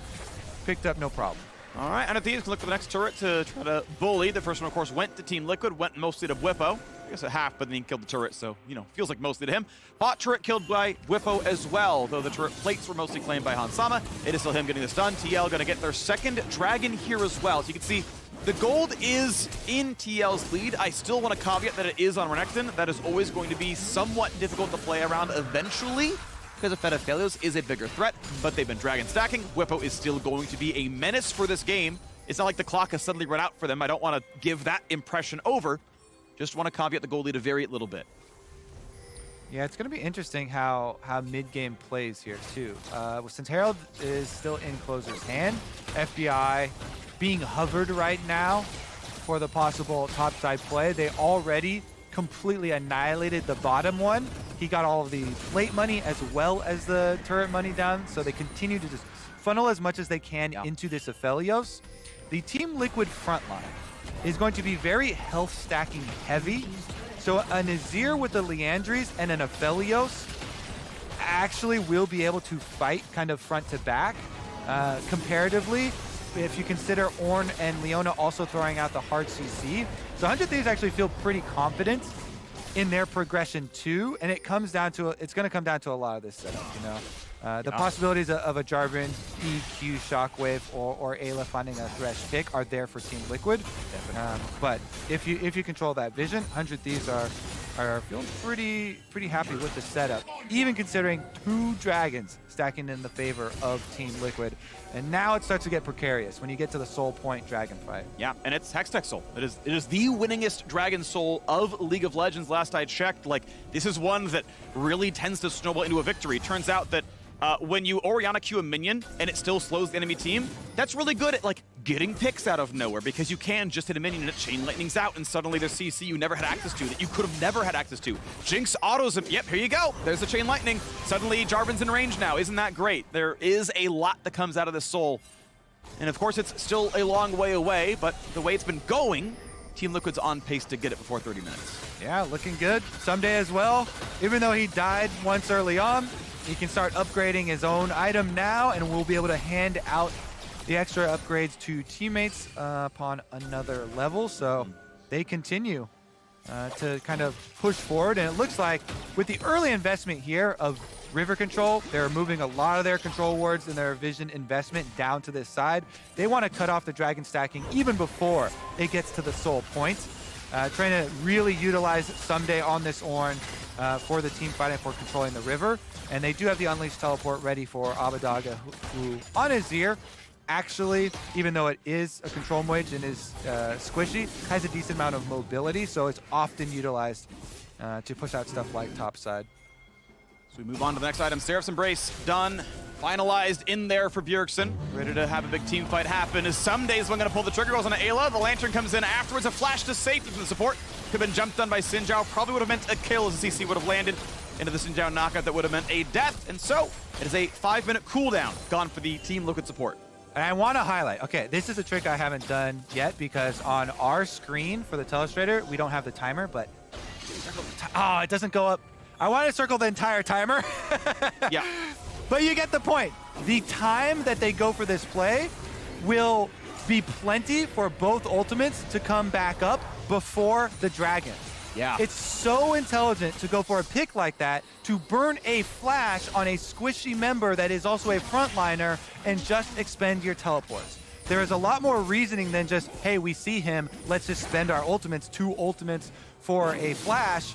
It is all about setting up for this dragon fight. So really good forethought here from 100 Thieves. They move in, they try and get vision way early, then they blow out an important flash way early, and they'll have plenty of time for their ultimates to come back up on cooldown. 1 minute to go. And we know, yes, the Ornn Horn's going to be up, the Solar Flare as well. We're going to have a climactic team fight in about 50 seconds. 2 full items on the Aphelios. Went for a more expensive build. Hans Sama's second item is 500 gold cheaper, so he's up in slots but lower in DPS. Ooh, I do want to point out, in response here, we've got a stopwatch for Ayla. So all eyes are going to be on him. You know, he's a very vulnerable target as the Thresh, but he does have a stopwatch for a possible surprise play if no one's checking inventory, which all pro players do, so. Yep. Sometimes you get surprised. Yes, you expect them to know. I have seen, though, the overextension once in a while. Sometimes mistakes happen, and we'll see what it looks like in this one. 20 seconds to the Dragon. 100 Thieves do not want to give away the 3rd Dragon. They do not want to give away the chance at Hextech Soul. And so they play around the bottom river. Renekton coming around the bottom side here. We do have the chance at a flank as we have Whippos here. And suddenly, it's going to be TL owning the vision. 100 Thieves may take over mid lane, but 3rd Dragon really, really valuable. Yeah. Whippo in the middle of the team, gonna be stunned up. The rest of the squad is zoned out for now, but here comes the Jarvan. It's Bash Brothers, it's a shockwave possibility. Flash safety for Huhi, but is it going to be enough? Over the top comes the CC out of Ornn. Closer is safe. Santorin knocked up is not. 100 Thieves win the team fight. Really good pathing here from 100 Thieves. They get pressure through mid into the river. No DPS from Team Liquid there to back up Whippo and Santorin. If you separate the front line from the DPS, Freak, your front line will fall so quickly. Very good job here. 100 Thieves, just simple push out mid, then go into river. That's why this is the most repeated thing from any analyst pushing out mid into a river fight, it's because Team Liquid DPS trying to handle that wave, could not close the distance there. You know, Ayla had no flash, so he didn't want to expose himself, and it means Centaur and Whippo cut off. They give up 1 kill and 1 dragon to the side of 100 Thieves. All right, and if you thought the scaling favored 100 Thieves, it feels like we are moving in that direction. Azir, Aphelios, Ornn. Ornn is maybe the top lane king of late game. He literally just prints you extra gold. Once he's level 13, 14, 15, 16, the Gale Force order to be upgraded. There's more to go where that came from. Lockets on both sides just got completed. They weren't up for that fight. And even without Locket, the fact that Bjergsen, Renekton, Jarvan couldn't really threaten the 100 Thieves. Like, Shotgun hit like the squad and everyone came out okay.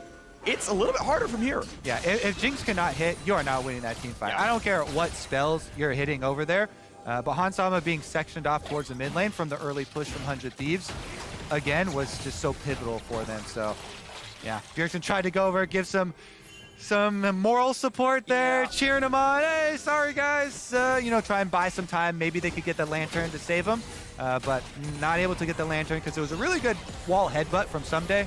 And not able to get in range. So good, well executed there from 100 Thieves. Someday, you know, Ornn, he's no stranger to Ornn. This is a strategy that 100 Thieves have used long before even all these other old Golden Guardians members joined the team. So, you know, he's definitely in a comfort zone. Level 15 now on the Ornn. Already upgraded FBIs and approaching the level 16 as well for the extra rank in the ultimate and continued Gucci upgrades. Yeah, but 100 Thieves really not looking to play that aggressively. They say, okay, Orianna's a mid, she can clear waves. Not even gonna bother with turret. I think he even had Green Gun available for FBI. He's like, nah, still not worth it, don't care. It's whatever, let you go for it. So no rush from Blizzard's out. 100 Thieves, again, playing a very, very slow-paced game. You gotta show up for the dragon. Okay, eventually you send something over to kind of answer top side, but Whippo gonna get another demolished, gonna jump right back out. And slowly but surely, like, he is getting stuff done on the sides of the map. He is creating pressure. That's the power of this Renekton. But the 5v5s have been tough for Team Liquid. And the thing is, I think he hits a brick wall at some point. You can get some of these outer towers, but you can't split push that hard. Look at the minimap right now. Azir is actually drawing teleport cooldowns out of the side of Team Liquid because they don't allocate anyone over there to handle this wave. And Abadaga also slams on turrets. The Azir, decent amount of AP now, working through those ones, so they get the teleport out of Bjergsen. By drawing him away from mid, they just open up FBI to get even richer, already the richest in the game. With an Ornn upgrade on top of it, gold stats won't even show that. And it's so smooth here from 100 Thieves. Meanwhile, back to the Renekton hitting a wall point. Now he is level 16, but it's hard for him to split push to success. It's even more difficult to team fight as a Renekton into Azir Ornn zone control. You know, and the Leona as well can feel, though, who he will probably be looking for the more offensive ults towards the TL carries. So it does make it harder for Whippo to operate in team fights. We'll see if he can do it with a good flank or something like that, but 100 Thieves are positioning themselves for a very nice 3-item spike of Aphelios. Infinity Edge comes in. This is your dream scenario, Freak, right? Yep. You are the first AD carry to 3-item power spikes. You get Infinity Edge, you feel like God. It feels really, really good. Only downside is, actually, no. I don't want to say much. I'm generally actually pretty okay with collector builds. I don't want to spend too much time on it, but basically I think it is a slightly underrated item. There's a lot of talk about the math of what it does, and turns out execute is really strong. So still a fan of this build in this order. I think it's actually totally reasonable to do against even this composition. And yeah, he's going to be an absolute teamfight beast. All right, well, let's see it then, because 45 seconds on this dragon. Put the timer up, Freak. I honestly don't think Team Liquid will risk much towards this second one. 100 Thieves, once again, push mid first, then move into the river. They already have control wards in place.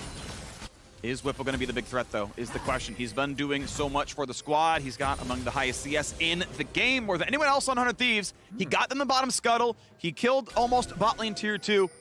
And is it a cross map? Is it a Baron look for the dragon? 100 Thieves mostly on the bottom river. I would keep my eyes on Bjergsen. He just hit death cap. TL have a 3-item carry themselves. If you can get a good delivery here. Whippo slices and dices away from his teleport. Knockup can be found as Santorin runs away from Huhi. No major cooldowns burned. Blue trinket spots. Will they stop Santorin from knocking it down? A little bit of poke comes across. Looking maybe for the next mid-wave before they do anything else. Hansama going to heal back up off of Raptors. Nice play with the Chompers to get vision, then knocking it down from there. Now we go ahead for the mid-wave yet again. FBI has wave clear. Would love to get to white. I believe that's going to be after blue. Gale forces back away. No kill just yet. Bwipo didn't burn the flash. As the ultis come across and knock him onto the backline. Oriana, but a stopwatch for Bwipo. Not going to keep him alive. A flash will. No, it won't. Thank you, Collector. Execute. The flash scoop is flashed away. Abadaga's flayed back in. Beautiful by Ayla. Killed by Hansama. A 1-for-1. Even after that trade, what really matters, can they get the objective? Because that's 1-for-1. And so it looks like it will be Dragon for 100 Thieves. They get the extra chunk. Hansama is too low to go for it. No shockwave down. I mean, Bjergsen also has no threat. With that sweep attempt from Abba, he did get 3 flashes. So yes, he dies, and he looks silly because they flashed his ultimate and he goes down. But that is 3 long-lasting cooldowns. Plus they get the Dragon, and I believe it was FBI who gets the shutdown gold from Bwipo. Let's take a look. This Renekton, in addition to having a hard time team fighting into, Glacial Augment Leona, also, shutdown money to FBI, courtesy of Collector there. Bjergsen and Hansama both flashing away. They didn't get locked in, but now they have no flashes for the consecutive team fight, and they are prime targets for Leona Orange, some of the longest range engaged spells we have in the entire game. They keep progressing forwards as Hansama goes towards some lifesteal. Might be a Ruin King angle, actually, but wait to see what comes out of this. As he will be shockwaved in, puts on the W, and just goes on a half. 1k HP still left in this one. Block it is a 90-second cooldown. You don't really want to use it on just yourself. It is a big team fight button that is such a long cooldown that, you're often caught without it. So we look at the attempt at Baron, maybe control wards in the pit. 2 control wards in the river here as well. Thankfully, you can put down a lantern and auto with a rocket, so pretty easy for Thresh Jinx to get control wards back out. Get rid of that vision. Still some poke from Bjergsen. Ornhorn comes across, finds the back limit, not a whole lot more. They're able to walk away safely. Again, no carry flashes, so the Ornn ultimate being down is a big one. Still can rely on Huhi though. Leona fishing around for possible openings. Scott clearing out all these control wards around the Baron. TL, because of that exchange, will get to undo a lot of the work that 100 Thieves just fought for in the river, though. Look again. Well, still 3 minutes on the Dragon, but now tied 2-2 in that score line. Gold remaining, actually now more than 1,000. TL actually, generally speaking, slowly grown the gold lead, it feels like. Still the lion's share, the 50 CS lead on Bwipo is a good portion. But you can see, the graph has kind of remained. Yes, there's dragons being killed during this, ocean of blue, but TL do have the larger inventories, and now we have the attempt at a Baron rush. That is getting just burned down. Baron claimed. Gold lead nearly grabbed by 100 Thieves. Be careful, though. How strong is your front line? Jinx is free-firing. Sunday stays alive, still at 200 health, and now we look at Bwipo on the side, but he drops. Who he trades, a stun that's going to be Someday staying alive, but FBI forced to flash away. Does get away with it for now, but does Centauran find his next engage? No ulti. The flag comes down, but nothing else to be done. It is a walk away. 100 Thieves 1-for-1 with a Baron claimed. Crescendum melts objective. So quick here from 100 Thieves. Right in over Scuttlecrab vision, don't care. Immediately, so many of the bouncing blades, and they do get it. I think payment received, very happy to, again, trade 1-for-1, but plus the objective. This one, way bigger, obviously, because it is the Baron. Ayla, though, starts it off by hooking in Someday. Nice little zone that you can see everybody in a semicircle burning him down. They create some space for themselves. So then when Huhi does go in, there's nobody else to back him up. And it is a 1-for-1 trade. Bwipo on the top side was getting cut down by those same Crescendum blades that cut down Baron. And it is going to be Baron up here. Once again, another reward for 100 Thieves. So they have been unperturbed by these marginal gold leads. Yeah, the gold graph means something for Team Liquid all game long. But if you look at the composition that they chose and the setup here, that 100 Thieves are never sweating. So very controlled game here from 100 Thieves. Someday, honestly, just looks so at home on this Ornn. On the front line, even getting hooked in there and starting it out, still can provide the ultimate from range. And now with the Baron buff, 100 Thieves are back for more. 4 kills, 700 gold bounty on FBI, 4 items, and now he's got the best of both worlds. The Lord Dominix is in, he can melt anyone. Yes, he can. It's going to look good. The Aphelios is still doing beautifully. Has a stopwatch just in case. His summoners are down after all, so a dive could look scary. A good flash play, a Jarvan dive, a Renekton flank, all those are possibilities, so a stopwatch might give him what he needs for Azir to scoop them all back out, and it looks good again. Speaking of that scoop, look at these flash cooldowns. Bjergsen and Hansama, both those cooldowns are right about back up. So at the very least, for Team Liquid, even though they're dealing with this Baroned up siege, they've got some capabilities on their carries. Both flashes, plus the cleanse, plus Thresh reposition. And there's going to be the wave going down. This is the last one until you play for the Dragon. You can see already Closer's on the way back. All right, bot lane cleared.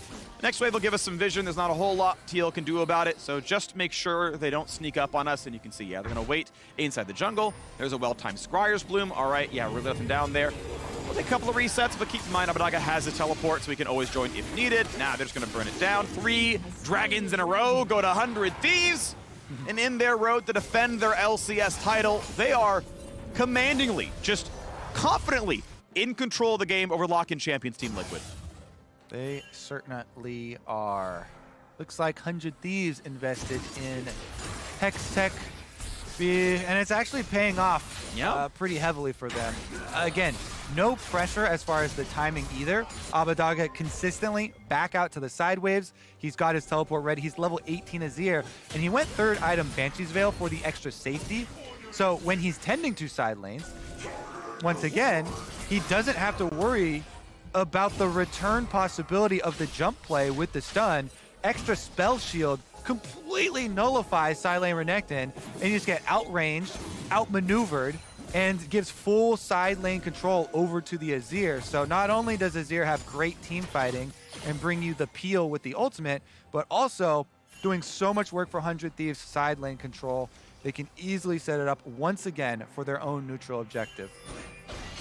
Closer goes ahead and just take some gold and XP out of the bottom side. Not a problem at all. Slowly but surely. I mean, unperturbed is really like the phrase that is sticking in my head. You like that?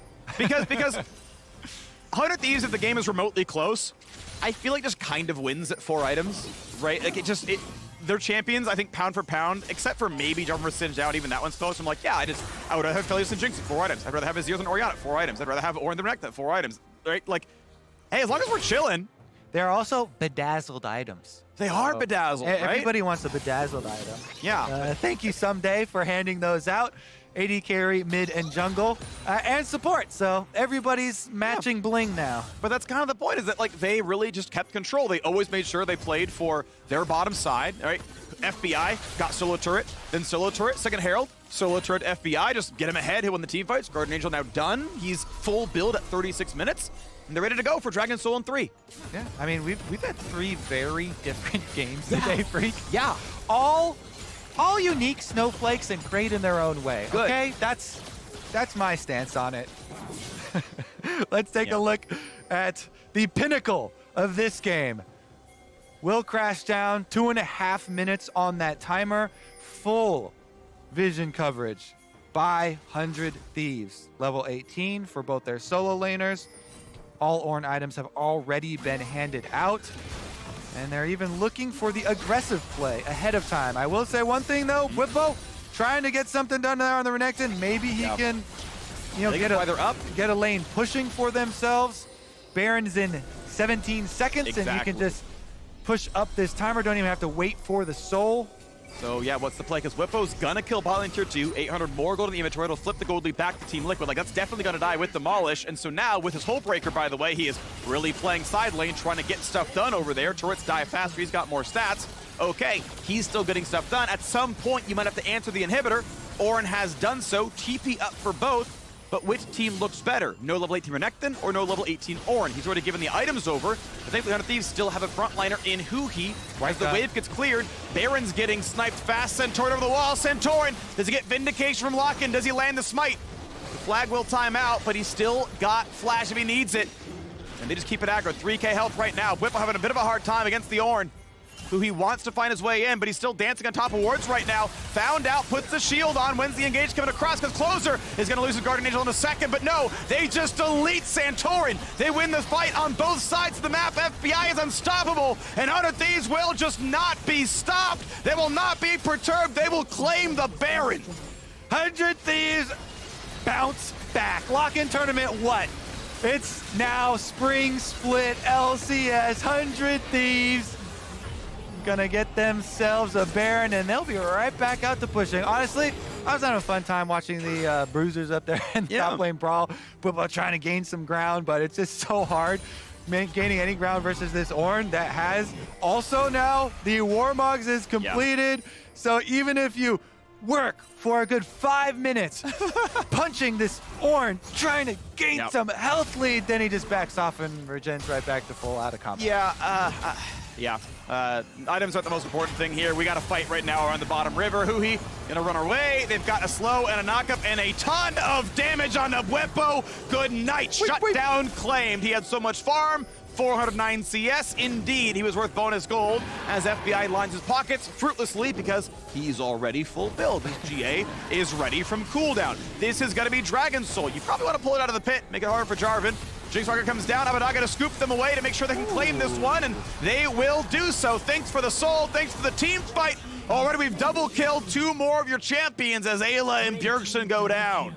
And deep breaths. Honestly, this game was so calm from the 100 Thieves. Yeah. Easily executed here. Now you get to win with the Dragon Soul in tow as well. Increase that win rate there for the Hextech Dragon Freak. Good job. Happy to manipulate some of those stats. And 100 Thieves will be happy to forget about lock-in and be undefeated in the LCS Spring Split. The stories of 100 Thieves' demise may be greatly exaggerated, but Team Liquid are living this death right now. Ornult not even needed. The team has already fallen. Well done, 100 Thieves. The commanding victory over Team Liquid. Back to standard for 100 Thieves. Huhi and FBI impressing in the 2v2s as jungles were coming down for the gank. Huhi dodges, they go for the re-engage, they get the extra kills. They also do not go up for the early Herald. FBI works off plates by hand, slowly but surely. And you know, someday on his steady Ornn in the top side, they give no ground. He hands out so much value with the items and the upgraded ultimate for the team fights. Well done here for 100 Thieves to bring it back in a very calm manner. Back in the studio, they put the banner up and they put up the dub. Well done, well done. 100 Thieves, a well-deserved victory. Picking up where they left off last year, putting Team Liquid in the dumpster. That's all I gotta say.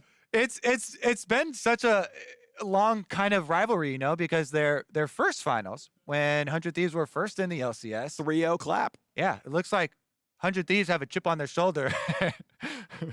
Trying to get a victory back here. They successfully do in the Spring Split, so there you go. And it's exciting for 100 Thieves with the next new dynasty, because obviously, the very beginning, it was like, okay, there was a CLG TSM rivalry, and then TSM went to win, like, the first, like, 6 of 10 LCS splits, and it's like, okay, yeah, in the end, everyone fights each other and TSM wins. And then we had, like, the 4 in a row, back-to-back TL, and it's like, I wouldn't say bored of this one, but, like, we've got it, TL. You're clearly the best, and it's cool to see, like, is this now the 100 Thieves run? I'm saying a banner over there. It looks saying cool. off of one game. Different color. I realized that. Yeah, right. It's the first red we've had on any banner for the LCS, so that's cool to see. The black and white motif still there on everyone else's, but I'm wondering if it is enough, right? Because they clearly had it to win last time. It's the same 5 players for the most part here. They just beat the other best-looking team in Team Liquid. So, like, if this keeps up, they just are the dominant team for the year. See, I think a lot of this, too, is people going really far off very limited data of small sample sizes and just jumping to, like, okay, EG is the best team. They're undefeated in lock-in. Never mind. They suck. Team Liquid. They're the best team because they won. Oh, never mind. 100 Thieves are the best team because they just beat them in the LCS Spring Split. Yeah. What you need to take away, all of those teams are good. All those teams are good, including Dignitas, which is coming up pretty soon. So 100 Thieves will win out in our Summer Finals rematch, and that means we get to speak with FBI and La Tigris in our stage Verizon post-game interview. A familiar face that we welcome back to the stage in FBI, the bot laner for 100 Thieves. Now, for a bit of that game, it was technically a little close, even in Drake's at 30, the gold lead, not that much of a difference. But what did it feel like from your perspective? Because it never felt like you guys doubted your ability to win. Yeah, I didn't really feel like the game was that close. I felt like after the first Dragon fight, we kind of controlled the pace very well. And I felt like we played pretty disciplined. There were some mess-ups, but I never really felt like the game was like out of our control, yeah. Speaking of discipline, 700 bounty there on the Aphelios. You're actually a player of the game because of that performance. Pretty comfy as you return back to the stage, huh? Yeah, for sure. It's definitely a lot of fun to be playing on the stage. I feel like playing back home for the lock-in, it's pretty boring. I don't feel like the same level of adrenaline and excitement. So it's really fun to be playing back on the stage, and I hope the fans can come back. A very different vibe for you on the stage this time around, right? 100 Thieves spending so much of last year as underdogs, now the defending champions. A lot of talk during lock-in based on performance. How much does that settle into your brain when you're going into the spring split? Personally, I don't really care about any of that, how people view us coming in. I think the lock-in was very embarrassing. I think we played pretty poorly, but it was good because I felt like it was a bit of a wake-up call for us, and we worked on a lot of the issues that we had in lock-in, and I think we're a lot better now. Yeah, because of the way that Spring Split operates, having all of these things that you're working on during lock-in, but now you really do want to accumulate as many wins as possible. Does that add pressure at all when trying to go after those goals as a team for improvement? Personally, I don't really feel too affected by it. I kind of just play each game as it comes, and I think that goes the same for most of my teammates, or probably all of my teammates, actually. And yeah, I don't know. We just play each game and see how it goes. All right, well, FBI, happy to have you here on the ground and not flying around above us. You feel a bit more stable? Definitely. I feel safe over here on the ground. Happy to bring you into the safe arms of the LCS. Welcome back to the stage. Thank you. More for us to talk about with that game. Let's head on over to the State Farm analyst desk. Thank you so much, the Tigress. It's 100 Thieves who come out on top in this rematch of the summer finals. And I think in so many ways, this is going to immediately kind of couch some of the conversations that were being had about, oh, the 100 Thieves demise, it's over, they're doomed. Okay, maybe we can take a beat here and evaluate the fact that this team came back in pretty dominant fashion. And I want to talk about two different ways to play around bot lane, right? Because when we were talking about this off camera and we saw this draft, Jeff was like, oh man, this is like classic 100 Thieves. This is exactly how they want to play. There's two ways you can play around bot right now, and this is the kind of scaling. We have the strongest front line. We have Abadaga on this pick Azir, where he can control team fights, and then we have FBI on one of his signature champions in Aphelios. It's a little bit different than they've been playing the bot 2v2 previously, which was like, we need to absolutely have the push at all times. Yeah. That's not that they didn't have the push at times. In fact, Closer did come to reset their wave after they lost the level 2. However, I think it's interesting to see them go back to this, kind of assert themselves, and then I'm curious to see what they do next. And I liked how FBI said, like, it was embarrassing to lose to Dignitas. So, like, they used it as motivation to come into this game, and it's one of the reasons that I actually expected them to win their opener against Team Liquid.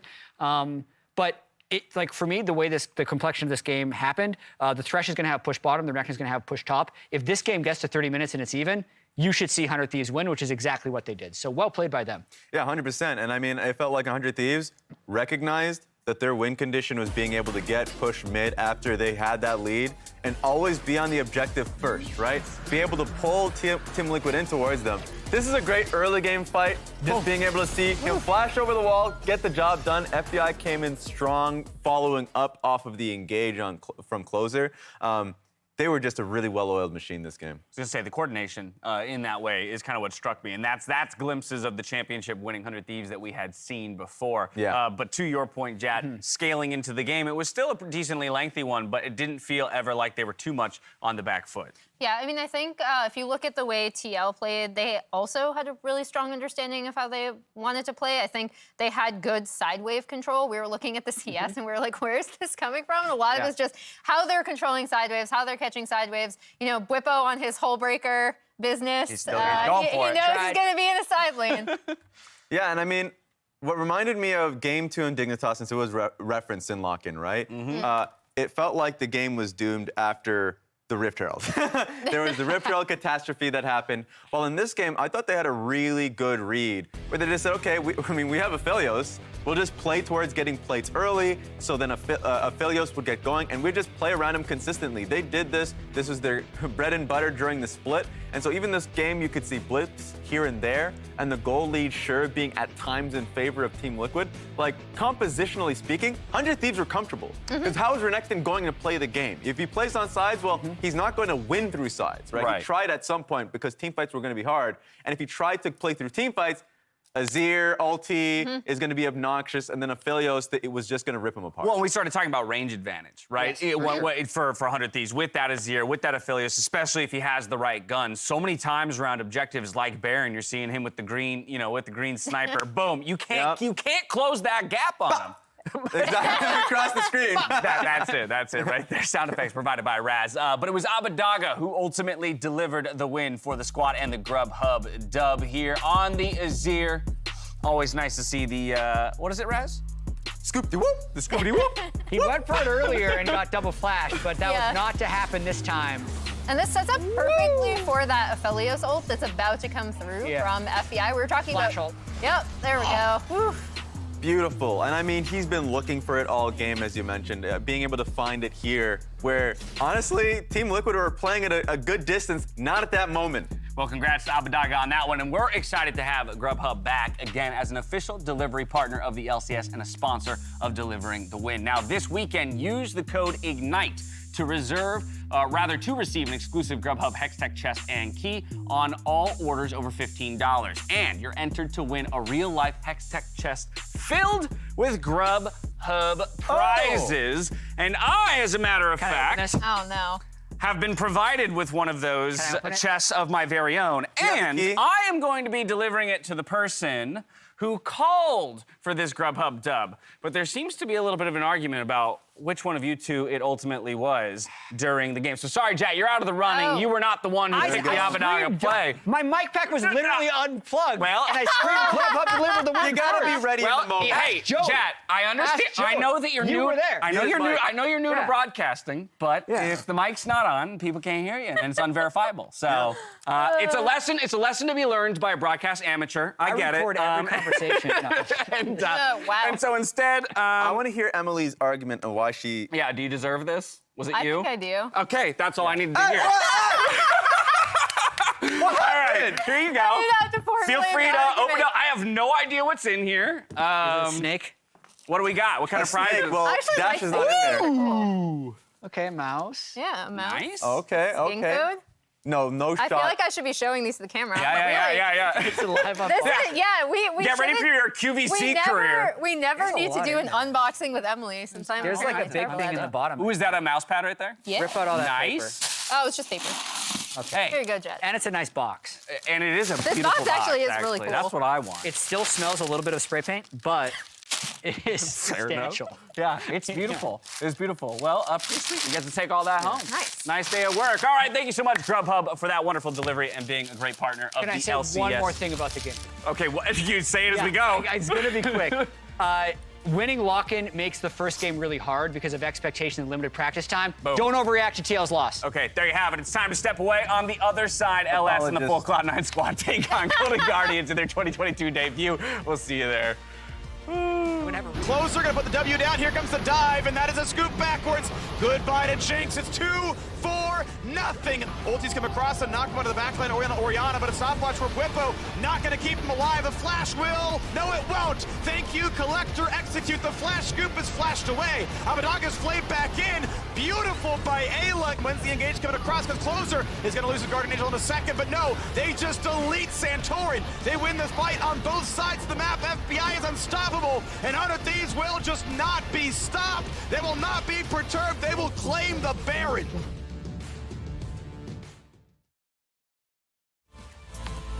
This week, we're teleporting into the assist of the day, presented by State Farm. In Game 3 of the lock-in tournament, Evil Geniuses started to take control of mid-game against Team Liquid. With Liquid's backs against the wall, Whippo stepped up and teleported mid to initiate headfirst into Evil Geniuses. Even with Whippo going down, the extended fight resulted in Team Liquid securing the Drake and a triple kill for Han Sama. Nowhere to go.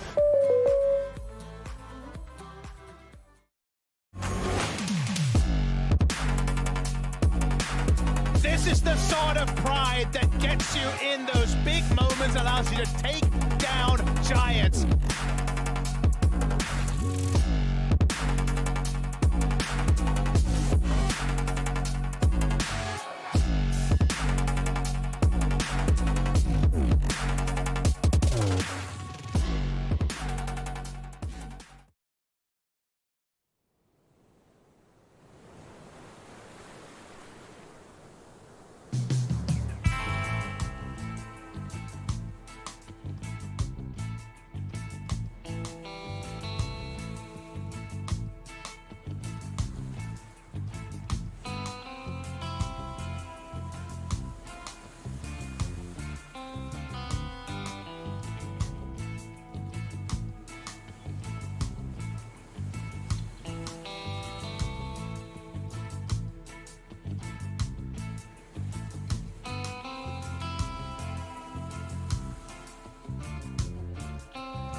Welcome back to the LCS, where I wish more than anything you could hear what Raz says during commercial breaks.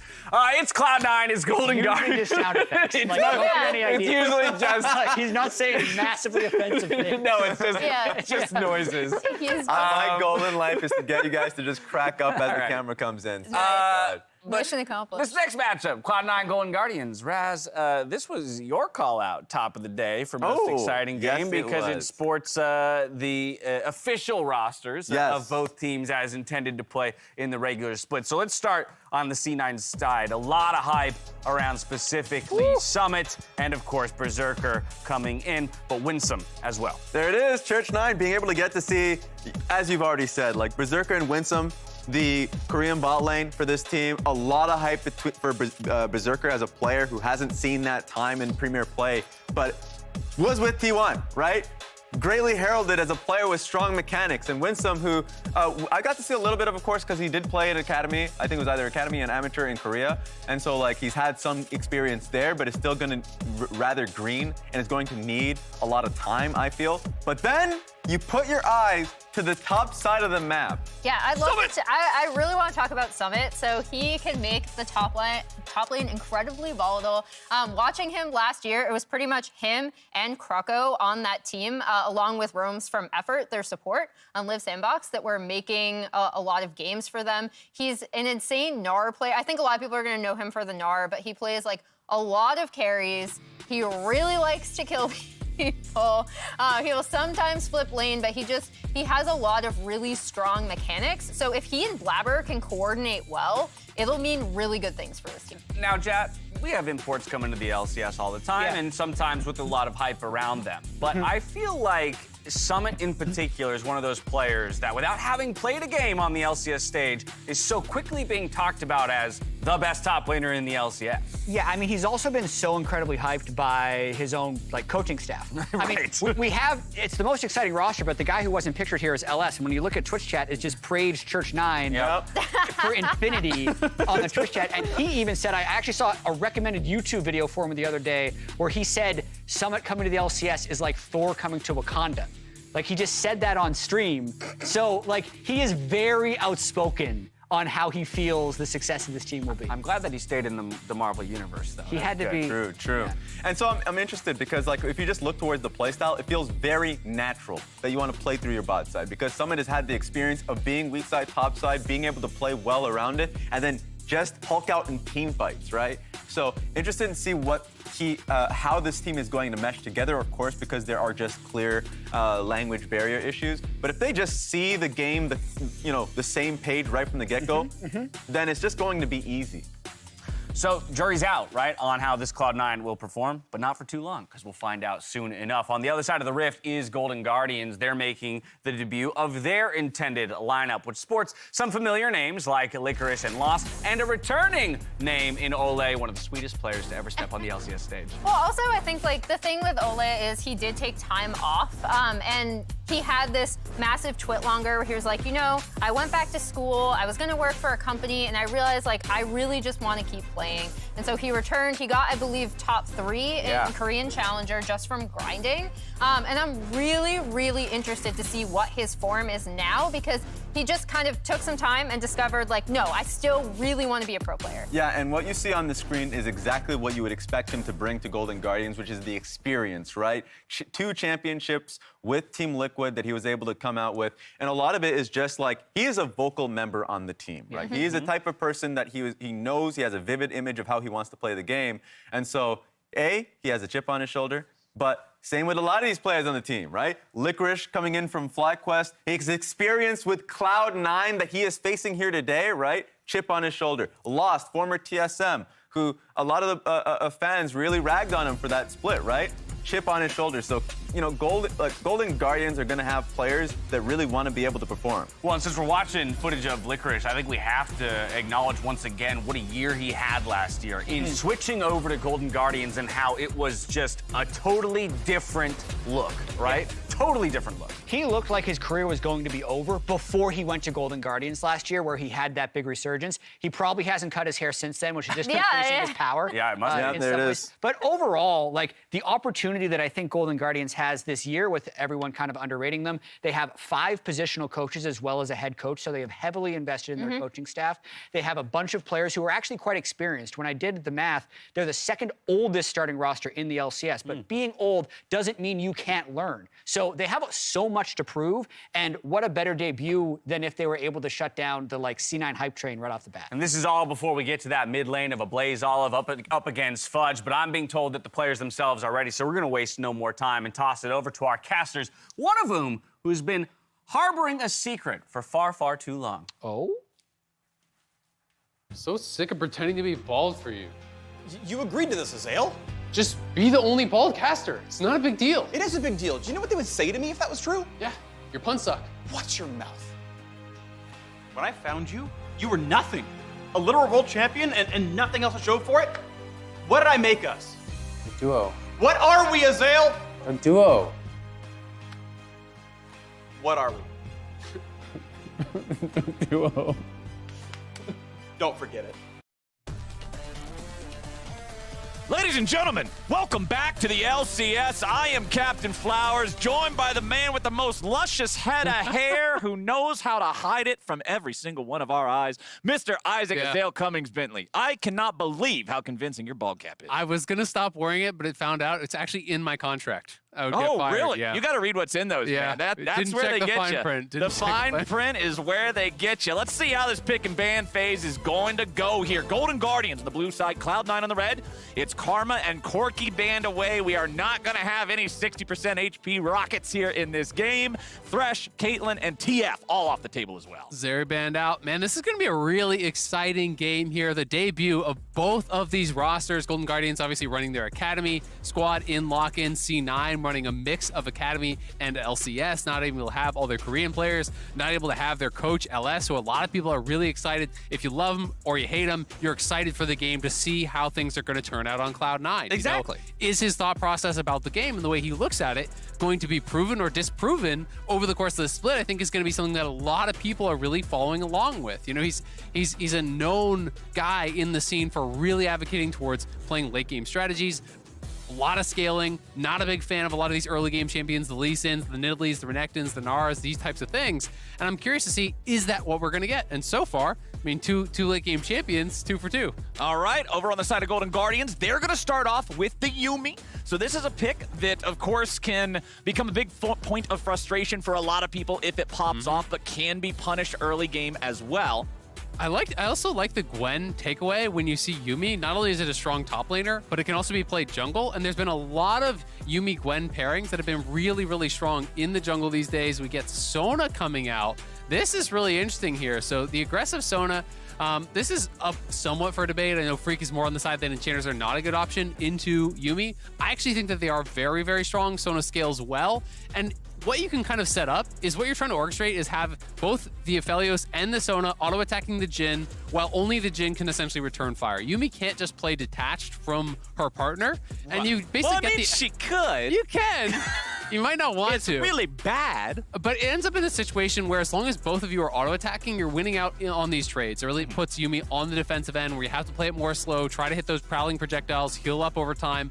But this allows you to have the push in lane, to have some really powerful scaling with the Sona, and hopefully come out of lane with a significant advantage in that 2v2. And as we're heading into the second part of the bans, that last pick of those first 3 for Golden Guardians will be the victor. Remember, of course, they banned out the Corki. It's these 2 picks that were the S-tier mid laners during the lock-in tournament, which also raises a question for me, because when we saw Fudge in lock-in, when he was on Corki or Victor, he looked fine. Off of Corki and Victor, a lot shakier. Oh my God. I'm curious That's to see a what locked it's gonna be here. Wait. This could be, remember, this could be Ivern jungle, or it could be Ivern top playing like a Janna as well. Yeah, it's There's possible. the possibility of that. We have to wait and see. Lee Sin, Xin Zhao, Zed, Jarvan, all banned away. We have Gwen, so like it could theoretically be Gwen jungle with Ivern top. I think it would be pretty weird. I am expecting it to be Ivern jungle with the Gwen just playing top lane and more standard roles. The Zed ban, if you're curious, that is not a mid lane Zed ban. That is a jungle Zed ban. The Victor's already been picked in. This is something that is very popular, you know, as an assassin pairing. And Pride Stalker is a guy that likes to play a lot of these aggressive picks. Kiana is going to get locked. That's another champion Similar role. that is in that similar style. Talon, Kiana, Zed.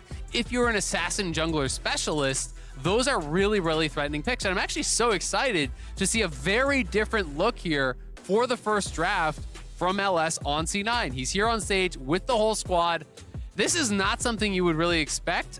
If the Olaf gets in, it's kind of madness. You know, maybe we're getting something really weird, but I'm expecting that just to be a hover, and we'll have to actually wait and find out what the final pick is going to be here. Can I just say that I love the fact that the first game that we get of LS's Cloud9 is against a Renekton? I find a certain amount of poetry in this because of how often the Renekton is associated with LS. So this is really interesting. So we do get the Gnar. So it's going to be Gwen mid, very likely. I mean, you could do some sort of a lane swap and move things around.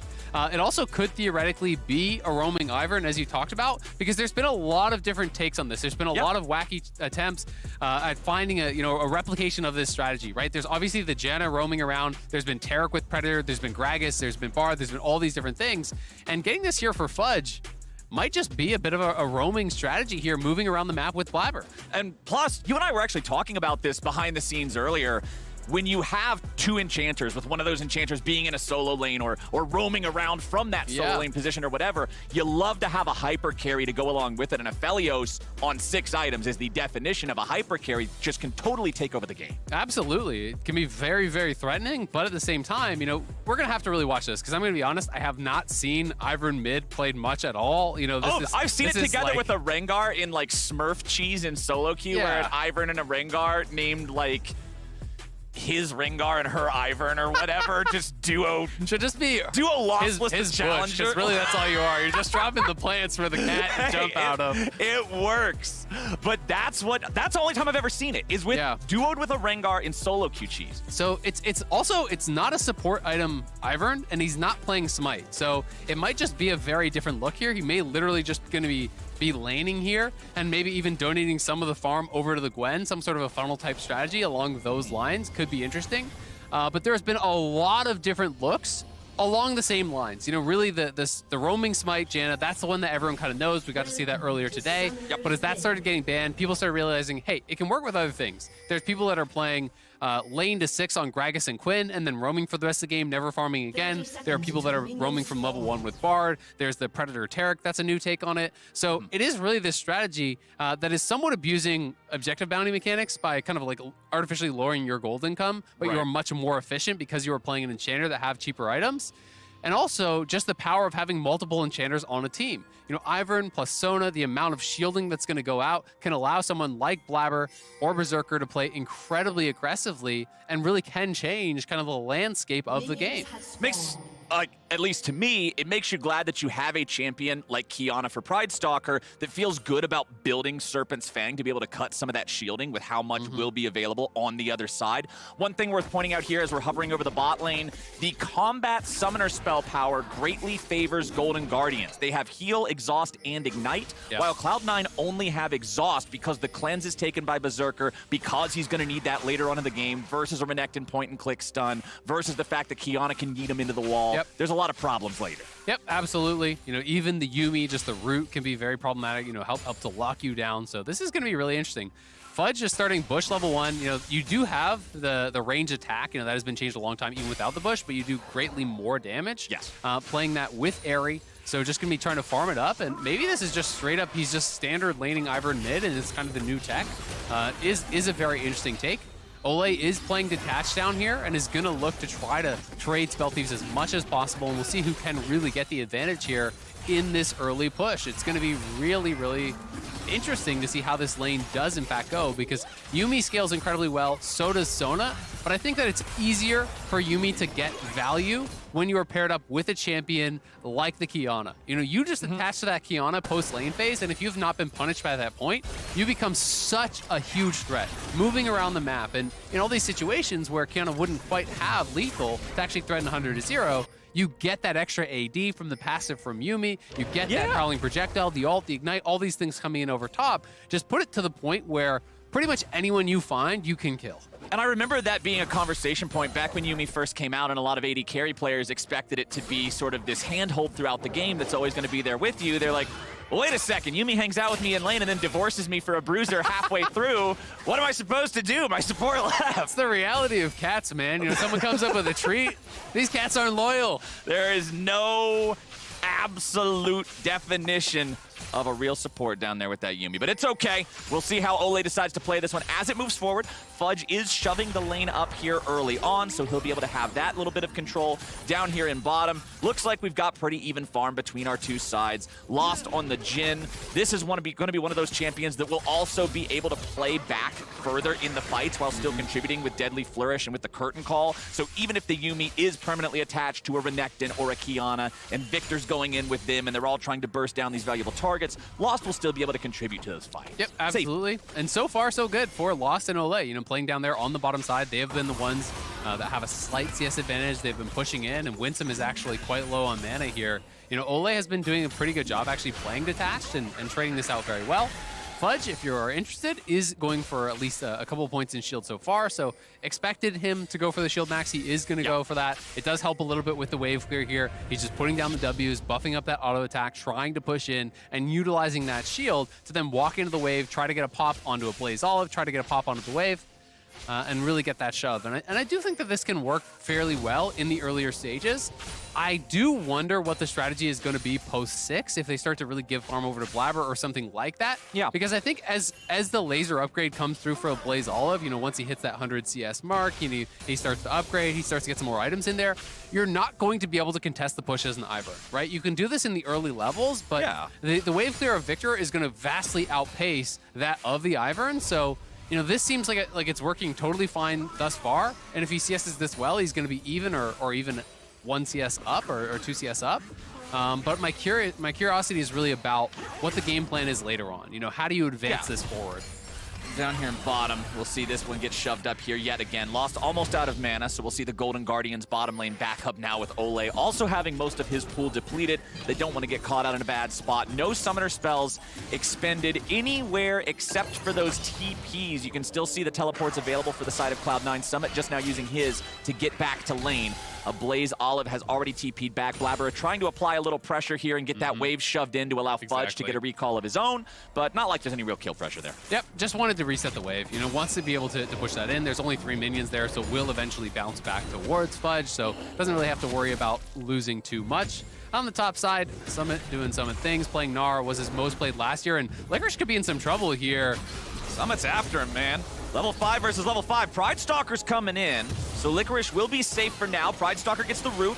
Summit getting himself back away. He knows he's under no threat of an actual kill, so he returns a little bit of damage, but he just barely misses out on that solo kill. Yeah, the Tabby's helping out there, but he forced the flash, so that's a big deal. So Licorice is now down on that flash. Had to flash, was a good one from Licorice. As soon as Summit hit 6, immediate rank up of the ulti. Does throw that ulti down. If that connected, Licorice would have died there, not being 6 himself. And Fudge now has Daisy available. What is the plan? Going to be starting to move around the map here, potentially. Yep. They're using that bottom lane to start up the dragon, to start stacking that. 620 in, getting the first dragon. That's a pretty fast clip. And if you're playing for a soul win condition, you're generally pretty happy to see Cloud as the first because that's not usually the soul you want. So it's going to be a pretty high value soul. You know, we know it's going to be Ocean or Infernal or Hextech. All of those are super good. So if Cloud9 want to play for a dragon stacking strategy, they're going to be happy with the RNG this game. And you saw right there in mid, Fudge using Daisy as sort of the delivery mechanism for those shields like you were talking about earlier, putting him on himself to blow up inside the wave. Well, now he can do it with Daisy.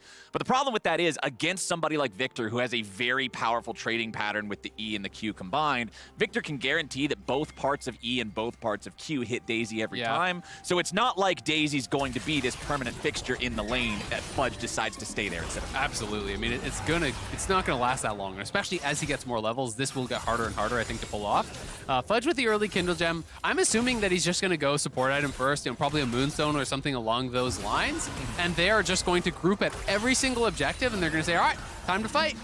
And if Golden Guardians are unwilling to do that, you're going to put pressure on through soul stacking, right? Whereas on the other side, you're looking at the Victor, and if I'm playing Victor and Ivern, I'm saying, slow the game down, right? I want to play for late because you're likely both hit 6 items. Exactly. You're likely going to get a lot more out of it in those circumstances. But you know, there's some really powerful characters here to buff up on the side of C9. It's not just the Aphelios, it's also the Gwen.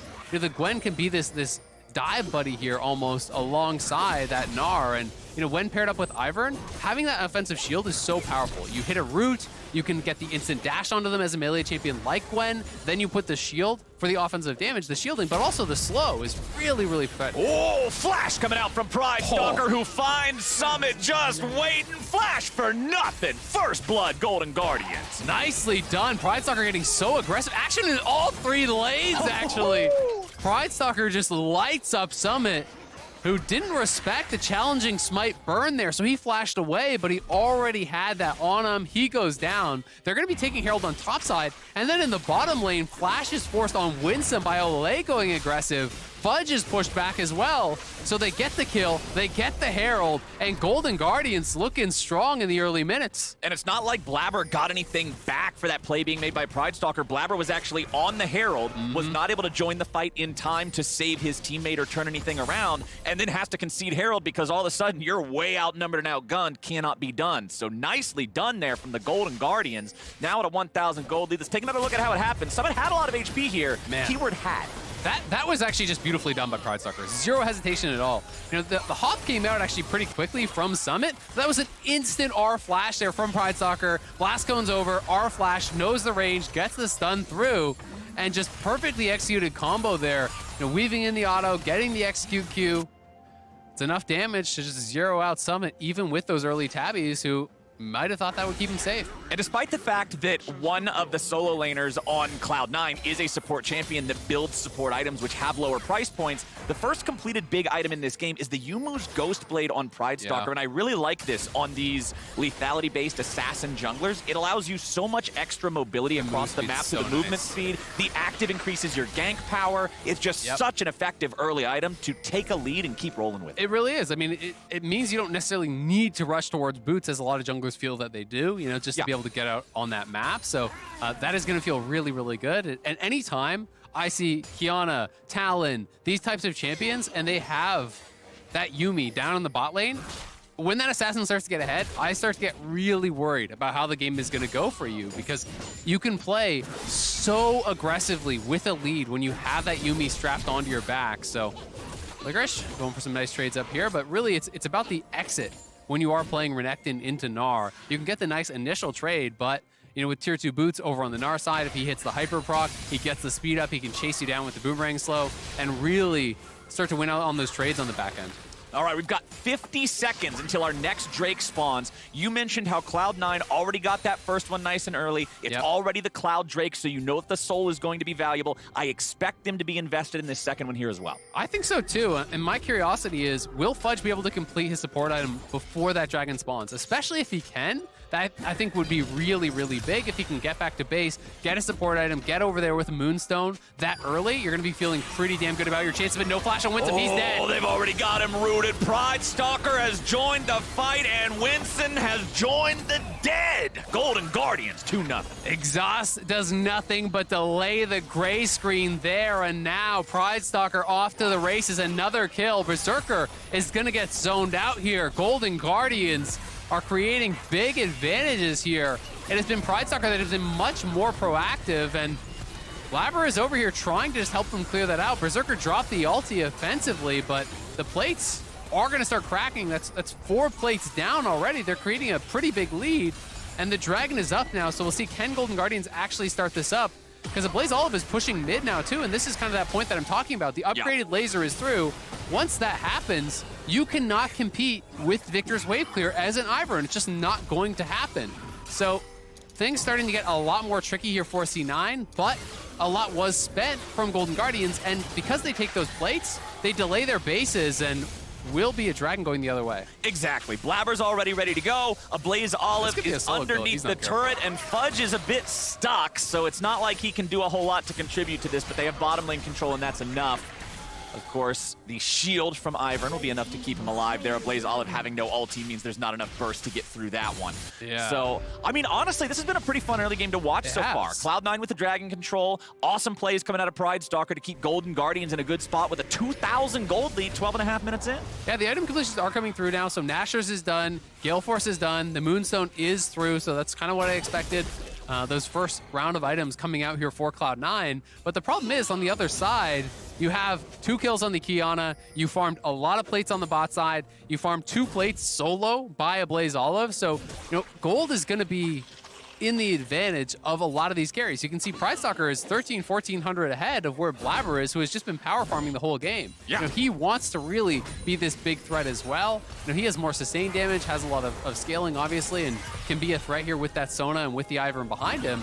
But I am surprised that Cloud9 you know, has not gotten a little bit more scrappy, a little bit more aggressive, because they are slowly falling further and further behind. And maybe the read is that's okay with their comp, and if that's their read, we'll have to see if they can prove it, because thus far, I think Golden Guardians are looking pretty good. And yes, things like the Renekton won't scale that well, but you still have Victor, Yuumi, Kiana Jhin, some really powerful champions towards the later stages. I feel like 4 minutes from now, that third Drake fight, that's going to be the big fight we're really looking for. Cloud9 will want to take it because they want to have that dive. Drake. Now we got the dive coming out again. Pride Stalker rooted, stuck underneath that turret and outplayed by Cloud9. They're on the board. Yeah, the Cloud9 bot lane finally get one back, and here comes the collapse. Fudge is coming in. Berserker's going to be taken low, but he will get away. Look at the shielding on the man. God bless. That is a lot of extra HP. Ablaze Olive's now stuck in the bottom side of the river. He's going to be taken down. Blabber is 1v3 in the 3. Better run. Blabber's doing a lot of damage to everybody else while Cloud9's able to win their 3v1 instead. Double kill back over to Blabber. Ole, you are not long for this. World Splat that cat. Triple kill. 1v3. Blabber.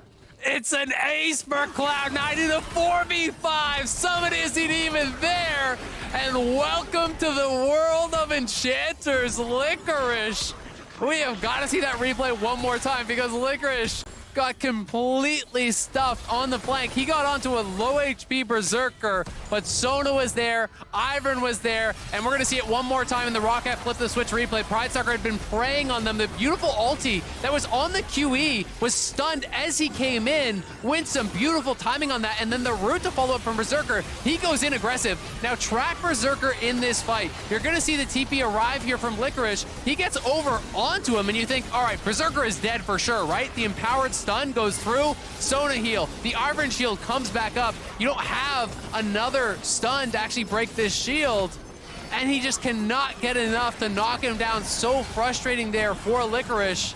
That is the power of enchanters. If you cannot 100-0, you cannot kill it all. This fight turned into 2 separate 1v3s, one for Licorice, one for Blabber. The trouble for Golden Guardians is Blabber won the 1v3. And that is the damage that happens when you win a 1v3. I mean, that's all they needed, right? You know, it was starting to feel a little bit scary for Cloud9 as all the lanes were starting to fall a little bit far behind. Well, to be fair, Summit was ahead, but, you know, mid-bot, it was starting to feel like, hey, this is going a bit more of the way of Golden Guardians. Pride Stalker was getting really strong, but that play on bot side changes absolutely everything. Just like that, Berserker gets a couple kills, 3 kills on the Blabber. All of them went exactly where you wanted. And they try to make a play topside, go after Summit. They commit both Kiana and Yuumi ultis, but none of that connecting means Summit is able to get away with the flash. Ablaze Olive's going to continue applying pressure over to the turret. Do want to point out, we do have that Serpent's Fang for Pride Stalker's second item here. That is so critical, incredibly important. I'm going to need to see some Grievous Wounds as well with Aphelios healing, Sona healing. There's just a lot that they have to deal with in terms of this support. Exactly as you said in that last fight, the enchanters must be respected. Yep. And Licorice, you know, he showcased it in the previous fight. You can pop a shield with the empowered stun. He did pop the initial Ivern stun. He just, unfortunately for him, didn't have quite enough damage to actually get the kill after that. So they can break some shields, and they do have very high consistent damage here, you know, with the Victor. But a lot of it is going to be about the initial punch. You know, this combo of Yuumi plus Kiana, if they can get in a good engage, try to knock someone down, Jhin ulti over top, Renekton coming through, the Victor is kind of, you know, the icing on the cake there. But so far, Cloud9 doing a pretty good job, and Fudge, impressive enough, has kept up his farm on this Ivern mid. You know, farming at a pretty good clip, a little bit behind Blaze Olive, but he's right in the mix with all the soul laners. And we have that third Drake of the game spawning now, and just like Drake number 2, it's Blabber that can just solo it down. You're a Gwen with Nashor's Tooth. You have no issues with this whatsoever, and that does mean that Cloud9 will be on Soul Point on an Ocean Soul map with a team that already has these double enchanters. That is so much defensive potential. And they're never going to run out of mana then. You know, that becomes one of those things where it becomes very difficult. You know, you have so much healing. You don't need to spend as much mana, you know, spamming out those heals. You can do things like starting up Baron over and over and over, not having any threat, you know, with double enchanters, plus all of that. Summit getting pretty aggressive here. Oop, he nice misses that boulder. Yeah, I feel like if that boulder connects, he can walk forward enough to get the range on the ulti and then really Ablaze Olive is under some pressure, but good sidestep there prevents it. Now he's going to turn back into Mini Gnar. Ablaze Olive, however, nearly out of mana, knows that going after that turret is a little bit too risky. Absolutely. He's going to have to head it back. It's looking like Berserker is going for Bloodthirster second. We were talking about this earlier. This is just becoming more and more and more popular. People really putting such an emphasis on the sustain, on being able to deal with poke. that has gotten really high in this game. Plus just the defensive shielding there. You know, the overheal shield from that Bloodthirster can be very, very powerful to survive against burst from champions like Kiana. So it will be interesting to see how he wants to play this out. And so far, Golden Guardians, you know, they looked really good in the early stages. After that big fight, they've kind of just turtled it back up. They've lost their gold lead. They are going to have some pretty darn good scaling here from a Blaze Olive. 2 items, 2.5 even now done for Pridestalker. So they're getting to a relatively strong point, but they must be able to find some sort of a fight come this next dragon here. You can't just give up a free soul and expect to win. And it really pushed back the timetables because they were looking like they could have fought at 3rd dragon. Now they have to wait for 4, but Fudge is far up. He is looking dead. Oh, goodness gracious. Blink, and he's dead. Golden Guardians, they make the collapse work that time. They find Fudge, but what else can they get from it? We're at the point in the game now, Azael, where I'm looking not just for the kill, but what does the kill mean? And considering Baron's not on the map yet, everybody up here in this top half, it's not like they can push into the tier 2. It will just be that kill for Golden Guardians. Yep, they will just get the kill, you know, but still a nice little pickup there, being able to get some more gold here onto a Blaze Olive because he's the one that actually cashed in on it. And it's worth noting the skill order here for Olay. You know, he's not going Q max. He only put 1 point in Q. He went heal max straight into W. And that is for the bonus, for the attachment here with the rest of his team. When he groups up with Pridestalker, when he's attached to him, it's 16 flat AD plus 16% additional AD on top of that. So it really can put you to these crazy, crazy numbers where Pridestalker is already sitting at 300 AD this early in the game. Summit under pressure. Licorice going in here. He's ulted up. The Dominus is ready to go. He's going to be hurt by the Deadly Flourish, but he will not be taken down. Pridestalker going in. Olay has switched his attachment over to his jungler, and Summit falls. Fudge tries to make his way down there in time to give some sort of an out to his ally, but he's just not fast enough. Licorice going to keep on slashing and dashing forward, but it might be Daisy who pays the price. And again, Golden Guardians find a play, but again, there's nothing else on top of it. I like how proactive they're being, though. You know, this is kind of how you want to play with these style of compositions. When you have the Kiana as well as this Yuumi, you have your soul leaners push sides, and you just run around the map because you are ridiculously fast in how you can get around the map here. So they want to try to draw Summit to the side lane.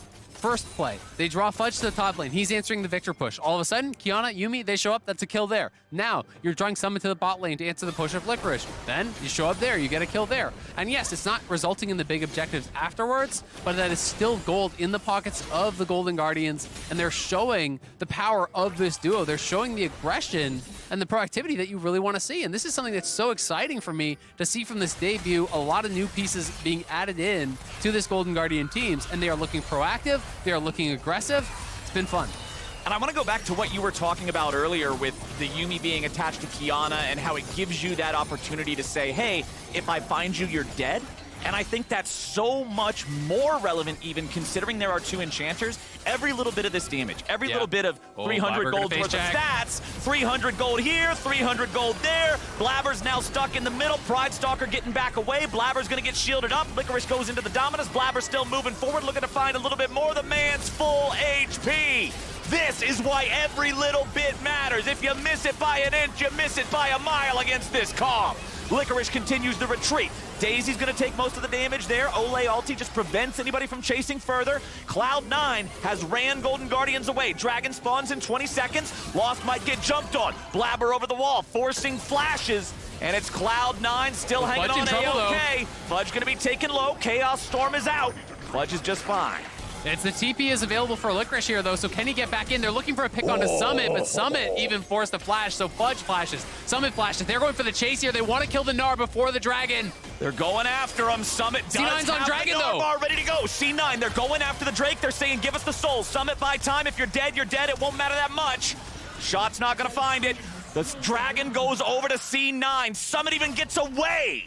Golden Guardians have been outmaneuvered around this bottom side, and Cloud9 win a massive prize. Blabber's gonna find a Blaze Olive right here, face check into the brush. Blabber gets stunned up, but Gwen is immune and Renekton is not. Fudge gets the kill.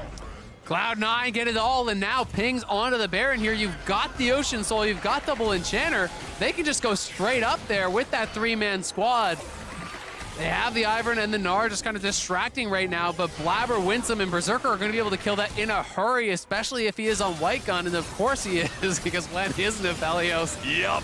At the pro level, they are just ripping through this Baron. Okay, switch over now. Now he's got green and blue. He only had like a couple shots left for the fight. Well, the Baron only has a couple shots left in its health bar, so true. that's okay. We ended up there anyway as the Baron falls. Cloud9 will secure that one. All 5 players alive means all 5 men wearing purple. And Cloud9 are loving things now, Azale. Yeah, really cool stuff from Cloud9. Very, very unique draft to start it out here. And after some early troubles, I mean, they get that one huge fight down in bot side, and it's been smooth sailing pretty much from Cloud9. You know, that was the massive turning point there for them. And ever since, yes, there's been a pick here, a pick there. Summit's died a couple times in sides. You know, Pride Soccer's having a pretty good game, but Golden Guardians haven't been able to get the positioning, haven't been able to find the angles to actually get these initial kills. And when you take these scrappy fights where you don't have everyone there and aren't getting that kill initially, the fight is going to go so bad for you. And we saw that really exemplified when they're trying to pick out Blabber. They can't kill him off instantly. Well, now here's Sona. Now here's Ivern. Now he's back to full HP. And you are just on the run here as a Renekton, having to spend your resources to just flee the scene while someone is chilling in a side lane a couple levels up at this point from this Renekton who is trying to group, who's trying to help contest things with his team, and now feels like it may be too little too late unless you can find a perfect engage. It's tough to punch through a comp that is ahead with double enchanters. You just almost never really reach that critical mass of damage to where you can kill someone before they can get the heals and the shields on them.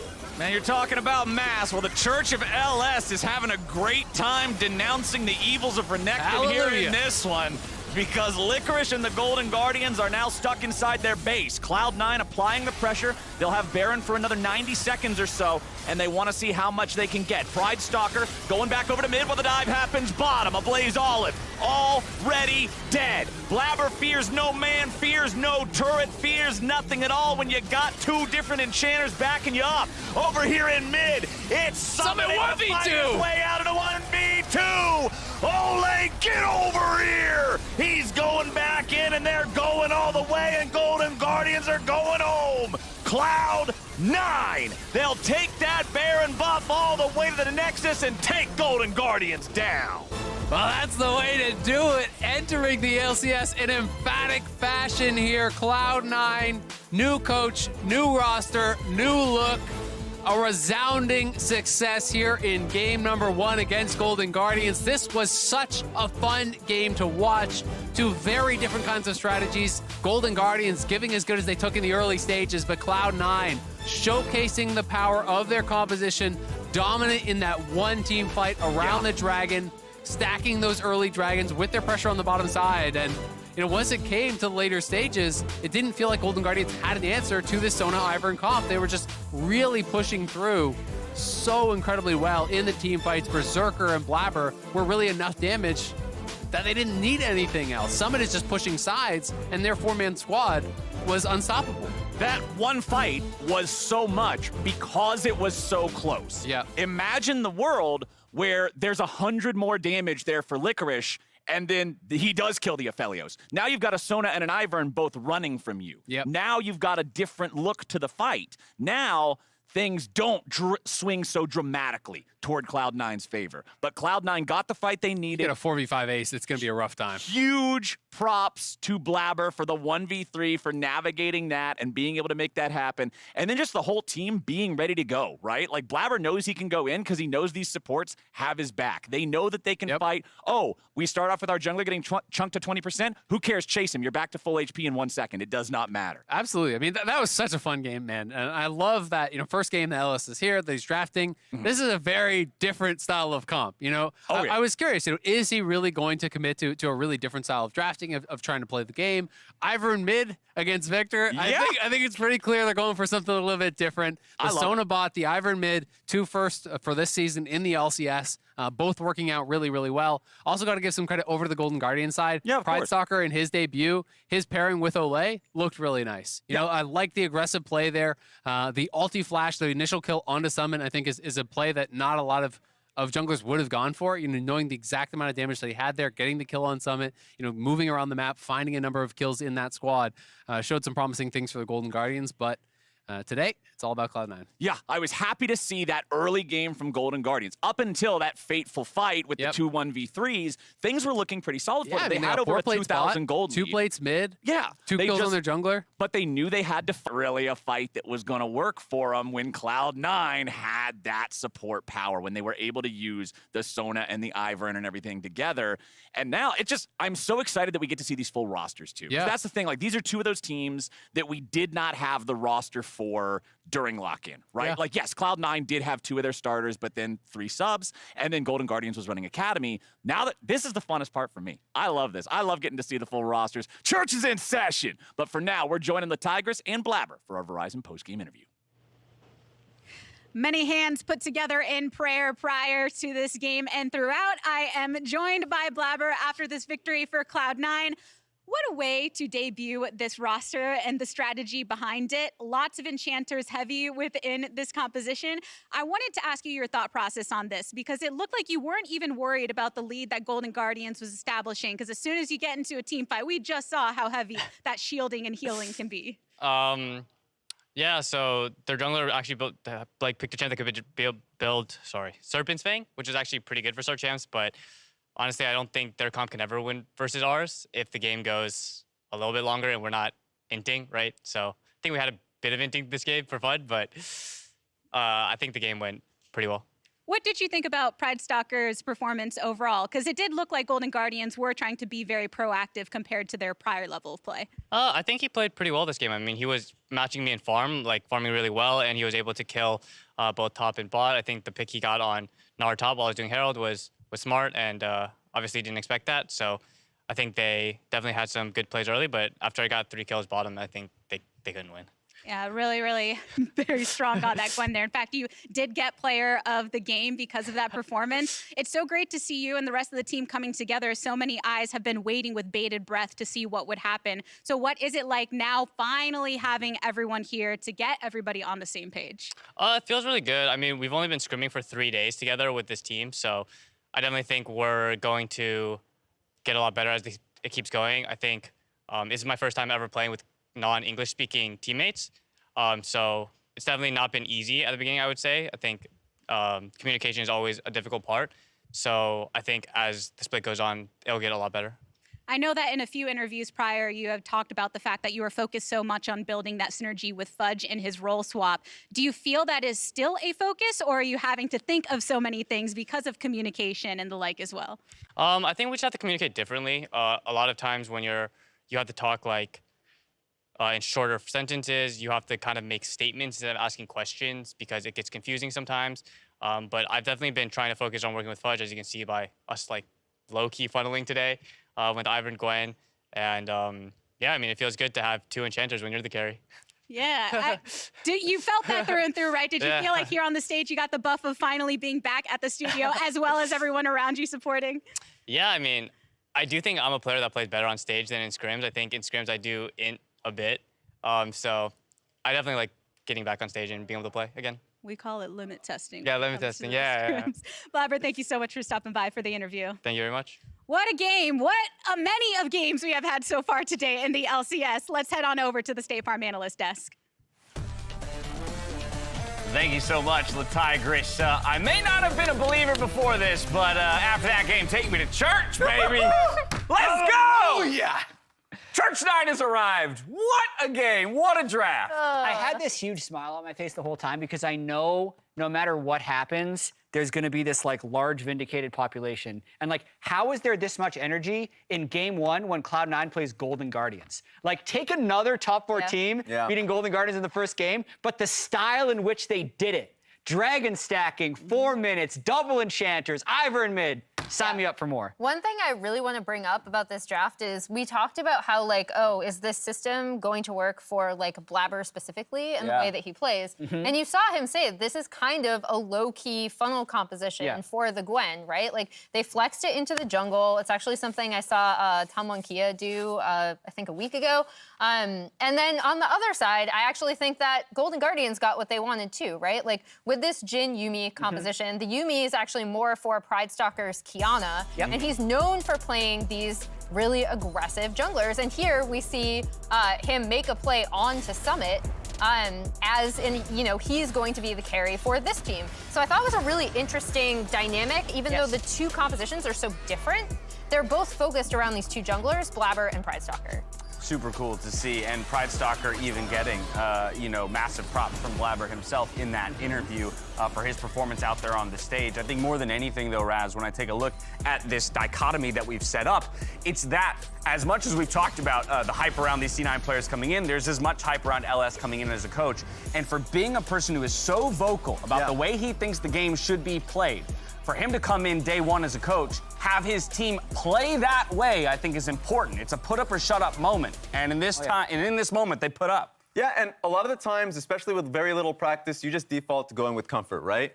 Play what's comfortable for you guys as the players. And 3 days of just practice with this team, and they pull out something like this, where it is just purely a scaling composition, a group up and move forward, where Golden Guardians, yeah, you're right. They got what they wanted. Pride Stalker moving quickly, moving from place to place. But the moment they made one mistake, it really fell off the hill. I have a very imperfect analogy for how I felt watching. I'm here for it. Watching this fight where they get the 4v5 ace, and then also we'll get into another clip where there's a chase down in the jungle where everyone is just at full health.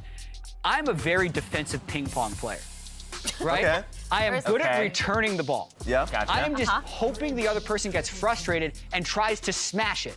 But inevitably, I don't play against very good ping pong players. They will mess it up, and I will win. So I feel like that turret dive with the Kiana or with the Renekton, Golden Guardians is like, I can't just play this return game over and over again. I have to try something, but it just doesn't work, man. So, is the analogy that you're just a brick wall and you're hoping the enemy team is trying to be the conservative brick wall. Yeah. Exactly. And they're saying, I dare you to do something hard. Right. And if you fail, the whole game is over. That's all it takes. And I do think that's going to be really interesting to watch in the LCS specifically. We've had 4 games today, everyone completely different. We've talked about every single one of these teams. This shielding composition is just nuts. Just got distracted by the replay. You have all of these different teams. I think strategic diversity is something that was actually quite underrated by the community outside of the LCS that we had last year. And then this year, it's gone even more in that direction. So I'm really curious to see a composition like this come up against, they play EG tomorrow, right? Yeah. Yes. Third game of the day. So EG is an incredibly proactive team who believes a lot in their mechanics. And I'd be very curious to see a draft like that go up against EG. That pairs very well with your point there that you just made, Jat, whether or not EG can break through that brick wall, right? JoJo plays ping pong hard. I've never played ping pong against him, but he must. What do you think the speed? What's the speed of his serve? Gosh. He's got a really strong right arm. That was an accurate, imperfect analogy. So it's fun, because I remember 2018 LPL where you had such diversity within the league, and it felt like you were kind of ready for anything, right? When you came time for playoff best of 5, when it came time for an international event, you felt like you were ready for the exam because of all the teams that had trained you up until this point. So it's nice to see the diversity amongst these teams. I am now more than interested to see what the next few drafts have in order for us. And then a low-key thing, Summit just played incredibly this game. He was like definitely by the end of it during the soul pickup for Cloud9, he was just blue suede shoes, ducking and dodging, multiple skill shots going in his direction. So that's nice to see, and he had a huge advantage as well. I can't hear the phrase blue suede shoes without thinking of our old man Riv. One of the classic calls from him. Either way, great win by Cloud9 for Golden Guardians, not this time around, but to see more of them catch their game tomorrow. And stay tuned at the end of tomorrow's broadcast, where Licorice and Ablaze Olive will join myself and the Tigress on Bud Light League Lounge for what I hope will be the most impressive game of beer pong you have ever seen. Spoiler alert, It won't be. I suck at beer pong, but it will be fun. All right, when we return, Immortals Progressive get their shot at redemption when they take on Dignitas Quantum Pay. We'll catch you right back here in just a bit. No flash on Winston, he's dead. Oh, they've already got him rooted. Pride Stalker has joined the fight, and Winston has joined the dead.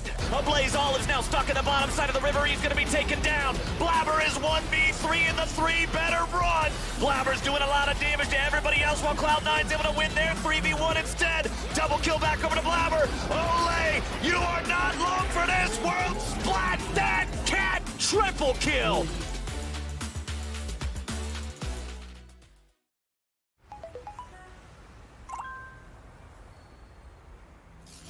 Initializing legendary moments. Take a look while you can, because if you blink, you'll miss it. I'm sure you've heard the news.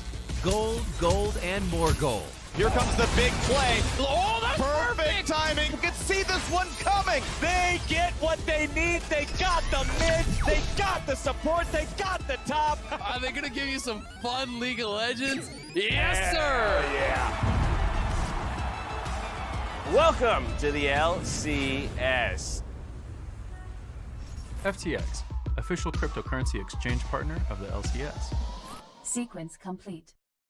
What is going on? I can't afford streaming anymore, so. Sure you can. State Farm has rates that fit your budget. Oh, good. Because some true crime would be nice. Like a good neighbor, State Farm is there. Call or click to get a quote today.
Welcome back, everyone, to the LCS, where it's Dignitas Quantum Pay taking on Immortals Progressive in our final game of the day. We're going to kick things off with the Immortals side of things. They were the first team to drop out of lock-in. And so just by virtue of that, I would think that there's naturally lots of things we believe that they can improve on and should look to improve on. My hot take is they're not the worst team in the league. Boom. A lot of people think they do after watching lock-in because they see the combination of experienced players and poor early performance, and they think, oh, here's 2021 CLG again. I don't think that's the case. I think they were playing compositions that did not fit them whatsoever during lock-in, and I think they're going to bounce back in time. Yeah, I'm glad Jat brought up the compositions because it really did look like in lock-in they were testing a few things. Most specifically, we already called out the Twisted Fate for Power of Evil, but also the Xerxes Hecarim, which has been a pick that he's performed super well on in the past. I think that they were definitely taken aback by how quickly teams played into them as well.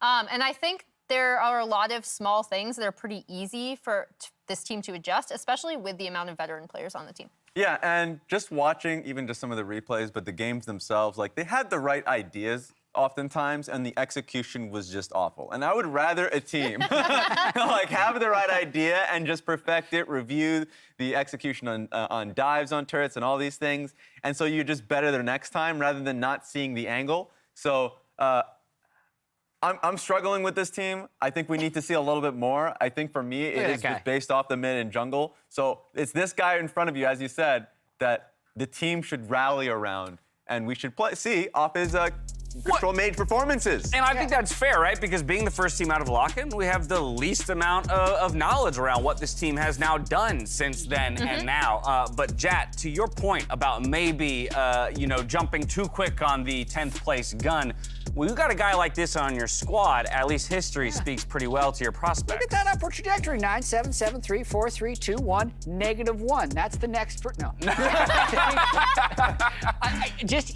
He has experienced solo carrying some teams. I don't think he was solo carrying TSM last year. No. But I do think he's been a part of a lot of winning formulas throughout his career. And even if he needs to be the one to just stall out the game and take it late game, some will argue that the game has gone past that state.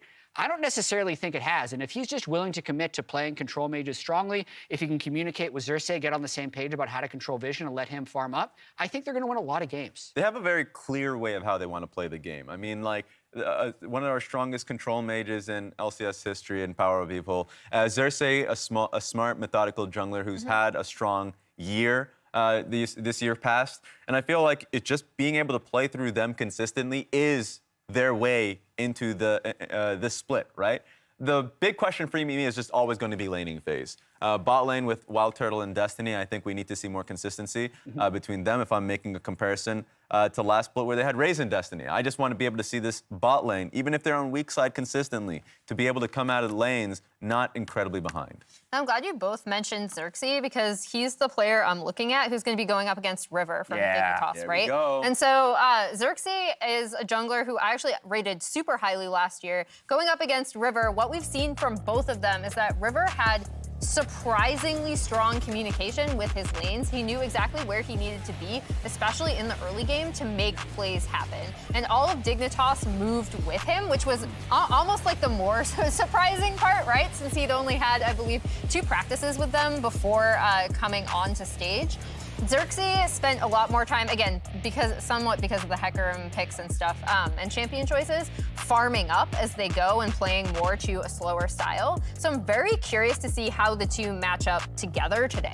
Well, and this is where I return to you, Raz, and share in your concerns around the laning phase. Because of the matchup against Dignitas and River specifically, that is what he showed so successfully in lock-in, particularly on that Jarvan pick, making quick work of many of his opponents' lanes. Yes, and so it made it so now Neo got out of lane scot-free.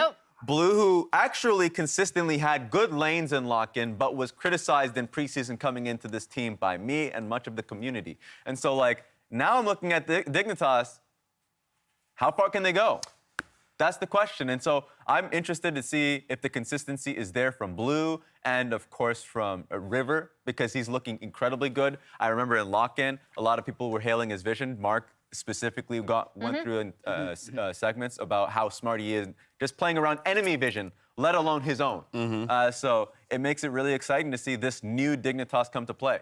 But in some senses as well, Jad, this returns to a point that you've kind of touched on throughout the day, which is lock-in performance to expectation. And for a team like Dignitas that already outperformed a lot of preseason expectation in the lock-in tournament itself, has now set a new bar. And I think there's a lot of people who are like, they're trying to identify what is the ceiling now for this team, what would be the ultimate, goal here in Spring Split. I think it's playoffs for them or breaking into the top 5. I actually think that's the case for both of these teams. If we zoom out a little bit to the LCS as a whole, there's very much like the top 5 teams, which are the top 5 spenders, which TSM, TL, EG, 100 Thieves, and the fourth one, Cloud9. Yeah. And then there's the other 5. And actually, for me personally, Dignitas and Immortals, and there's going to be people that disagree with this, are the 2 most likely of the bottom 5 to be able to break into the top 5. So I'm interested in tracking both of these teams' progressions because I think, as we've already said, River is just such an insanely good player.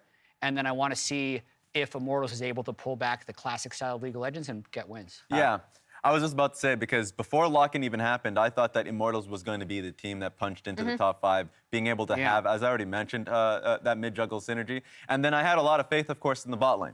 Simply because even in CLG's woes, like when things went wrong, I felt like Wild Turtle and Smoothie in the bot lane were actually consistent in the lane. They were the bright spot of that team. And so I was like, okay, as long as there's laning phase improvements there and you guys are looking to be the team fighting squad, then it should be easy to move forward. All right, well, you talk about the bot lane. As you can see here on your screen, small mouse issue on stage appears to be Destiny's mouse, so we'll get that figured out. I think his mouse is like a normal size. Yeah? I don't know if it's the size of the mouse here, or if I'm just missing a joke. Did you just whoosh me? Like, I am so confused. I don't know what just happened. I'm looking at you, and I don't want you to explain the joke, because that's when jokes die, and I feel like I need that. I have no idea. I'm going to go home and watch this back. You're dead. He's actually dead. He said it was a small mouse issue. Oh, God, that's terrible. I hate it. You know, every day our lovely makeup artist comes into the studio and lays a dad joke on us just to watch me squirm and writhe in pain. Jat, you just +1 to that in a beautiful way. Thank you so much. Can confirm it's a normal-sized mouse. Then what's wrong with it? With the small issue. Yeah, what is wrong? Yeah, I don't know. We'll find out soon enough. Oh, my God. We are so derailed. I know, right? I don't know how to get back to where we want to go. Well, it's because there's been so much strategic diversity today. Our minds are just wiped out. It's been such a good day. Let's talk about that then a little bit, because I do think that's a great point to bring up. And Emily, I know you touched on it a little bit as well in the last segment, that strategic diversity. I mean, we even had the question at the top of the day, Jat, posed by you. Yeah. What will it take for North America to win Worlds? And you say being very good at one specific thing. And I think strategic diversity across all of our teams is the way you hone in on that one specific thing. I agree, because outside of SK Telecom, I feel like it's always been like the World's team who is the best in the meta at that time. Like in the days of T1, they were also just like better than everyone, I think, regardless of meta and some of those. But you see it in, like, I think FPX is always the example I like to highlight, just because I was actually really down on that team coming out of the LPL. Yeah. And I was like, I don't know how they're going to do. They have a very set play style. Their first draft was terrible. But it was very them, right? And then they ended up winning the World Championship that year because they did end up being the best in them. Right, obviously at any given moment in League of Legends, some champions are stronger than other champions. It's not a 100% perfectly balanced game with 50% win rates across the board. But to your point, Emily, like for me, the way I always try and frame it in my head is not that it's the team that's best in the current meta, it's the team that's so good that they define the meta and everyone else starts chasing it. So it's a little bit of a different, into the statement, but it's like, we look at FPX and Doingby, for example, now as like, he just did it so well that everyone was like, that's how you have to play League of Legends now, right? Yeah. And that's really what it is about. I wonder what would have happened if a different team playing a different style, just even better than that, could have redefined in a different way and made FPX look not so good. You never know. They also redefined a meta that had been set by G2. In my opinion, because when G2 won MSI and they were flexing all sorts of things, every single position, multiple champions across different positions. You never knew who was going to play Pyke. I think by the end, including Rift Rivals, every single person on the team played Pyke across all positions. And I know people were looking at them, and they were like, you know, even LPL teams are looking at that, and they're like, you know, this is how the meta is going to be played. And I also think it's a combination because it just so happened that Doinby's team, and particularly with Tien, Doinby, and Crisp as like the roaming 3, were able to take advantage of a lot of early game stuff that was going on. Yeah, and so when I look at Immortals right now, I see a team that at least last split last year was defined by how Xerxes played and the champions that he played really damn well. The Rumble pick was something that people kind of talked about and zeroed in on pretty heavily. The next best Rumble in that year is actually his coach in Dardoch, actually. So it's like, it's one of those things that if you're so damn good at a pick or a specific style, then teams have to respond to you. So it's good to start strong, and we'll see what happens in this day. I'll be honest, Raz, I didn't expect you to be the one to center us back in on the conversation around the teams. I'm a flexible man. Well done, sir. Well done. I can add to the Xerxes point, because, and this is one of the reasons I think he's super good. Obviously, Immortals didn't find the most success last year, but when, like, on TL, when we were draft prepping for Immortals, it was like, okay, well, how would they win? Well, we can't let Xerxes have Rumble. Okay. Well, he might pop off on Hecarim. We should ban that too.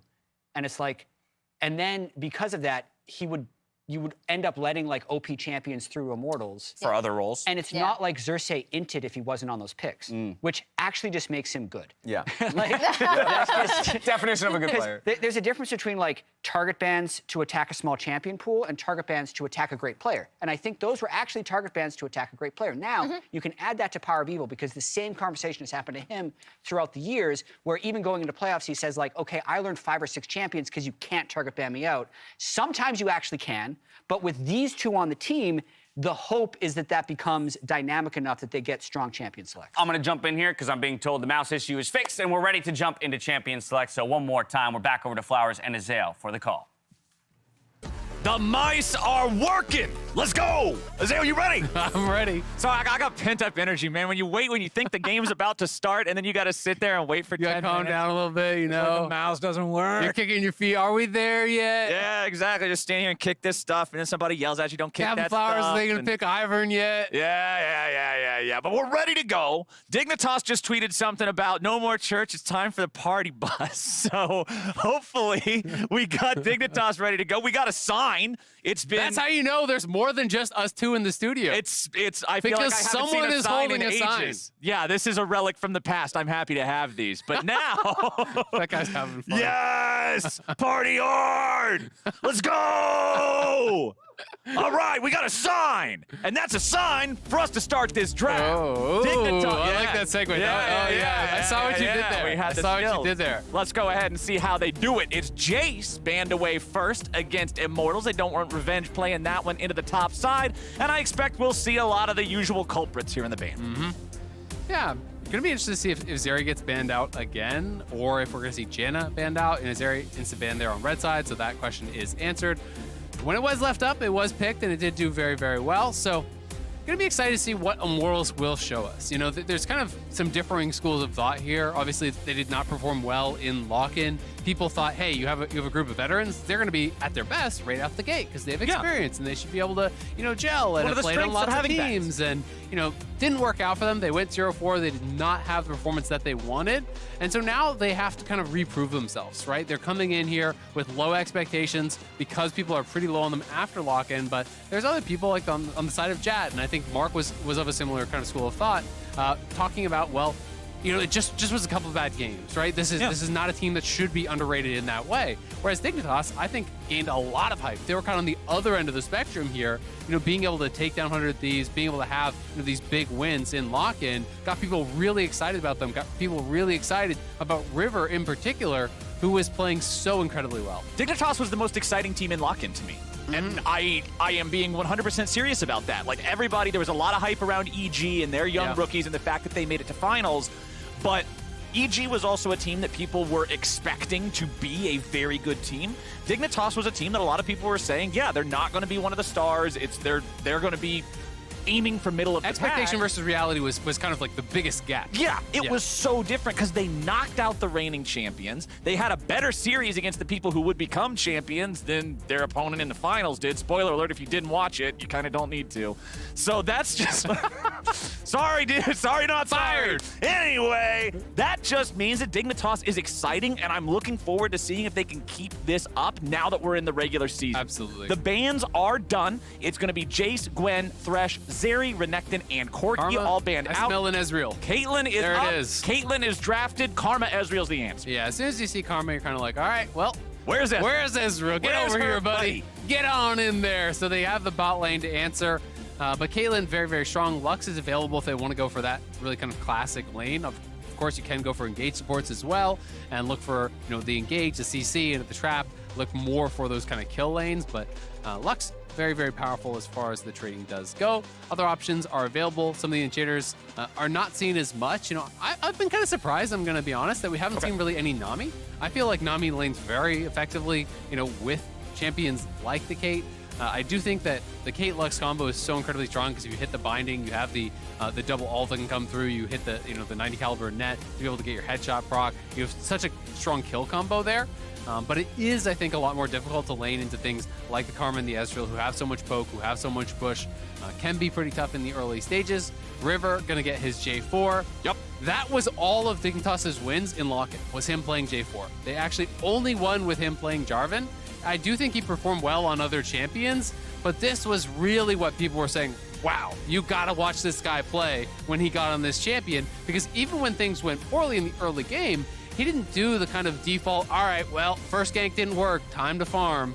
He would just keep going at you. He would find different angles to come from. He really circumvented vision in intelligent ways, predicting where the wards would be, finding really clever paths to approach, and as a result, he was super, super effective. And I mean, the amount of praise for him on Twitter, especially from prominent personalities. Yeah, Core JJ talking about holy cow, it's so fun to watch such a good jungler. I found that hilarious, Which, by the of way. course, that one felt like kind of a gut punch to Santorin at the same time. Be like, wow, man, it's awesome to see a good jungler. Yeah, exactly. Wow, this is amazing. And then after they had the good game, he went on with the tweet. Wow, it feels so good to watch such a good jungler like Santorin play. Yeah, it was Everyone's good. like, free Santorin! Save him! Well, we do have our bottom lanes and our junglers for both sides here, which means, Mr. Rizal, it's time to target those solo lanes in the second half of the bans, and we are targeting the mid lane. A lot of bans. So we're going to see Orianna, Twisted Fate, and Rise's Shoulder all banned away here in the second part. Plus Corki. Corki banned out of there as well. So a lot of bans thrown towards that mid lane. Be interesting to see if we see yet another. Yeah, Victor as well. Okay. So, we're way really, down really on the tier pushing us list. down. And Yeah. now I'm going to be interested to see, are we going to get, because LeBlanc is actually up, funny enough. With all those bans, LeBlanc is available. That is one that usually doesn't even make it through the first round. So LeBlanc kind of conspicuously open, almost as though you want someone to pick it and maybe have an answer for it. Another thing like Zoe, Blue showed a pretty impressive Zoe game, had that really cool Baron seal with the spellbook Smite, where he was able to R flash the extra distance into the pit, smite it away. That was a really cool highlight play. Akali coming through. I suspect it is just tank Akali up on the top side. Yes, it's much more of a revenge champion than a power of evil champion. And it has been nerfed, but still really, really strong, to be honest with you. You can go the AP build, but I've still in solo queue just been seeing more chem tank. People are still just liking tank Akali. Gragas, that's fake god, pretty much for sure. So you could be AP Gragas, could be tank Gragas. He seems to be more on the tank side of things. The Zed, I think, is a bait, so I'm going to wait to see what we're going to get. But I think Zoe would make a lot of sense. Zoe, Lux, Kate, play with a lot of range, look for some poke. You have J4 and Gragas for engage. To me, that would round out the composition here pretty well. LeBlanc is the other obvious option. Okay. They are going to go with that. Mentioned that was kind of conspicuously absent from the ban table. And now it's up to Power of Evil, because so many of these control mages have been banned out. He did play Azir in Lock-In. He also, played TF Victor Orianna, but those are all banned away. I do think Azir would not be a big surprise here, but it could be something that could get picked on, because J4 plus LeBlanc are a really powerful 2v2 combo, can go aggressive, can look for those kills. So it's going to be a different look. I like It will be this. Vex. I like this. Vex can do so much. The opportunity to pop off in team fights with proper aim of the ultimate, the resets. She's a ballistic missile when she first goes in. Immediately applying the ult, chasing in, has the AoE fear on top of it. Very scary. Absolutely, really, really scary stuff. Plus, pairs well with the Akali, right? You know, it's giving you this dive buddy to go in, to reach towards backline, to try to take out the Lux, as well as the Caitlyn. There's also some really cool interactions with the passive on Vex, where you can do things like saving that passive, and then if a champion like J4 is coming in, or a Shen's coming in with a taunt or a body slam or whatever, you save that and you use a reactive W to actually fear them out of their gap closer, out of their CC, and it interrupts most gap closers. It does seem to have priority over most gap closers in the game. I'm not sure if it actually cancels J4's flag and drag. I would assume it does, though, based on a lot of the other interactions I've seen. It does require you to hold that passive, though, of course. You know, if you spend it on minions, you're not going to have it available. If you spend it on a Q, you're not going to have it available. But can be really, really powerful if you are expecting a gank. And you can sometimes use plays like that to set up for a counter gank, where you see the J4 on a ward, he comes in, you fear him out of the flag and drag, Xin comes in, you make something happen. And I'm just really excited to see this because you know Immortals has to be hungry to redeem themselves from lock-in. You know that Dignitas really wants to keep up the momentum that they had. Yes, they did get knocked out by TL in that 3-1. They didn't make it all the way to the finals. Winners. Right, yeah, those are the guys who won the whole thing. They took out the reigning champs on their way there. They surprised, I would bet, everyone with how well they performed in that, and you know they want to keep that up.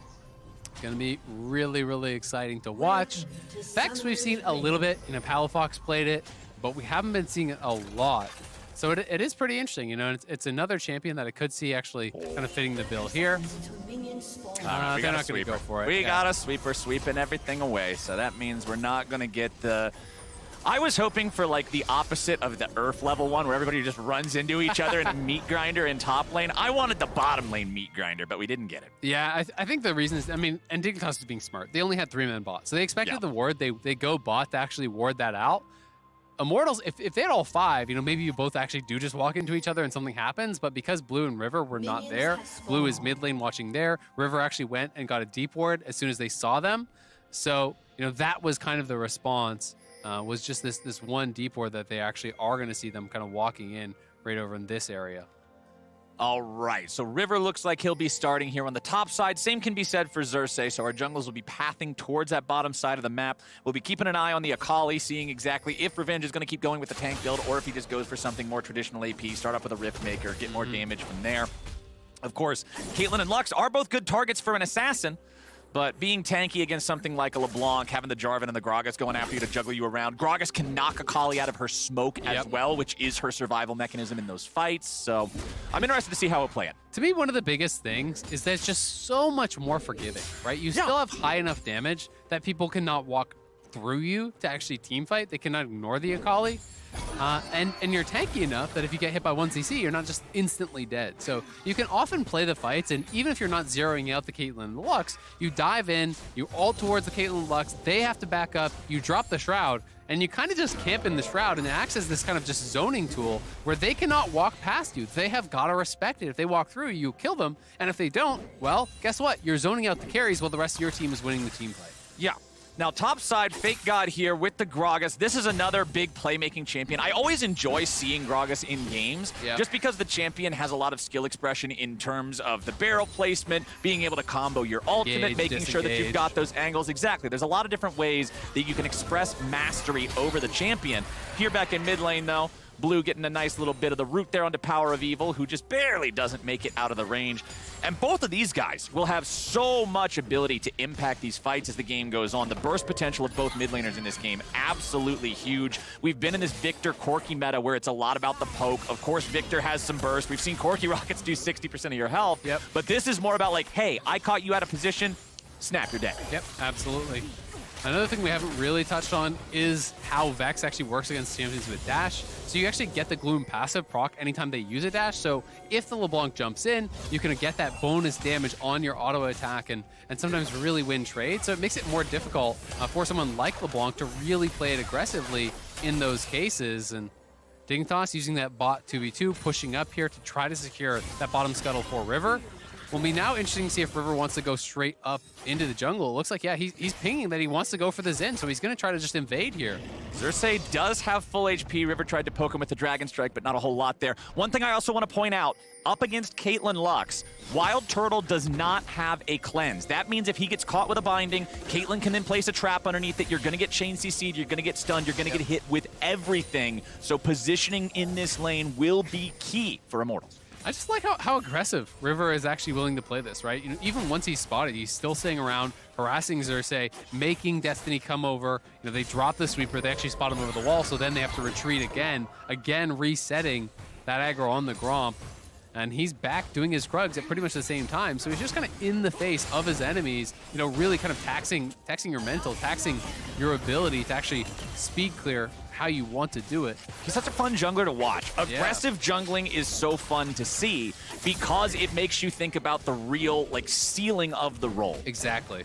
You have to be so confident to play it like that. Like, you and I know you can go for those invades and it can look really good, but you can also fall flat on your face very, very easily. And if you go for these aggressive plays and you die doing them, you're giving up your tempo on your farm to actually make that risk happen. And then if you die, they are power farming, they kill you, you're just another creep on the road. Yup. A 300 gold camp, how nice.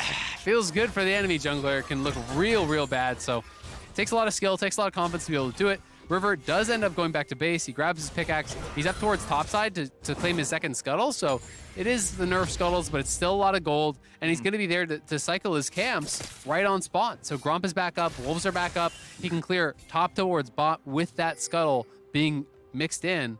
And the delayed scuttle actually helps to cover Fake God because now Xin is going to be upside on the top side of the map.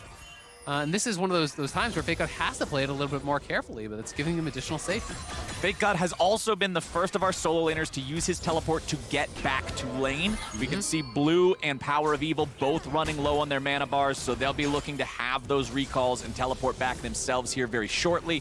Revenge, not really too worried about resources, so he's still farming up there. Fake God's not enough of a threat to force him to back off now. As you can see, Destiny and Wild Turtle continuing to farm up. Revenge still hanging out here in this top lane, just wants to get this last wave shoved out, and then he'll be able to get his recall and better trade with Fake God. Level 6 online for all of our solo laners here, so I'm hoping to see some playmaking soon. Yep, definitely could, but both teams playing it pretty passively for now. Wasn't able to get the reset, so Revenge is going to have to TP, and it looked like, did he cancel his recall? Okay, never mind. That was just some bug on the minimap. It looked like the recall stopped channeling. But he is TPing back up, and he is going towards AP, so it's likely just going to be Riftmaker to actually scrap here. Bifrost has got a flash. Early flash from Destiny doesn't quite latch. Unlucky. They weren't able to guarantee the route there. Biofrost gets away, so the play is going to fizzle. They were bringing Power of Evil down and everything. Of course, Dignitas also having their jungler down here now. Turtle and Destiny backing up a little bit. I'm not sure if they're aware. Don't think they know the River is here. I mean, you could have an idea that he could be on this side of the map because you knew he was up towards topside. They spotted that he took the topside scuttle, so he's going to be clearing towards bot, so you can surmise that he's either at Krugs or in the area, right? But they didn't know that he's quite in the brush, but Blue has wrapped around here. Xerxes, no chance. Oh my God. Wombo combo, baby. Everybody's there and the party bus is full speed ahead. That is a really aggressive move there. Again, moving in onto Xerxes. And he died so fast. You didn't even get a chance to play-by-play that. That's my bad. No, dude, Stepping it's all on your good. shoes a little bit there. Hey, sometimes a burst is enough. It doesn't matter, but let's see if it turns into anything else here as River will now find Destiny. Knocks him up with the EQ combo, but meanwhile the bottom lane is turning into a bit of a scrap the other way. We got one dead on either side. Power of Evil's looking to go to reset City. Needs a bit more damage to get Biofrost here. 200 HP left, but it's Power of Evil killed off instead. Neo picks up the money, and it's a 3-1 game for Dignitas. Turns out it's really good for Dignitas, even though they get that kill onto River. The initial play is looking, all right, well, River's here. Destiny's going to be in trouble, but PoE comes down. They get that first kill, and I think PoE's eyes just got a little bit big there. He didn't quite have the damage to actually finish this off. If you can't connect everything onto the Lux, you're not going to be able to kill him. The face check, they were expecting him to be on the Dragon, so they actually called their mid laner down, saying, all right, River is doing Dragon, come collapse, we'll come up through bot. Destiny just ends up rooting him up, Power of Evil gets the kill, and then Biofrost right here, sidestep on the Q, as well as the E. Both of those miss, and Power of Evil realizes he is out of damage. The Q you can maybe blame on PoE for placement. The E, definitely credit deserved by Biofrost for a nice little backstep. But you have got to be on point with those early on in the game. You need every single spell to connect or you won't hit lethal damage. And as a result, the kill goes the other way. Neo grabs it, and Dignitas are going to be really happy about this last couple exchanges down on that bottom side. Dignitas are now up a little over 1,000 gold. There is still no Drake taken, so you're not going to see any of that early Drake stacking like we got from Cloud9 in the previous game. The same priority is not there. As you said, the expectation from IMT was, hey, maybe River's on that, but no, that's not another player. River is applying this PvP pressure as he's playing, and I'm just loving it. And I think it's really cool. You know, he plays around your assumptions. He plays around his assumptions of where your vision are.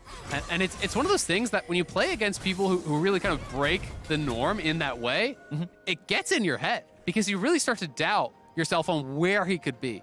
And when you're playing with a jungler where you never know where they are, the enemy team pretty much has to pretend that he's everywhere. And as soon as you start playing as though the jungler is in every lane, you're losing the game, right? Exactly. When every laner plays with respect, you automatically lose trades. You automatically lose control of the wave. These kind of things can really snowball, and I think that is some of the power of an aggressive guy like this, who's willing to just walk over to the dragon, leash it up, and then immediately back into the brush to try to get pick. And you can see here, River once again looking for any chance. Hey, can we invade here? Is there some sort of a move to be made? Blue has also stepped forward. Immortals not really in any danger, though, as River will now back away, and the Drake can now be started. Should be an easy solo for River. They've got defensive points to both the left and right. Bottom lane has prio. Mid lane has prio. There is no way for Xerxes and Immortals to walk up and contest this. So first Drake of the game is a Hex Drake, and that belongs to Dignitas, who also have continued building that gold. So I have a completely unrelated and very stupid point. Okay, go for it, Every time buddy. we're watching Dignitas, I'm immediately just thinking about which play-by-play is going to be the one to get caught up by Blue and River. Because it could get pretty ridiculous. Blue is going through the River, over to River, who's leashing the Blue. He's passing it off. Oh, you know? you're You see what I'm saying? Dude, I didn't even think of that. Now I'm worried about it. That's like Did I those, get in your head? So I'm Should I not have gonna not said anything? As a is it Schrodinger's Blue? You know, as a play-by-play, the biggest thing that I've worried about for the past couple of years is Hoonie games, where both they keep you up at night. Yeah, because those ones you are wake up sweating. You're just like, damn you, Hoonie! But now I'm thinking about these, and I'm a little bit concerned. Back here in mid lane, Blue has no blue. He has no blue, and River is in the river. River could move to the blue or the blue buff. But there is no blue right now. There is no blue available right now for Blue or River, who is still in the river near the enemy but blue. moving to the blue. Right. We'll But see if now- Blue moves through the river over to River by the blue. But River is still hanging out by this blue quadrant. Not going to go back into the river. He already secured the Scuttle Crab, so he'll go back to base I feel instead. like this is one of those things that no one else thinks is funny, but I just think it's hilarious. We're enjoying it. There's not We many are kills enjoying happening it. right now. It's okay. We're having a good time. Yeah. This feels like a Seinfeld bit, but you know what? It's good. But it's just been in my brain. That's it's fair. living rent free, man. You've set it free now. If you love something, set it free. Yeah, That's what they now say. everyone else has to think about it too. That's what, hey, I'm going to go home, and unfortunately, I'm going to be stuck thinking about this for the rest of the day. I will not be able to get it out of my mind. Thank you, sir. I No appreciate problem. it. That's what I'm here for. Well, we do have a 2,000 gold lead for the side of Dignitas now. We do have a game that is still casually progressing in their favor without other action being taken. So, Azael, let me pose you this question. What action needs to be taken by Immortals to stop this lead from building further for their opponents? I mean, I think for now, there's not a huge concern. You know, they just want to continue to farm it up. I think they're going to be happy to fight around 2 items, as pretty much every Ezreal team ever is. They're going to be looking for completed items, you know, on their divers. They have those coming through now. Mythic's completed, you know, on the top side of the map. They have the Essence Reaver first down the bot side. And it's going to be about fighting around one of those dragons, finding multiple angles. Because when you're playing Vex and Akali, you want to come from different angles. You want to come from areas where you're not spotted. It's kind of somewhat similar to playing with Fiddlesticks, where often Vex wants to be able to fish for Rs, you know, from an unexpected angle. Yeah. Because otherwise the frontliners will just block it. And if you just hit Fake God or whatever and he steps forward when you take the R in, it generally goes pretty bad. So you want to try to play from areas where, you know, they're around mid lane and you're fishing from that area, or you're coming from over here over the wall looking for something. Range, has too. super long range. And then if you can get that to the back line and Revenge is coming from another angle, that can look really, really good. But no concerns just yet. It's only 1.5k gold. It's only one dragon, so I think everyone's just kind of chilling. And with Revenge coming from another angle, that is especially threatening now that we've confirmed, hey, it's not a Kim tank build. The full Rift Maker is done. He's got that on top of the Dorian shield. Wanted to completely rush that item. The power of the Omni Vamp in the lane for sustain. Don't even bother going for the boots. It makes it so Tank Gragas is not really going to have any sort of success dealing with you, like making meaningful damage. Xerxes and River, both down here in the bot side River. It will be Dignitas who has control over the Scuttle Crab. Farm between our junglers is pretty even here because I point that out since we've been talking so much about River being everywhere. River always trying to make moves, do this, do that. He hasn't fallen behind from it. I mean, just look at the vision on the bot side. It kind of forces the enemy jungle to respond, right? This whole area, there's no wards past there for Immortals whatsoever. They have just been drawn to this bottom side, and because of that threat of River ganking nonstop, Xerxes is kind of pulled to that area, right? He has got to be willing to give up some camps himself, or his bot lane will be preyed upon. And River, again, is here in the area. You know, Kiwi was moving down, and the tower lives with... How much does it live with? That has to be single digits. That's a stiff breeze away. That's got to be single digits. You can barely see it. 6. It has 6 health out of 5 more than it needed, baby. 0.1% of its health is still around. River is still around, hanging out in the alcove. Not in the river. Hidden from vision. Destiny and Wild Turtle are not going to step up. Your Ezreal Karma, they know it. They're just going to play with that range. They're going to respect what could happen here. Dignitas will keep moving forward. Back up in the top side. Oh, nice interrupt there. I like it because you were talking about the priority on Vex being able to cancel dashes earlier. Yeah. And throughout the history of League of Legends, Gragas' dash has priority over so many others. Like, if Lee Sin tries to take second Q onto Gragas and Gragas belly slams him, he's always going to do the damage instead. So that's another one of those abilities you can interrupt a lot with. Those interactions are actually so important to learn. You know, it really can change the entire context of a fight. You know, one of the champions that really made me focus on that a lot was when Camille came in, because I was playing a lot of Shen at the time, and when you would play against the Camille, they would hookshot towards you. You say, oh, I'm going to taunt this guy out of his hookshot. Well, it actually interrupts your taunt and stuns you. So you're like, well, guess I'm not going to try that one again. Just lost a 20-second cooldown, and I got CC. So a little bit unlucky on that one. But back here, we have the dragon spawned again. It is a Cloud Drake, so similar to what you said in game number 1. When you see this as one of the first 2, you're generally happy because it's not the soul. They'll be picking that one up on the side of Immortals, so no soul stacking for either side. Revenge taken low up here in the 1v1 against Fake God, so he'll have to back away a little bit now. That first turret bottom lane did fall, the only one taken so far. Dignitas continues having this 2,500 gold lead, and once more, my friend, we get an Ocean Soul. It is going to be Ocean Soul, but neither team with multiple dragons, so it's very far away, to be honest with you. You're 16 minutes in. The earliest they're looking at it is, 30, 35 minutes if they get all the dragons. So it's unlikely that it's going to be the deciding factor. Dignitas really would have wanted to grab that second dragon to try to threaten that as a win condition, but feeling pretty comfortable about their position in this game. Now, Neo just moving up towards the top side. This is kind of classic bread and butter stuff here with Caitlyn. Oh, You have heavy push on the bot side. They were really trying to make use of those changes, and that's one of the reasons that Caitlyn really rose in priority is the changes with Unleashed TP. You cannot get TP flanked on. It's harder to punish the non-stop relentless aggression that Caitlyn brings out. So you take down that bottom tower, rotate up towards top side, start working on this tower, and post plates. Oh, you could be... Well, no, it's not that bad. It's still just, Biofrost has a Lost Chapter, a pair of shoes, a red Brock, and that blue knife thing. There's not really a whole lot into the laser with that one. That's true, but I was thinking the binding hits, if Neo was a little bit faster, if you connect the trap, I think you do just go 100-0 in that case, because then you get the reveal with the snap trap as well, so you get the headshot, that comes through, you can do the 90 caliber net for a second headshot, there's a full combo that you can pull off, followed up by the ace in the hole. And you can essentially get like 2 to 3 headshot crits, plus your Q, plus the ulti, and it's this full combo that often will be pulled off. That is really, really dangerous if you ever do get caught by that CC chain, especially when they're going collector second. And on the subject of combos down here in the bottom lane, like looking at Power of Evil, now that Mythics are completed and Vex has the Everfrost, to me, this is a similar interaction and what makes that item so oppressive like it is on Twisted Fate. Whereas you go in, you're guaranteed if you hit that ult, you're going to hit your fear, because as soon as you land, you just fear them. And then she can summarize that, or follow that, I should say, with the Everfrost right after. And it just creates so much CC, so much lockdown, and then it guarantees that you're also able to go, hey, Q, E, everything, die, see ya. It's really, really powerful, and especially against multi-melee teams. Even when you are just kiting back, if a champion like Jarvan or Gragas wants to move forward, wants to go aggressive, they have to worry about the Everfrost disengage, which can get very, very problematic. You get slowed up, rooted up, then all of a sudden you're running past the minions to engage, and you're exposed to Ezreal, you're exposed to Karma, all these champions that do get pretty tricky to deal with. You can see, though, Ezreal nearly on that very famous 2-item power spike here. Revenge not going to quite tank that up, and it looked like he wanted to, but they just weren't quite lined up. Like, it was, does Turtle take another step to the right? Does Revenge take another step to the left? They didn't know, so they both just decided, okay, I'll plant my feet and he'll move.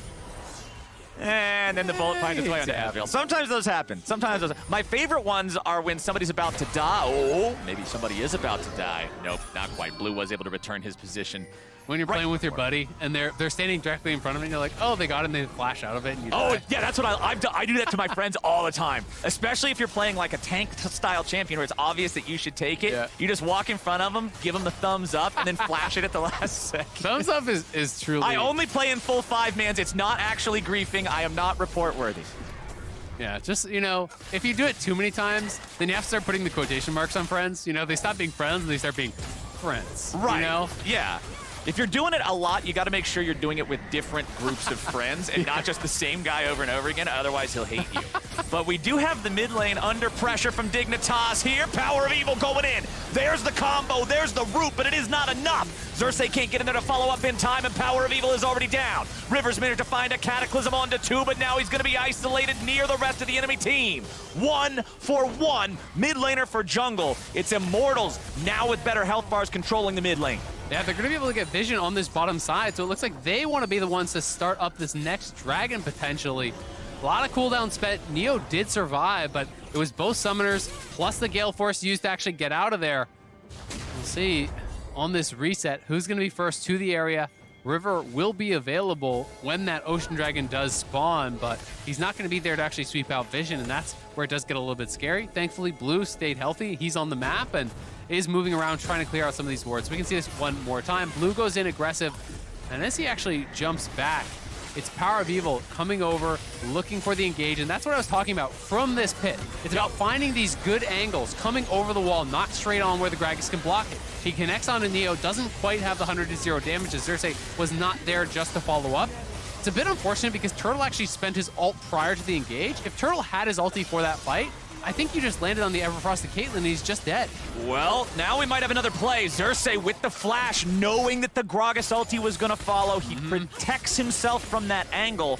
So now Dignitas will head down into the river. They will look to be able to control the Drake Pit. Revenge here on the flank. Immortals stepping up. Xerxes goes in, but it's in a 1v4. River returns the favor. He's going to be looking for the back line. Immortals are desynced. Wild Turtle gets himself away. Destiny's still stuck with the enemy jungler. Power of Evil's going to be rooted up and double killed down. Now Revenge is looking to find one, but he gets a whole lot of nothing. Immortals, that was not it. No, they were not synced up whatsoever. Their Immortals go for the fight. Revenge is looking for the long flank, though, and his team is hard engaging. They're not going in at the same time, and as a result, they lose on both sides. Credit to Fake God, though. When Revenge reveals himself going for Neo, it was an instant body slam flash. The Peel keeps his AD alive, gets him a triple. That's going to get them the Baron. And this is going to be so hard from here. Already down 5,000 plus gold. Add in the Baron. 6, my friend. Nearly 7 at 22 minutes.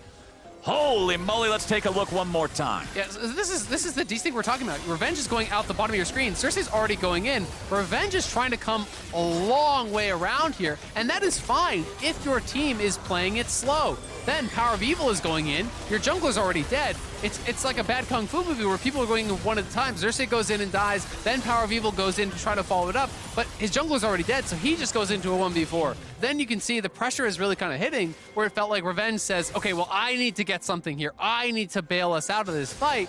But Body Slam Flash from Fake Up was beautiful. Neo cleans him up, and now Dragon going down here too. Immortals' woes from Lock-in continue. They just don't seem to be on the same page. Xerxes jumps in. He wants to try to contest here for this Drake. It's going to be killed by Neo, of all people, who is now stuck in the pit. Revenge finally finds the kill here. Gonna be 1-for-1 so far. River now under pressure. Power of Evil looking for the kill on the enemy jungler. True Shot Barrage coming through. Xerxes will be the next to die. River staying alive, turning back on that aggro as Fake God goes in. Alley-oop on the Akali. Will he fall? Yes, he will. Double kill back over to Blue. 3-for-1 dig. That was a pretty good fight there from Immortals, all things considered. But when you're down 7,000 gold, you need so much more than a pretty good fight to be able to win it out. They got the early kill on the Neo. They punished the fact that his flash was down, that his heal was down, but it did not matter because the rest of the Dignitas members stand strong. They collect the dragon. They're pushing up mid. They're pushing in bot. With those waves, the Baron buff going to make a big difference here. See how much more they can extend the gold lead. I also want to point out that Biofrost currently has the perfect support score. 0, 0, and 10 on a 10-kill team, 100% kill participation, no kill steals, no mistakes. This one, I think, was a lot better from Immortals. They go in, Revenge, over the wall, right onto Neo. Xerxes pushes him back right into the waiting arms of Revenge there, who then executes the Caitlyn. You're thinking, hey, maybe they can get it done. But this is the difference in the gold. Power of Evil just doesn't have enough damage to actually take out River. He used the full combo on him there. Then a great stop watch from Biofrost not only negates the Q coming through from Power of Evil, but also a Q coming across from Revenge. And in the meanwhile, Fake God is getting damage done. Blue is getting damage done. These soul laners cannot be ignored. They push through.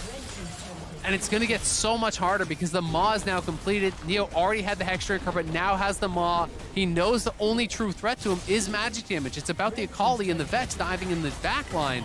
But that is going to be so hard to zero out this Caitlyn, who has a full Maw, and is going to have a shield maxing Lux supporting you.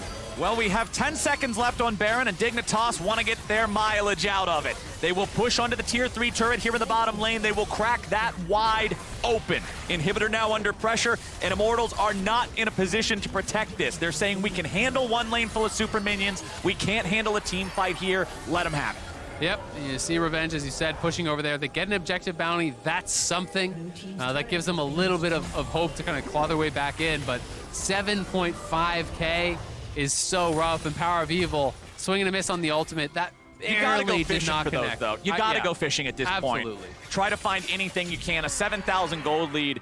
We're at that point in the game that we've talked about so many times in the past throughout so many different games of League of Legends, where you have to start making low percentage plays because your chance to win is already so low that a 10% play doesn't feel terrible. 10% is probably 2 to 3 times as good as what your chance of winning this game is playing it out slow, right? So you got to take those risks. Anytime you think you have an extra man at a fight, go for the engage, because it's play fast or lose slow, right? Yeah. You've got to be willing to make picks happen. You've got to be willing to look for those plays. That's the only way you can make the comeback happen. But it's so tough in League of Legends when people itemize appropriately from ahead because the luxury items start to come through. River just goes second item GA. He says, who needs hysterics this game? We're way ahead. I'm just going to be the guy diving in, sacrificing myself for the team. He has that GA to be able to keep himself safe. You know, the Maw I already touched on, that came through. You know, got Crown of the Shattered Queen, defensive very much for Biofrost, going to keep himself safe. So it's tough to find these picks. Blue gets knocked up into the air there. Xerxes did have the 3rd hit of the 3-talent strike primed and ready to go for the knockup. So Blue does take a little bit of damage for his poke, but again, you can just snap back. Not really that big of a deal. Ace in the hole finds Xerxes, and a big ulti from the big man in the top lane. Biofrost gets the kill on Destiny. The support claims the enemy support, and Dignitas keeps on pushing. And man, can we take a second to appreciate this setup? Look at all this vision in this area. No chance they could be TP flanked by Immortals. That is a thing of beauty from Dignitas, checking all the boxes. They're already ahead. They say, how can we possibly lose? A perfect TP flank. We eliminate the chance by dropping 4 control wards behind you. And Revenge is there. He's on the flank, but he can't approach. They're doing a good job here with the Caitlyn traps. Blue jumps in, forces Revenge away. Not only do you chunk a little bit of his HP, but with no Shroud, Akali does not want to jump in for a team fight. Absolutely not. No shot. Dignitas will be able to take their prize, back it up slowly, reset, look towards Dragon.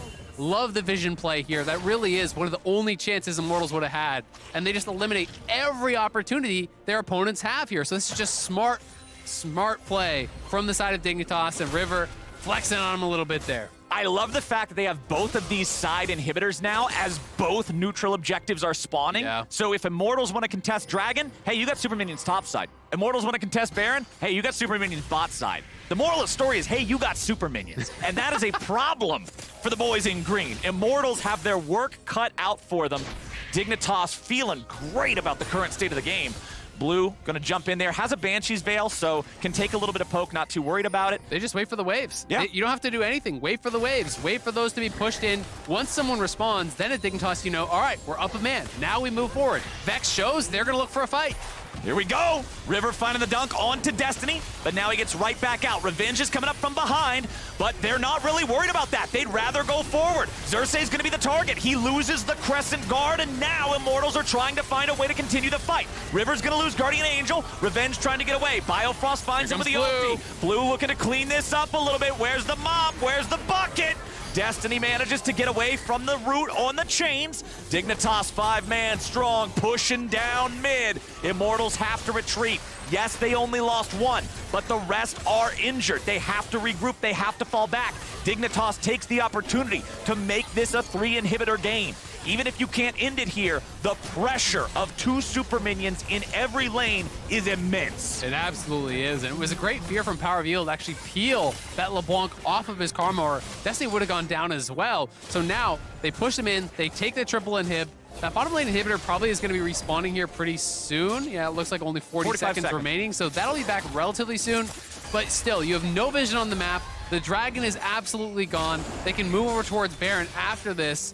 Immortals, maybe you just try to rush out and get some vision on Baron and say, well, hopefully Xerxes can steal it or something like that. Yeah. Because the pressure gets so difficult on the map, but they don't have the waves pushed out, so it's not even like they can threaten a counter Baron knowing that their opponents are resetting. They just don't have tempo to do it. So all they can do, try to get some wards down, hope that they're not swept out, and say, maybe we look for a steal here. It's one of those types of games where we're now at the point where you can't reasonably come up with a game plan for how Immortals comes back here, because the only ways they come back are a massive error from Dignitas or a pure fluke with a Baron steal or something like that, like what you were talking about. Dignitas now 1 away from that soul. Soul point on the Ocean Drake feels so damn good if the game even lasts that long, but honestly, my friend, I don't expect it to. I don't expect it to either, and they have more luxury items there. There's a stopwatch on Neo. There's a full Zonia is now completed on Biofrost. Those are the squishy targets, and they're so tough to actually lock down and take out. Blue now on the flank. He found Xerxes. Oh, Xerxes is gone. Blue unstoppable. And now Immortals, they're going to get body slam flashed on. Here comes the ace in the hole. And Revenge is now stuck in a bad spot trying to stay alive in the smoke. But the only smoke coming out here is from Dig. Wild Turtles in the dirt for nothing, and Dignitas will walk it in. They keep it rolling. Dignitas pick up right where they left off in lock-in, looking so good here. Insult to injury, Power of Evil, gonna die in the base. Oh, make the Cauldron River turn him into soup. Immortals get aced, and Dignitas get themselves a win on the board to kick off the regular season. Absolute domination here from Dignitas, 17-3. Full control, it felt like, start to finish here. River really playing heavily towards that bottom side. Neo gets ahead through the turret play. You know, constant pressure with J4. They're pushing up. They're taking down the tower. They're moving around the map. You know, extending the gold lead very, very steadily. Blue had a solid game, was out farming in mid, able to clean up a lot of kills in a lot of these team fights and finding intelligent angles. Really, everything was going well for them. Even Fake Out up on the top side was trading really, really well. Deathless game here. Great engages. Perfect peel on that one fight in the river for Neo. There's not a lot to criticize here. Dignitas just looked damn good. Yeah, everybody was doing exactly what you were looking for him to do. I pointed out Biofrost having that perfect support scoreline for so long, right around the time that you got the team fight with the stopwatch that stopped both Qs. Everything was firing as it needed to for this team. And Azale, River is one of the most entertaining junglers to watch that we've had in the LCS for a long time, I think. Yeah. Like, in a team where everybody did well, I find myself constantly just drawn to whatever he's doing because, like you said, the decision-making, the fact that he always makes you second guess and he plays against conventional wisdom, it just always makes everybody question mark pinging the whole map. Where is he? What's he doing? And I love the terminology you used there. You know, you're drawn to River. So is the whole game. And I think that is what is kind of a beautiful thing about it. You know, we're talking about, well, it feels like River is constantly pressuring lanes. You know, why is Xerxes not more ahead? Well, because he constantly has to guard against these lanes. He's constantly having to hover his lanes. His laners are calling him to actually defend against these possible ganks because they're playing around vision so well. And that's not just a River thing. River is doing it damn well, but that is a Dignitas vision thing. They deserve a lot of credit for it. I highlighted all the control wards to try to defend against the TP flank, but also early game, there was multiple control wards across that bottom area in the River to deny vision, and J4 is constantly poking and prodding. He's going to harass you at the Gromp. Now he's threatening a dive. Now he's over at the Dragon. Well, you're calling people over there, and they are playing with more information, and they're playing around that information that they do have more intelligently, and that is creating massive advantages for Dignitas. And that's such a good sign to me for a team specifically at the start of the split, because it means out of the gate, the communication is where it needs to be. You can have 5 great players all performing individually well, and it's not going to work if the comms aren't there. I mean, we saw in one of those mid-game team fights where Immortals go in, and as you pointed out, Xerxes already dead by the time Revenge arrives. It ends up being all right, everybody go at him one at a time type of Kung Fu movie situation. Immortals didn't have the coordination. Dignitas did, and man, it paid its dividends. And that's kind of the struggle here for Immortals is you're kind of left with a lot of questions because a lot of these guys are actually coming off of really good years last year, right? Power of Evil has been one of the most consistent players in the LCS for so many years.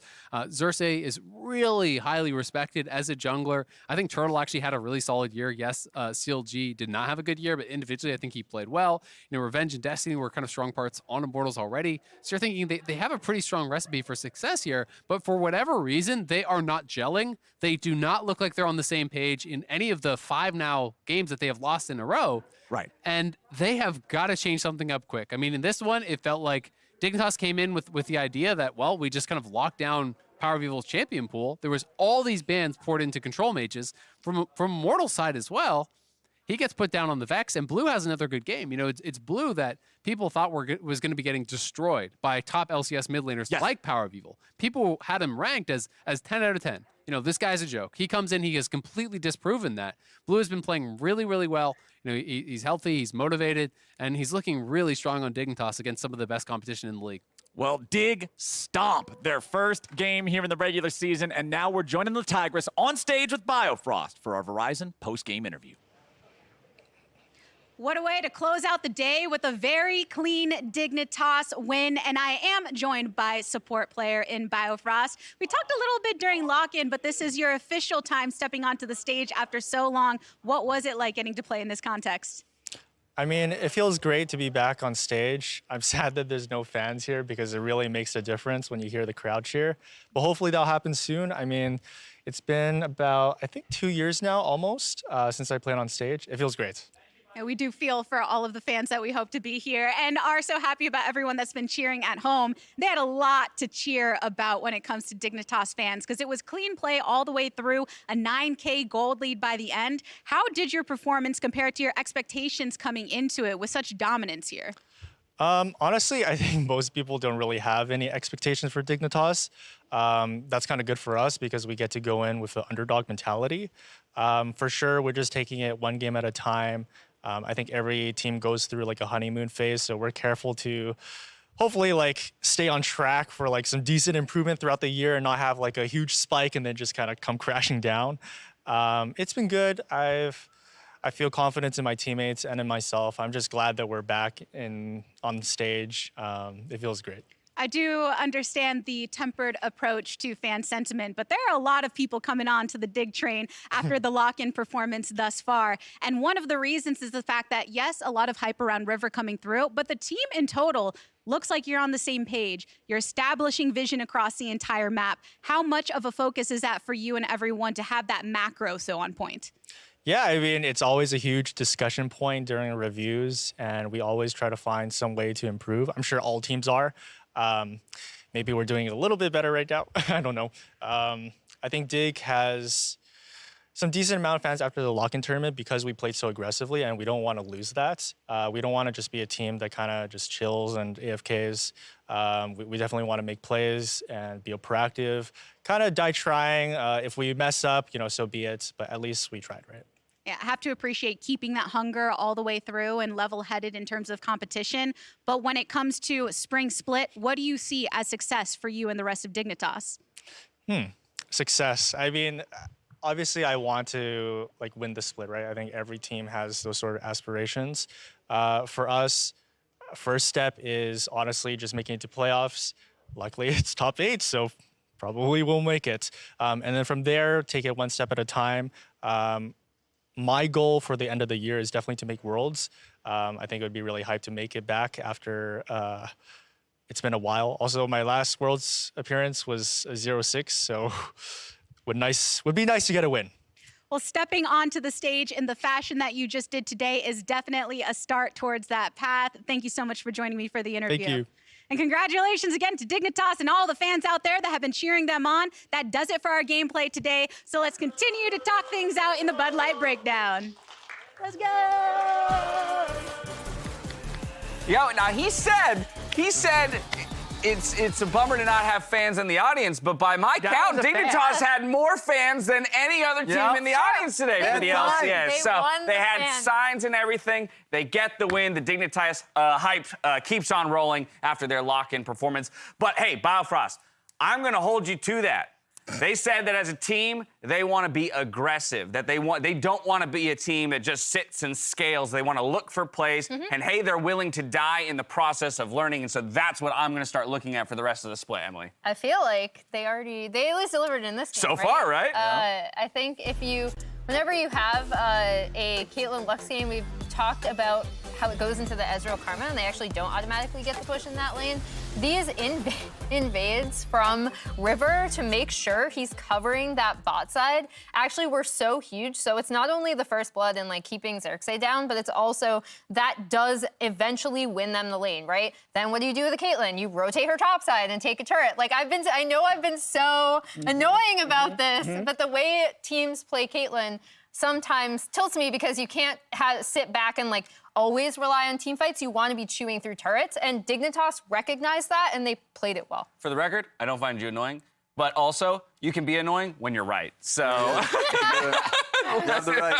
and you're right in this case, Raz. And a good indication of a team that is aggressive is not just the successful plays like you saw that, but hunting, right? Oh, it didn't work at this angle, let's see next time. That was the second time they invaded his jungle and they found gold off of it. But the previous time, J4 is looking.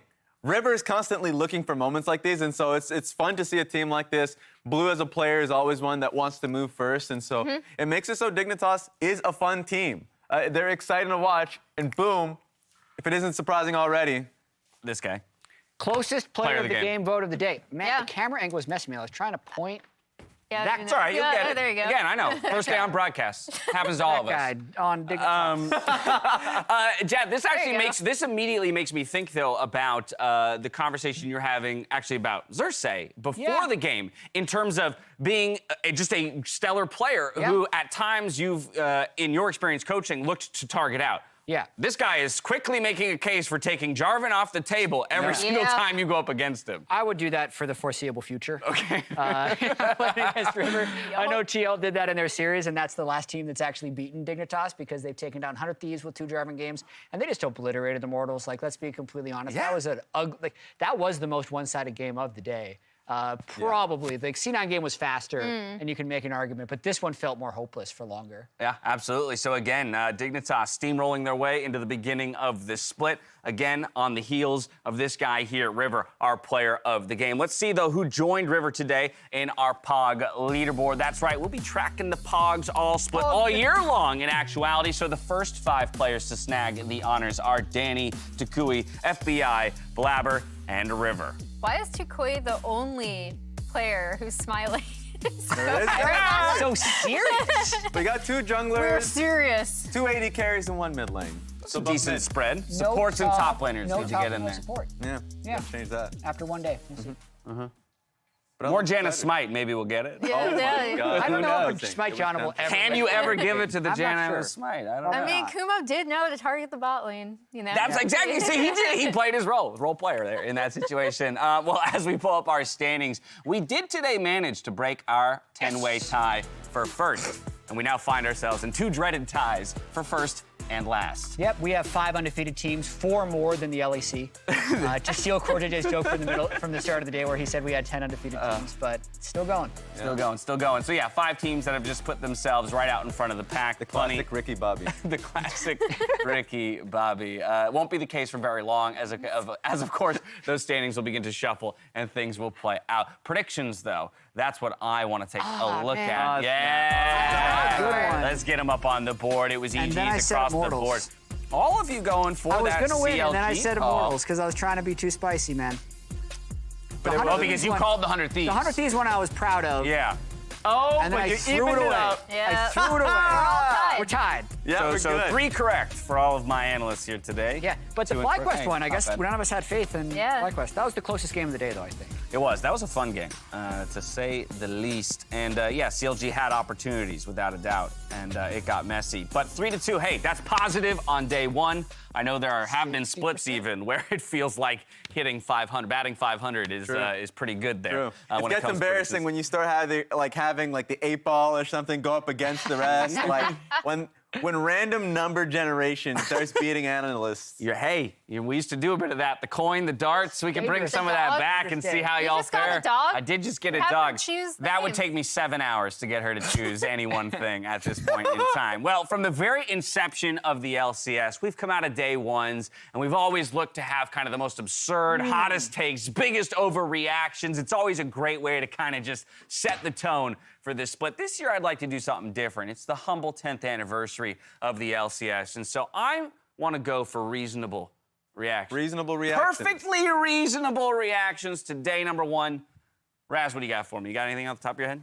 Oh God, I'll start with a picture of reasonability here. I'll start with a solid one. You have to make a case for your sanity in this moment with a reasonable statement, not to put too much pressure on you. God, I'm gonna play as cold as possible on this one. LS drafts are fun. There it is. Look, reasonable. It's Is reasonable. that reasonable? It's reasonable. I mean, mine What's was the going to verdict? be... Yeah, it is. Okay. Yeah, I mean, it's a good take. But it's between that and cold. Originally, when I pitched this, it was like, what is something you learned today that you might not have thought before the day started? Yeah. Because everyone knew LS drafts were going to be fun. Yeah, that's exactly. I actually do have one. Okay, what do you got? Which I already mentioned, because in lock-in, I don't think we saw nearly as much strategic diversity as we did today.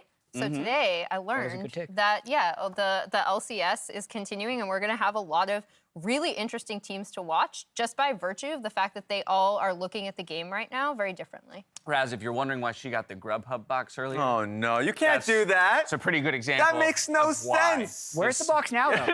That's a good question. Yeah, did she even Actually, keep does the anyone been goodies? watching Someone Sticky took Hands it. Raz over here? Man, the man was telling me about how he planned to steal it mid-segment. I was thinking about it. Okay, Jat, give me your reasonable reaction. I mean, this is... I told Raz that his wasn't good enough, and I'm still going to do a C9 one. But we learned digging your own grave. that LS is very much going to play the game in an actually different way. Yeah. Because we didn't, this is his very first game, and it's a question of, are they going to ease their way into this? Like, is it going to be Renekton for a little while? Is it going to be Victor mid? Like, kind of like what they played in Lock-In, where, like, occasionally they'll play Auction or something. No, this was all out right off the bat, which is cool. No, that's what struck me, and I realized that 3 players on the roster changed between Lock-In and now, but the fact that the drafts between Lock-In and here were starkly different, so it's very much an immediate impact of having him along with Summit, Berserker, and Winsome in North America. I got a second chance. All right, yeah, you do. All right. At the beginning of today, I did not think that Janna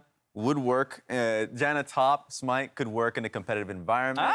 Oh, yeah. And now It can. they can. You are convinced. I'm convinced. I like it. There we All go. right. Okay, there it is. Very reasonable, everybody. No Picture of overreactions reasonability. here. I That's in the appreciate past. it. Yeah, that's it. Boom. All right, tomorrow, 100 Thieves, they like to keep their spring momentum going as they face off against CLG in our first game of the day, hunting for their first victory. TSM, Dignitas, Quantum pay to follow. Cloud9 Evil Geniuses, game number 3. And I know we had a debate about what was the most exciting game today, but you could not convince me any game is more exciting than that one tomorrow, simply because of the point you just made, Jat, about the way LS wants to play the game, and that EG is a team that is going to test them, we feel, maybe more so than they were today. Yeah, I'm very excited to see these 2 very different ways of playing. And it's not just drafts. Like, yes, some of it comes down to drafting. It's just the way they're going to play the game. are very different. So that's going to be a banger. Low-key banger also could be Dignitas TSM. Yeah, that could be a very fun game. Yeah, because one of the takes that I was looking at was specifically that TSM is a smarter team than I would have expected. I would expect them to be, like, of course, strong in lanes, but actively and consistently looking for fights, and there were times where they did. But I think they rallied around Spica pretty consistently in a smart way in the mid game, and so that's one thing I'm looking forward to now going up against River. I'm very excited for the Cloud9 game. You know what I'm not actually that excited for? What? The Reddit thread afterwards. Yeah. It's going to be so freaking toxic no matter what happens. Yeah. Yep. I just want to be excited that people are trying different things. Where's the love out there? I'm excited. Yeah, We're excited on please. the desk. So be nice out there. Where's the love out there? The longer we What is stay on going air, the on? more Yeah. LSs get filled in behind us. Soon Ivan will also Soon be we will be LS. stuck in the church of LS. Yeah. All right, that's probably my cue to let us get out of here then. So that's going to do it from us here on the opening day. Well, here you go, everybody. Instead, get a daily So dose is it of five Azula beautiful or puppy. Firelord Azula? Well, her name is Firelord Azula. Yeah. In its entirety, yes. But you told me that's not on the vet document. It's not on the vet document, That's not the name. but I can still register her with the American Kennel Club as Firelord it. Azula. That's the name. Boop. That's the name. Well, I'm going to go home and give her a If she ever a runs snoople away, boop. if she ever runs away, are you going to call her back and be like, Firelord? Absolutely. And then that's how she's Do it. gonna come back? Absolutely. Okay. Absolutely. And first, we're working on the simple commands. You know, the come, the sit, things like that. Eventually, we'll get into the fire bending, and that's when you got to watch There out. is a tip with Okay. dogs. They should have a normal recall, but then like a really important jackpot recall. Gotcha. So if you want to be like Azula, come, Azula's that's the standard. But if Yeah. you ever have like a big piece of chicken, like a couple times, like every other week, you say that word, and she needs to, above everything else, Okay. Firelord. Well, Kubo is very well trained, so Yeah. I'm going to take notes from Jat here on There you this go. one. Going to go home, get some training sessions in, schnoople boop the snoot, and that's it. We'll see y'all here tomorrow. I don't know. All of this was unexpected at the end of the day, so on behalf of myself, the casters, entire live broadcast crew, thank you so much for watching. We'll catch you tomorrow for more LCS. Stay healthy, stay safe, and be good to each other. Good night. Welcome to Summoner's Rift and welcome back to the LCS. 1-0. Stop for Poppy for a second, and the front line goes inspired, and that means they're going to get the kill. Down goes Kaido, and that means the fight is over. A quadra kill for Danny. Welcome to the LCS. Zeri Danny gets another pentakill. The squad is coming down. You may lose some tower damage, but you are going to kill this Lux.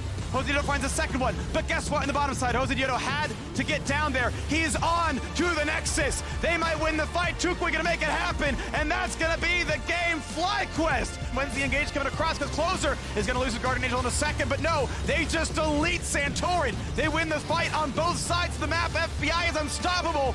Jinx Marker comes down. Abadaga to scoop them away to make sure they can claim this one, and they will do so. Thanks for the soul, thanks for the team fight.